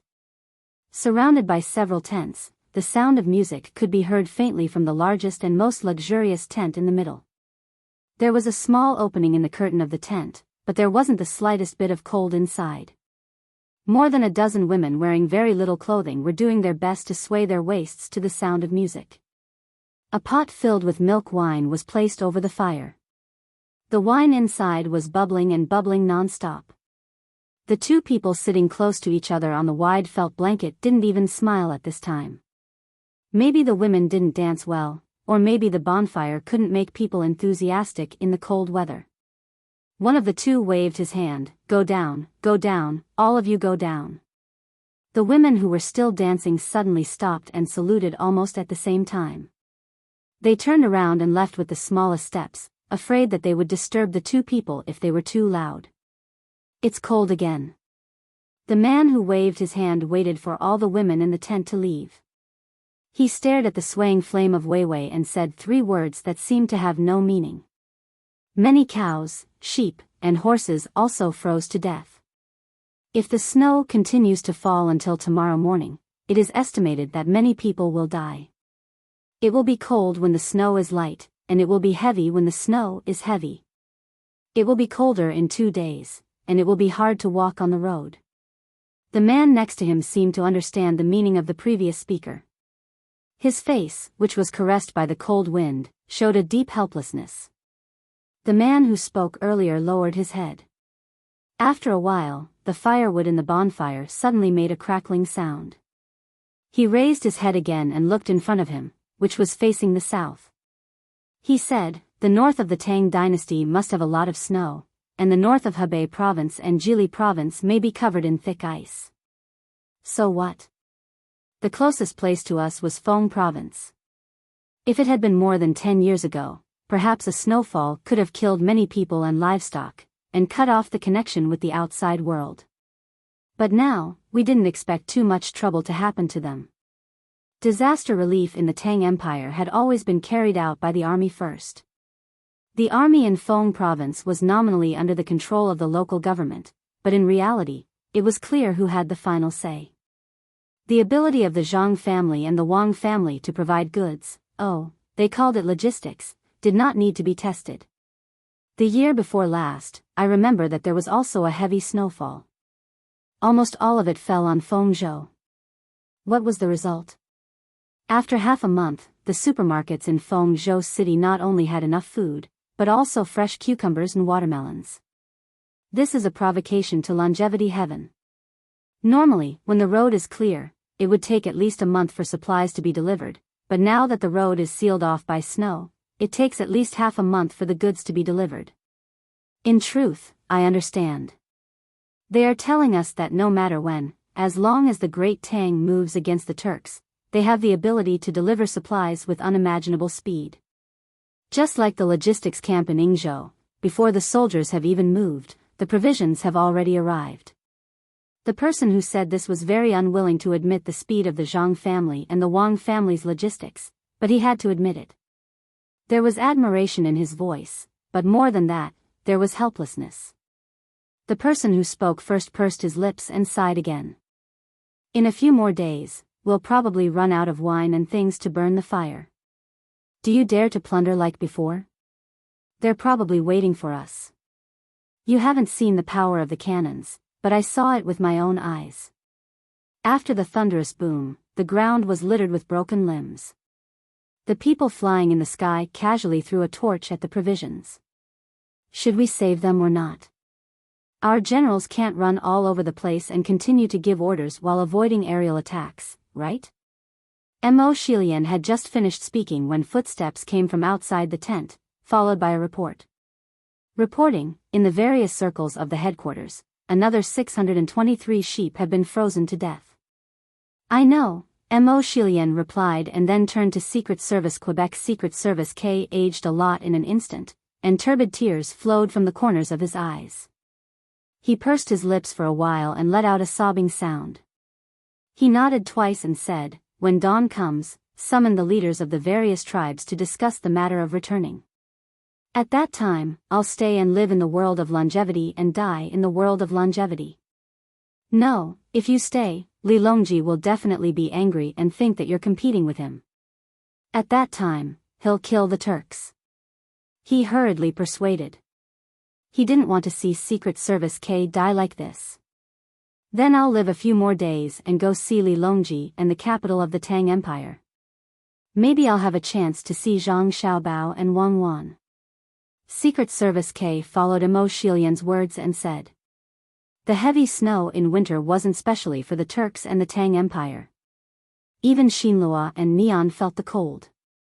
Li Longji didn't know how Neon lived, but he knew a little about Xinlua. While soaking in the hot spring and experiencing this comfort, there was no trace of happiness on his face. The letter in his hand was wet, but he still read it over and over again. Then, he said angrily to Gao Lisher, who had just finished lighting the incense, "How did you teach your son? We prepared a pool for them and wanted them to come and soak in it. But they didn't stay in Jilin province in the middle of winter and insisted on going to find the Turks. The journey is long and dangerous. If something happens, we will only ask you." Yes, this subject knows his mistake. Your Majesty is right.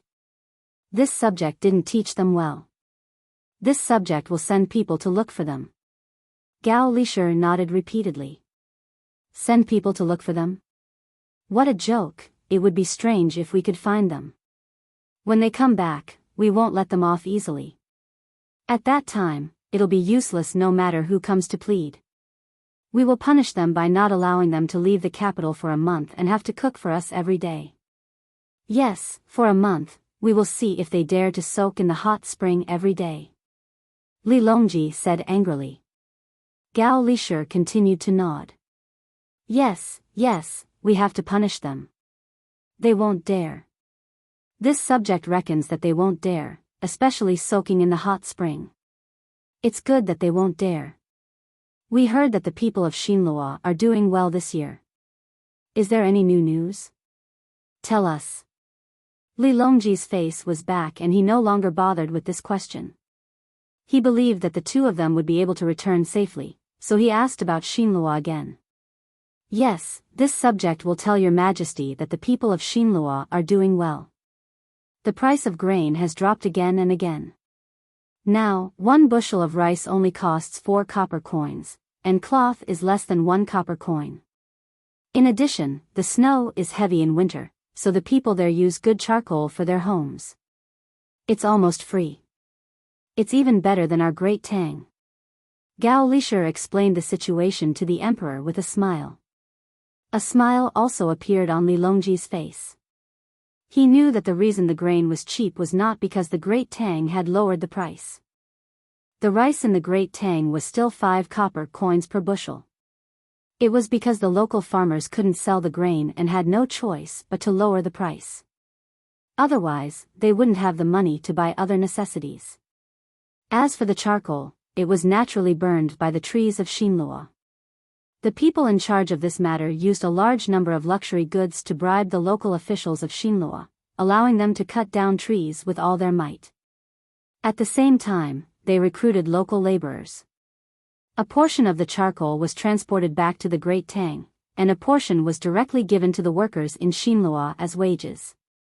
There were many of them, so even if the workers sold them very cheaply, they would still make a lot of money. If Xinlua didn't stop it, what awaited them was the destruction of the country. If it weren't for the people from the Zhang family and Wang family telling me, I really wouldn't have known that trees were so important to a country. If I had known earlier, I wouldn't have let people work so hard to open up the wasteland. It's actually related to mudslides, floods, and droughts. The source of the Yangtze River and Yellow River, as well as the various tributaries, have to be planted. I wonder what will happen to Xinlua in the end? Your Majesty, this subject reckons that there will be endless disasters. At that time, we can't wait to force them to fight. We need to first get their people to the Great Tang through various excuses. Xiao Bao should have arrangements for this.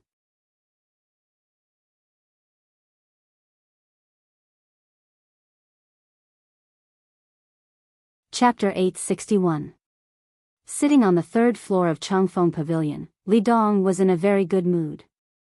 Smelling the wine in the cup, there was an indescribable satisfaction.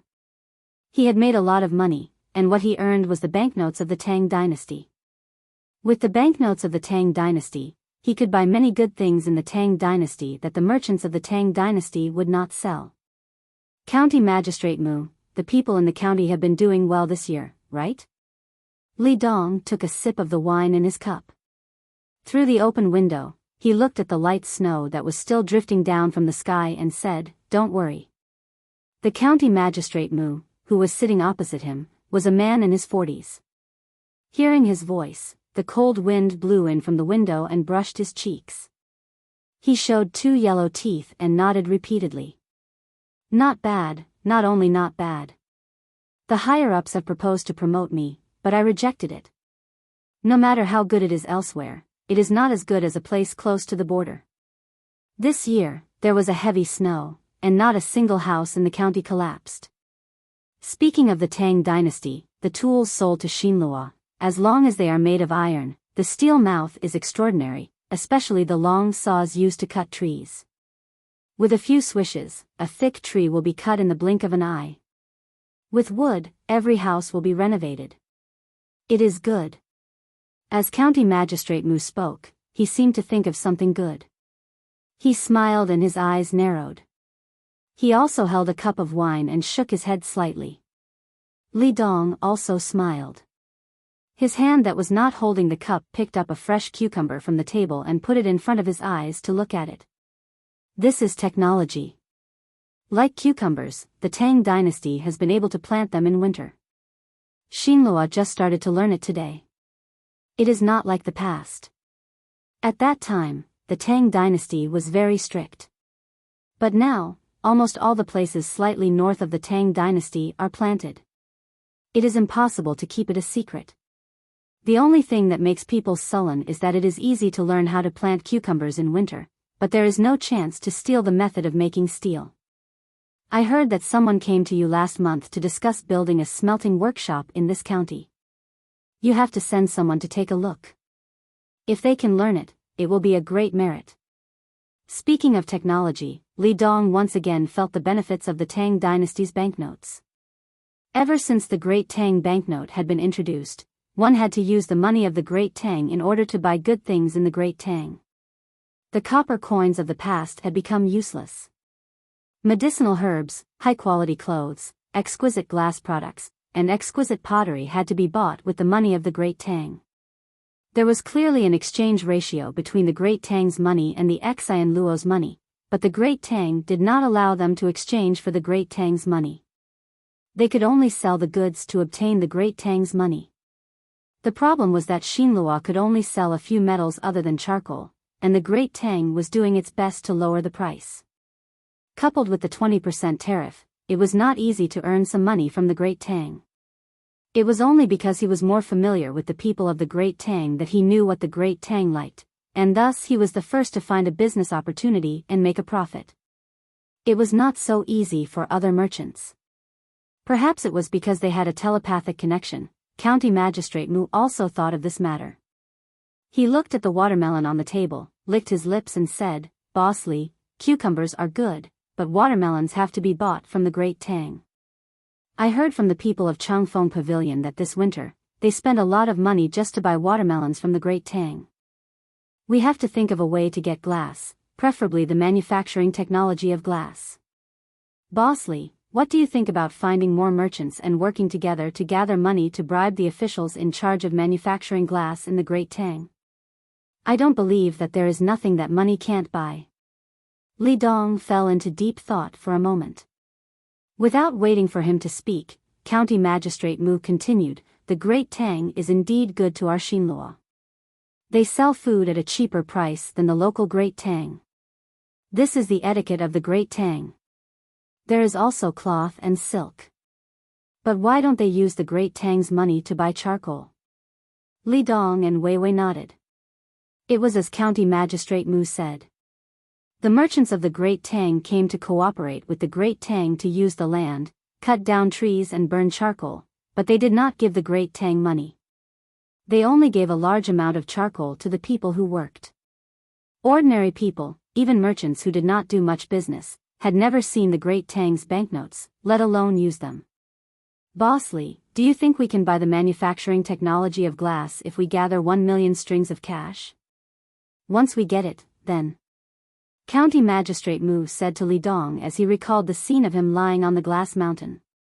Before he could finish, Li Dong laughed. County Magistrate Mu, wake up, stop dreaming. Glass, do you know where glass comes from? Luzhou, which is very far away from the Great Tang's capital. They would rather send glass to various places in the Great Tang from afar and bear the losses caused by the instability of the ships and vehicles on the road than set up a few more places in the Great Tang to make glass. Isn't it all to keep it a secret? If you go there with 1 million strings of cash, you will be caught as soon as you take it out. If it is someone else's business, maybe you can put pressure through the officials of the Great Tang, such as the Ministry of Works, to get the secret. Although he complained, his hands didn't stop moving. He used his chopsticks to pick up 3 rolls of mutton and dip them in the pot. He couldn't wait to eat it. While slurping the mutton, he treated it as an enemy and bit it as hard as he could. Is it okay? Zhang Tai asked with concern. Yes, it's indeed more delicious than ginseng. Do you have any seeds? Li Dong was conquered by the chili. The more spicy it was, the more he wanted to eat it. He couldn't wait to pour the soup into his mouth. No. Zhang Tai answered straightforwardly. Seeing Li Dong's regretful look, he hurriedly changed the topic and introduced the person he had brought here. Boss Li, this is Huainan Cloth Company's boss Song. He specializes in the cloth business, and his family is rich. His goods are sold all the way to Huainan, and there are even people who travel thousands of miles to buy them. His reputation is spread far and wide, and even a 3-year-old child knows that he is a great philanthropist. Nice to meet you. So it's the great Mr. Song. Li Dong had to stop eating and show proper etiquette. Mr. Song, who was introduced by Zhang Tai, was a bit fat. He had a round face and always wore a smile. It seemed that he would smile even if he didn't smile. Like the Maitreya Buddha, he had a benevolent look. Before he spoke, the flesh on his face first moved, followed by his voice. Mr. Li, I've heard a lot about you. Seeing you today, I know that your reputation is not as good as your reputation. You flatter me. I wonder if Mr. Song is here. Li Dong was not that naive to judge the truth from others' appearance.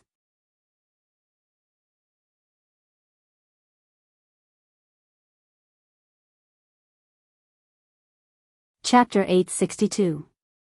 Really? Li Dong understood. It was actually someone from the Huainan Publishing Company who was sending benefits to him? He must be related to Zhang family and Wang family. Otherwise, he wouldn't have been introduced here.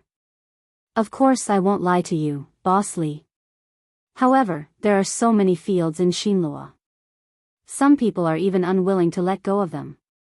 If a field is used for Baidizi and there are suddenly several rice paddies in the middle, wouldn't all the water be drained into Baidizi's fields? Song Dongjia still had that simple and honest appearance, but there was even more worry between his eyebrows. He lowered his head and looked at the wine cup. When he raised his head again, he asked Li Dong with a look of seeking advice. I've often heard that Dongjiali has quite a lot of methods. I wonder if you can help think of a foolproof plan? When Li Dong heard that Song Dongjia would give him 3 times the normal salary, he had already wanted to agree. However, when he heard Song Dongjia's hesitation, he started to think. Song Dongjia, I'll definitely spare no effort to help you, but, sigh. Song Dongjia, you can ask Steward Zhang. Xinlua doesn't have the final say. I can't help you if you're too far away. As for Niha County, I can help you build a bridge. However, the county magistrate's surname is Mu. He's a greedy person. You can contact County Magistrate Mu. Brotherly, I have to thank you. Brotherly, don't call me Song Dongjia. Just call me Song Qian. Thank you for your help. Oh, please wait a moment. Song Dongjia's narrowed eyes suddenly widened. His gaze flickered as if he had seen a large pearl. His voice paused and he hurriedly ran to the door. He gave a few instructions to the people outside and then sat back down. After a short while, someone knocked on the door and entered, handing Song Qian a box. Brotherly, take a look. Song Qian pushed the box in front of Li Dong and said with a smile. Li Dong was also impatient. He knew that Song Dongjia was going to give him a benefit. However, he didn't know what it was. At the sight of the box, he couldn't help but stretch out his hand and lightly push the button with his thumb. With a "pa" sound, the lid of the box opened. This. Li Dong was shocked by the thing in the box. For a moment, he didn't know what to call it. Judging from the shape, it was clearly a peach. It wasn't small, and it was red and yellow. When the light shone on it, it was dazzlingly beautiful. It looked like agate, but it wasn't agate. It looked like jade, but it wasn't jade. This is a glass peach. It's very difficult to make and is very precious. Of course, it's nothing to Brotherly. Brotherly is very rich, so it's not worth your attention. It's just a small toy. It's fine as long as it looks good. When it's done, there will be another reward. There was a hint of shyness in Song Qian's sincere smile. It was as if the glass peaches that he had given away were worthless. Zhang Tai watched from the side and agreed with Song Qian's words. Glass peaches were indeed worthless, but the Zhang family and the Wang family did not make many of them. They were not very useful and were only for viewing. They were not even as good as glass windows. Thus, he nodded as well. Li Dong wasn't sure. When he saw the two colors in the glass and the shape of the peach, he immediately thought of its use. If someone made a birthday and took it out, it would be a big deal. He estimated that it would be worth at least 1,000 strings of coins. It was not a small sum. He reached out his hand and carefully touched the peach. He heaved a sigh of relief. When he looked at Song Qian again, his gaze was different. Song Qian, a good name. It was a gift. Hee, brother Song, you must be joking. This item is rare. I think you must have spent a lot of money. I'm ashamed to accept it. Where was I just now? Oh, I remember now. Look at my memory. It's easy to find County Magistrate Mu. Tomorrow, at this time and place, I will definitely invite County Magistrate Mu. Also, there's no need to pay 3 times the price to occupy the land to plant white folded peaches. Listen to my advice. Nowadays, the farmers in Xinlua are having a hard time. Just pay them according to the previous year's harvest and there will be people fighting to do it. As if he was afraid that the other party would not believe him, Li Dong even analyzed, food is cheap now. Even if there's a good harvest every year, the money earned is less than half of what it used to be. If there's a bad year, the farmers will starve to death. Give them a stable job, who would not agree? Am I right? Then, what if someone doesn't agree and doesn't give up the land? Song Qian was still worried. Don't give up. If they don't give up, use force. Not to mention occupying the land, even if their way is in the way, we still have to tear it down. It's useless to seek death. We have to tear it down. After all, Brother Song is thinking for the sake of more people. I think County Magistrate Mu will think the same. Li Dong smiled as he gave the idea. Song Qian and Zhang Tai nodded repeatedly to express their admiration. Song Qian rubbed his hands excitedly and poured wine for Li Dong. He raised the cup. Brotherly, I'll drink first as a sign of respect. If this matter is successful, and there won't be any local people causing trouble, we will have to get closer to County Magistrate Mu. Brotherly is family, so I won't be polite. Cheers, tomorrow. Don't forget. Li Dong raised his head and drank up the wine. He then looked at the glass peaches and felt even happier. The three of them left after having a good time. Watching Li Dong leave in the car with the 7 stars step and the 5 elements boxing, Wei Wei shook her head. With such a person in Xinlua, it would be strange if he didn't die. Once he gets benefits, he doesn't care about the lives of the people. He will be much more relaxed. It's good that he dies. Remember that when Mu Tang comes tomorrow, he must choose a place where there is land. Then, he must choose a place where there is land. Then, he must choose a place where there is land. We'll talk about it later, Zhang Tai said with a cold smile. Song Qian nodded. Should we give them money to settle down after the houses are torn down? Yes, but don't give it to every family directly. According to the compensation for the demolition of the Tang Dynasty, it's already a lot to give 1/5. Hand it to Mu Tang and let him distribute it. Let him distribute it? Won't he be greedy? Let him be greedy. When the time comes, think of a way to tell the real compensation amount to the people who are being demolished and make Xinlua lose the hearts of the people. Also, the land can be used to plant Baidizi. Xinlua also has a mountain. There are many medicinal herbs on the mountain. Buy the mountain and let people go up to find the medicinal herbs. After finding the medicinal herbs, we can raise the goats up there. Zhang Tai recalled the arrangement in the little young master's plan and told Song Qian. Song Qian was stunned and asked in confusion, Raise? Raise what? There are still small trees and turf to protect the soil. Hire people to dig them out and let the other party be vigilant. There's no need to worry about hurting goats. Goats are good. They can eat trees and eat the bark below. They can eat grass and dig up roots. When that time comes, Xinlua will be barren except for Baidizi. As Zhang Tai spoke, his voice became softer and softer. His heart palpitated.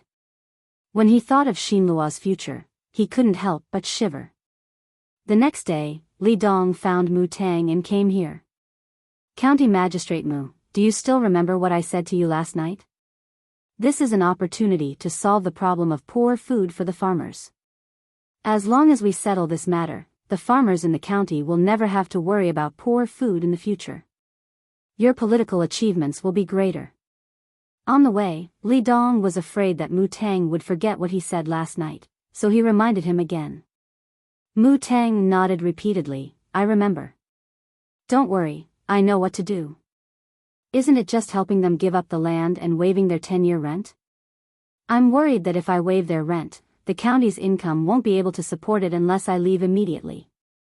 But you can't bear to part with it. I understand. It's not that I want to criticize you, but your ability is not good enough. You have to learn. When there's a chance for the Tang Dynasty to bring in the Monopoly game, as long as you can enter the top 100, it will be much easier to deal with this kind of thing. Li Dong said to Mu Tang in a teaching tone. Before Mu Tang could ask, he continued, County Magistrate Mu, in terms of economics, you're not as good as me. Do you admit it? Yes, but it's good that you admit it. How can rent-free counties money? Oh, it's called finance. If they plant Baidizi, whether they make things locally or transport them away, they have to pay for the transportation, right? When the time comes, you can collect taxes from our Xinlua's logistics industry. Is that money? Yes, it's money. I didn't think of it before. Mu Tang nodded. The people help to farm and earn a lot. Do they want to buy things? If they don't have land to grow food, they naturally have to buy food.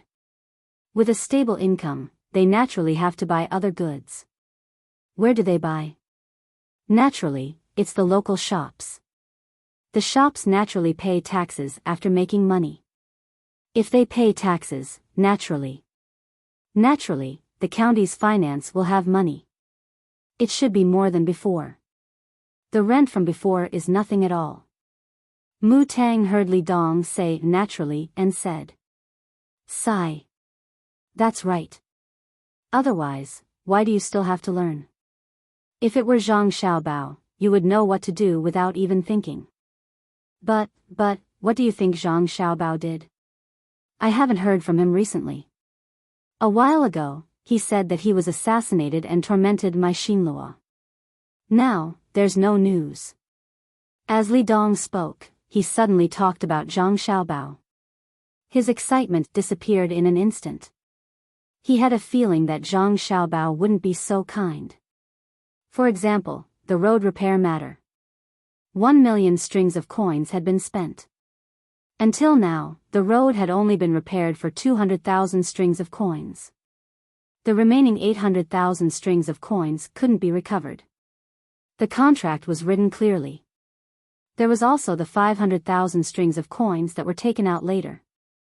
When the river was connected, the people from the imperial clan finally explained the matter clearly. When the Tang Empire collected taxes, the Tang Empire didn't pay a single copper coin to connect the river.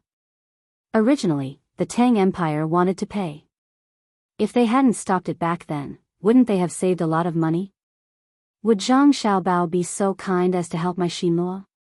He sent that money giver to plant Bai Dizi. Do you think there's a conspiracy?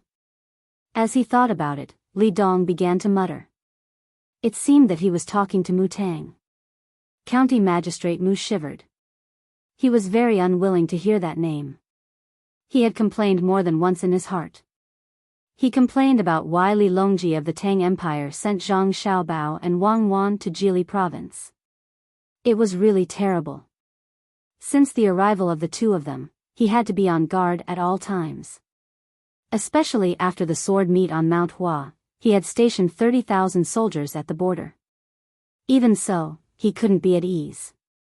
When there were more soldiers, there were more troublemakers. It was difficult to control them.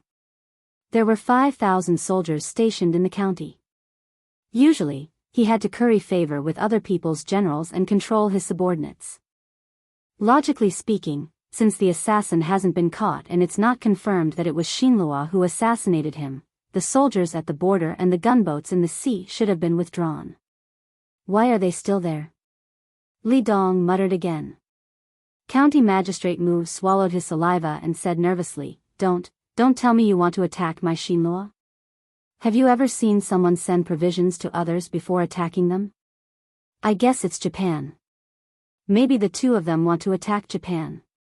It's because Japan is too far away and difficult to control. Or maybe Li Longji is worried about the two of them and sent soldiers here. They don't want to compromise, so the gunboats are also placed along the coast. Yes, I guess so. When we get there, we'll ask them secretly. Li Dong thought of a reason. Mu Tang nodded again. When it was close to noon, the two sides met. Song Qian was very enthusiastic. As soon as the banquet started, he asked someone to bring a few beautiful glass products. Then, he gave Li Dong and Mu Tang a reception voucher of 1,000 strings of coins each, which could be used between the clouds and the water and blue sea silver sand. This was not the kind of money that could be spent to replace the proportion, but it could be directly used as money and paid in full. During the banquet, he had many flattering words for County Magistrate Mu. He introduced the future of Niha County and explained the matter of the demolition. He also mentioned the joint development of Niha County's agriculture and animal husbandry, as well as the prospects of charcoal export. County Magistrate Mu's eyes lit up, especially when he knew that the money for the demolition would be distributed by him. His eyes were filled with the image of the Tang banknotes. He also asked about the relationship between the Wang and Zhang family and the Tang Emperor. Zhang Tai and Song Qian kept it in mind and felt that they could tell the young master and do something about it. Therefore, they started to answer vaguely, neither confirming nor denying. Their attitude was very ambiguous. The banquet was very enjoyable. Before leaving, Mu Tang stood at the door and asked Song Qian, who saw them out, Brother Song, when is the best time to demolish the house? I'll go back, see you later, arrange it. No hurry, it's still early. Just vacate the land before the spring. Just like the spring plowing in the past, a little earlier. Song Qian looked very easygoing. Okay, I'll arrange it. Mu Tang agreed. Waiting for the two drunk people to leave, Song Qian smiled and said to Zhang Tai, "Move before the spring. It'll be cold then. You can't plant the white fold seeds so early. I don't know when the young master and the others will come back. It's almost the new year. They probably won't come back before the new year," Zhang Tai said with uncertainty. As the new year approached, the weather in the northern regions of the Great Tang suddenly became clear and sunny. Even the Turkic lands were covered in drifting clouds. Although the wind was still cold, there was no sign of haze in the sky. The fisherman's wife felt that it wasn't good enough to live in the palace, so she asked the fisherman to find that talking fish. She wanted to be the emperor of a country. The fisherman came to the seaside again and shouted to the sea. In the end, they returned to that small shabby house. High in the sky, there was a group of hot air balloons. Zhang Xiaobao was telling a story to his younger brother and sister in one of them. The more Xiao Yuan listened, the angrier she got. When her brother finished, she slapped her thigh and said, "Aya, that silly woman is so greedy. She's so silly. Xiao Bei, don't be so silly in the future. You're the silly one. What do you think I'm doing? But that woman is really silly. If it were me, I wouldn't want so many things." Xiao Bei was very dissatisfied with Xiao Yuan and then expressed his thoughts. Before he could finish asking, there was suddenly a sound from above. Zhang Xiaobao opened the lid. Before he could ask, the person who appeared above reported, "Young master, the boat at the head of the ship has discovered a Turk tribe moving south about 10 kilometers ahead. Go up and take a look. Xiao Bei, you guys stay here and don't move." Zhang Xiaobao didn't expect to receive two pieces of good news at once. He and Wang Wan went outside and were blown by the wind. They picked up the binoculars and looked down. Sure enough, in front of them, there was a dark mass of small dots moving like ants. What do they want to do? Zhang Xiaobao asked, puzzled. When Zhang Xiaobao's party discovered the Turks who were born with telescopic vision also saw a group of things gradually approaching in the sky. They immediately shouted and ran toward the big carriage. Mo Jilian and Special Agent K were in the carriage discussing how to contact the Tang people and let them know that they were not hostile. They were shocked by the news.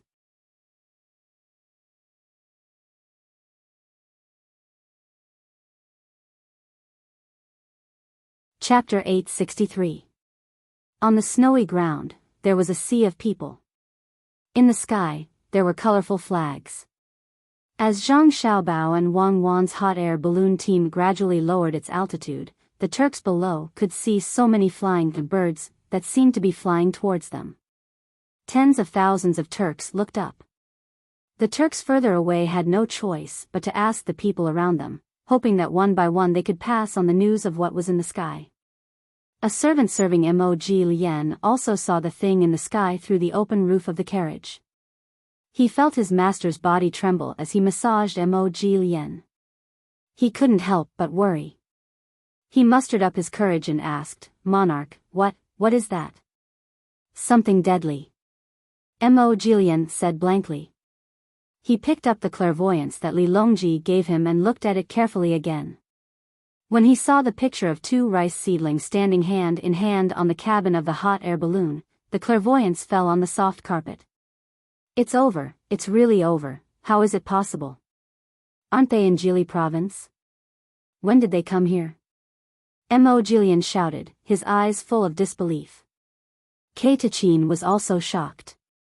He didn't need to pick up the clairvoyance on the ground to know who Mo Jilian was talking about. To be able to scare Mo Jilian like this, and to say them enter Jili state, it was easy to guess who it was even if he thought with his toes. Thinking of the legend about the two people, Kei Tachin asked Mo Jilian with a trembling voice, "Are they rice seedlings? Two rice seedlings with them?" Mo Jilian didn't say anything, but his trembling body had already told Kei Tachin the answer. Looking up at the floating things in the sky again, Kei Tachin felt that his mouth was going to cry and his throat was dry. He said in a hoarse voice, "This is the air force of the Tang Empire?" You saw the hot air balloon on Mount Hua? Yes, it seems that Li Longji is anxious. Otherwise, he wouldn't have sent them here. Mo Jilian's eyes gradually became clear. There was no use in worrying now. At this time, a group of people hurried over. They were the advisors of the Turks. The one in the front said to Mo Jilian, "It's too high, we can't shoot it down. It's best to lure them to lower their altitude. As long as we shoot that thing up there, they will fall down." Mo Jilian didn't answer this person. Wei Wei hesitated and said, "Pass my order, the soldiers around the carriage, leave an open space and welcome them with me. My lord wants to lure them down, and then." The advisor wiped his hand on his neck, his eyes shining. "I want to tie you up and bring you to them. I want to say that it was because you people dissuaded me that I did those unwise things a while ago. My lord, you can't. We have countless warriors. If we ask for peace, we will chill their hearts." The advisor knew what Mo Jilian meant and advised anxiously. "They definitely have more bullets and shells than our warriors. It's better to chill their hearts than to make them make up their minds. You think Wang Wan can't do it? If we do anything else, she can dye the vast grassland red with our blood."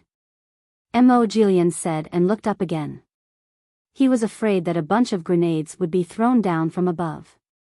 Kei Tachin had heard some information from the people who went to Mount Hua. He knew that this kind of hot air balloon battle method. He didn't think that the other party would lower their altitude if they really wanted to hit him. He quickly ordered, "Go, do as my lord says. I will welcome them personally." At this moment, he finally suppressed his unwillingness. He originally wanted to discuss with the Tang Empire to settle his people who were about to freeze and starve to death. As for himself, he would probably have to live in the capital. What he didn't expect was that before he took the initiative to contact the Tang Empire, Zhang Xiaobao and Wang Wan actually came personally. Although it felt like a passive surrender, the result wouldn't change. With the order, the people in Kei Tachin's headquarters scattered and made way for the carriage they were in. There was a large open space around it. At least arrows couldn't hit it. Zhang Xiaobao and Wang Wan were ordering their subordinates to tie grenades. Each grenade was tied with a thin and strong rope. The length was about 3 to 5 meters from the hot air balloon to the ground. When they pulled the string and threw it down, it would stop at this distance. Once it exploded, the shrapnel could fly down from this height. It was much better than throwing it directly to the ground. When they were preparing, someone suddenly came to report the situation below. The two found a good position to look down again. What do you mean by giving up the carriage they were in? Are you tricking us to go down so that you can catch us all in one fell swoop?" No matter how good Zhang Xiaobao was at psychology, he couldn't guess what Kei Tachin and the others were thinking. The black mass of heads below was really dazzling. It should be that Mo Jilian understands how we fight. He knows that once we start, we won't kill anyone we meet. Instead, we will target the commander. He knows that he can't escape, so he wants to discuss with us to send someone down to ask about the situation. While Wang Wan was speaking, she had already seen Mo Jilian's figure through the binoculars. Mo Jilian walked out of the car and stood on the hard snow that was stepped on by the people in front of her. She looked up and waved vigorously. Mo Jilian wasn't the only Turkic tribe. There were several other tribes.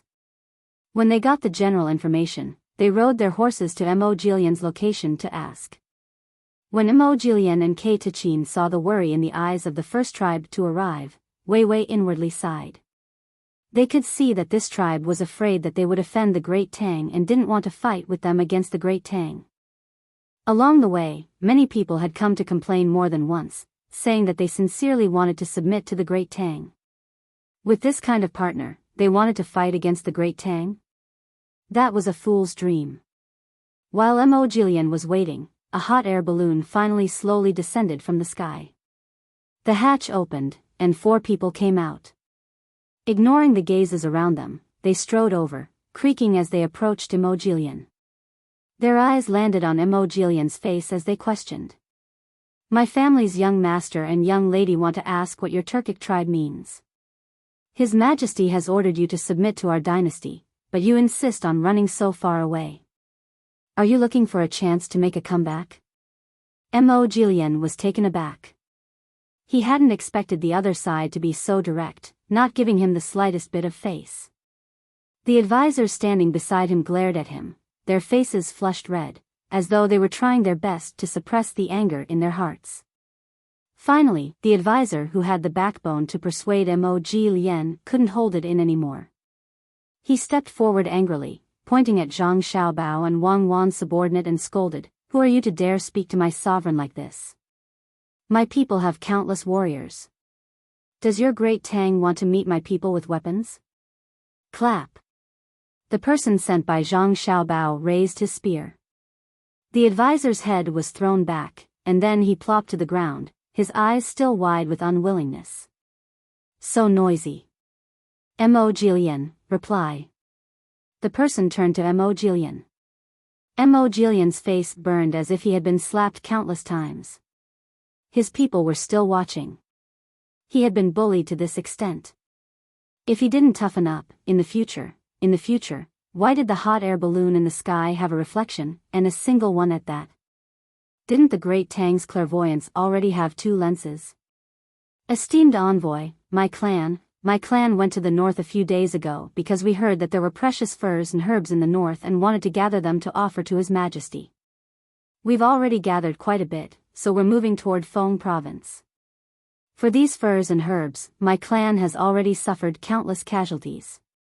Mo Jilian had determined that the reflection was the scope of the spear used by Zhang Xiaobao and Wang Wan's personal guards, and he finally knew what to choose. The other party wasn't just trying to scare him. Perhaps it had taken them many days to search for him, so they were fed up. If his answer didn't satisfy the other party, they would begin to kill all the commanders of his clan. The person sent down had not expected Mo Jilian to be so straightforward. Looking at the hot air balloon where the young master and young lady were, he hurriedly sent a telegram to ask what to do next. After receiving the message, Zhang Xiaobao and Wang Wan glanced at each other. The 2 of them had been prepared for a fierce battle, but the other party had actually so easily yielded. It seems that they're very divided internally, and they probably don't have enough food. Otherwise, even if there was a sliver of hope, they wouldn't have come here. It seems that they're truly planning to get in touch with the great Tang and discuss the matter of completely submitting. Zhang Xiaobao thought for a moment and analyzed. Wang Wan nodded. If that's the case, then didn't we come here for nothing? How could it be for nothing? At least we've traveled for a while, and we know in advance that they're not having a good time, so we have time to prepare. Pass down the order, let Feng province ask for help from other places, and use all resources to transport food and fodder there. Zhang Xiaobao ordered the person who was waiting to send the telegram. Wang Wan also said, let the people below tell Mo Jilian that we're inviting them and the leaders of each tribe to live on the hot air balloon. The commanders of each tribe should also gather together and follow the designated hot air balloon. The team will be commanded by the deputy.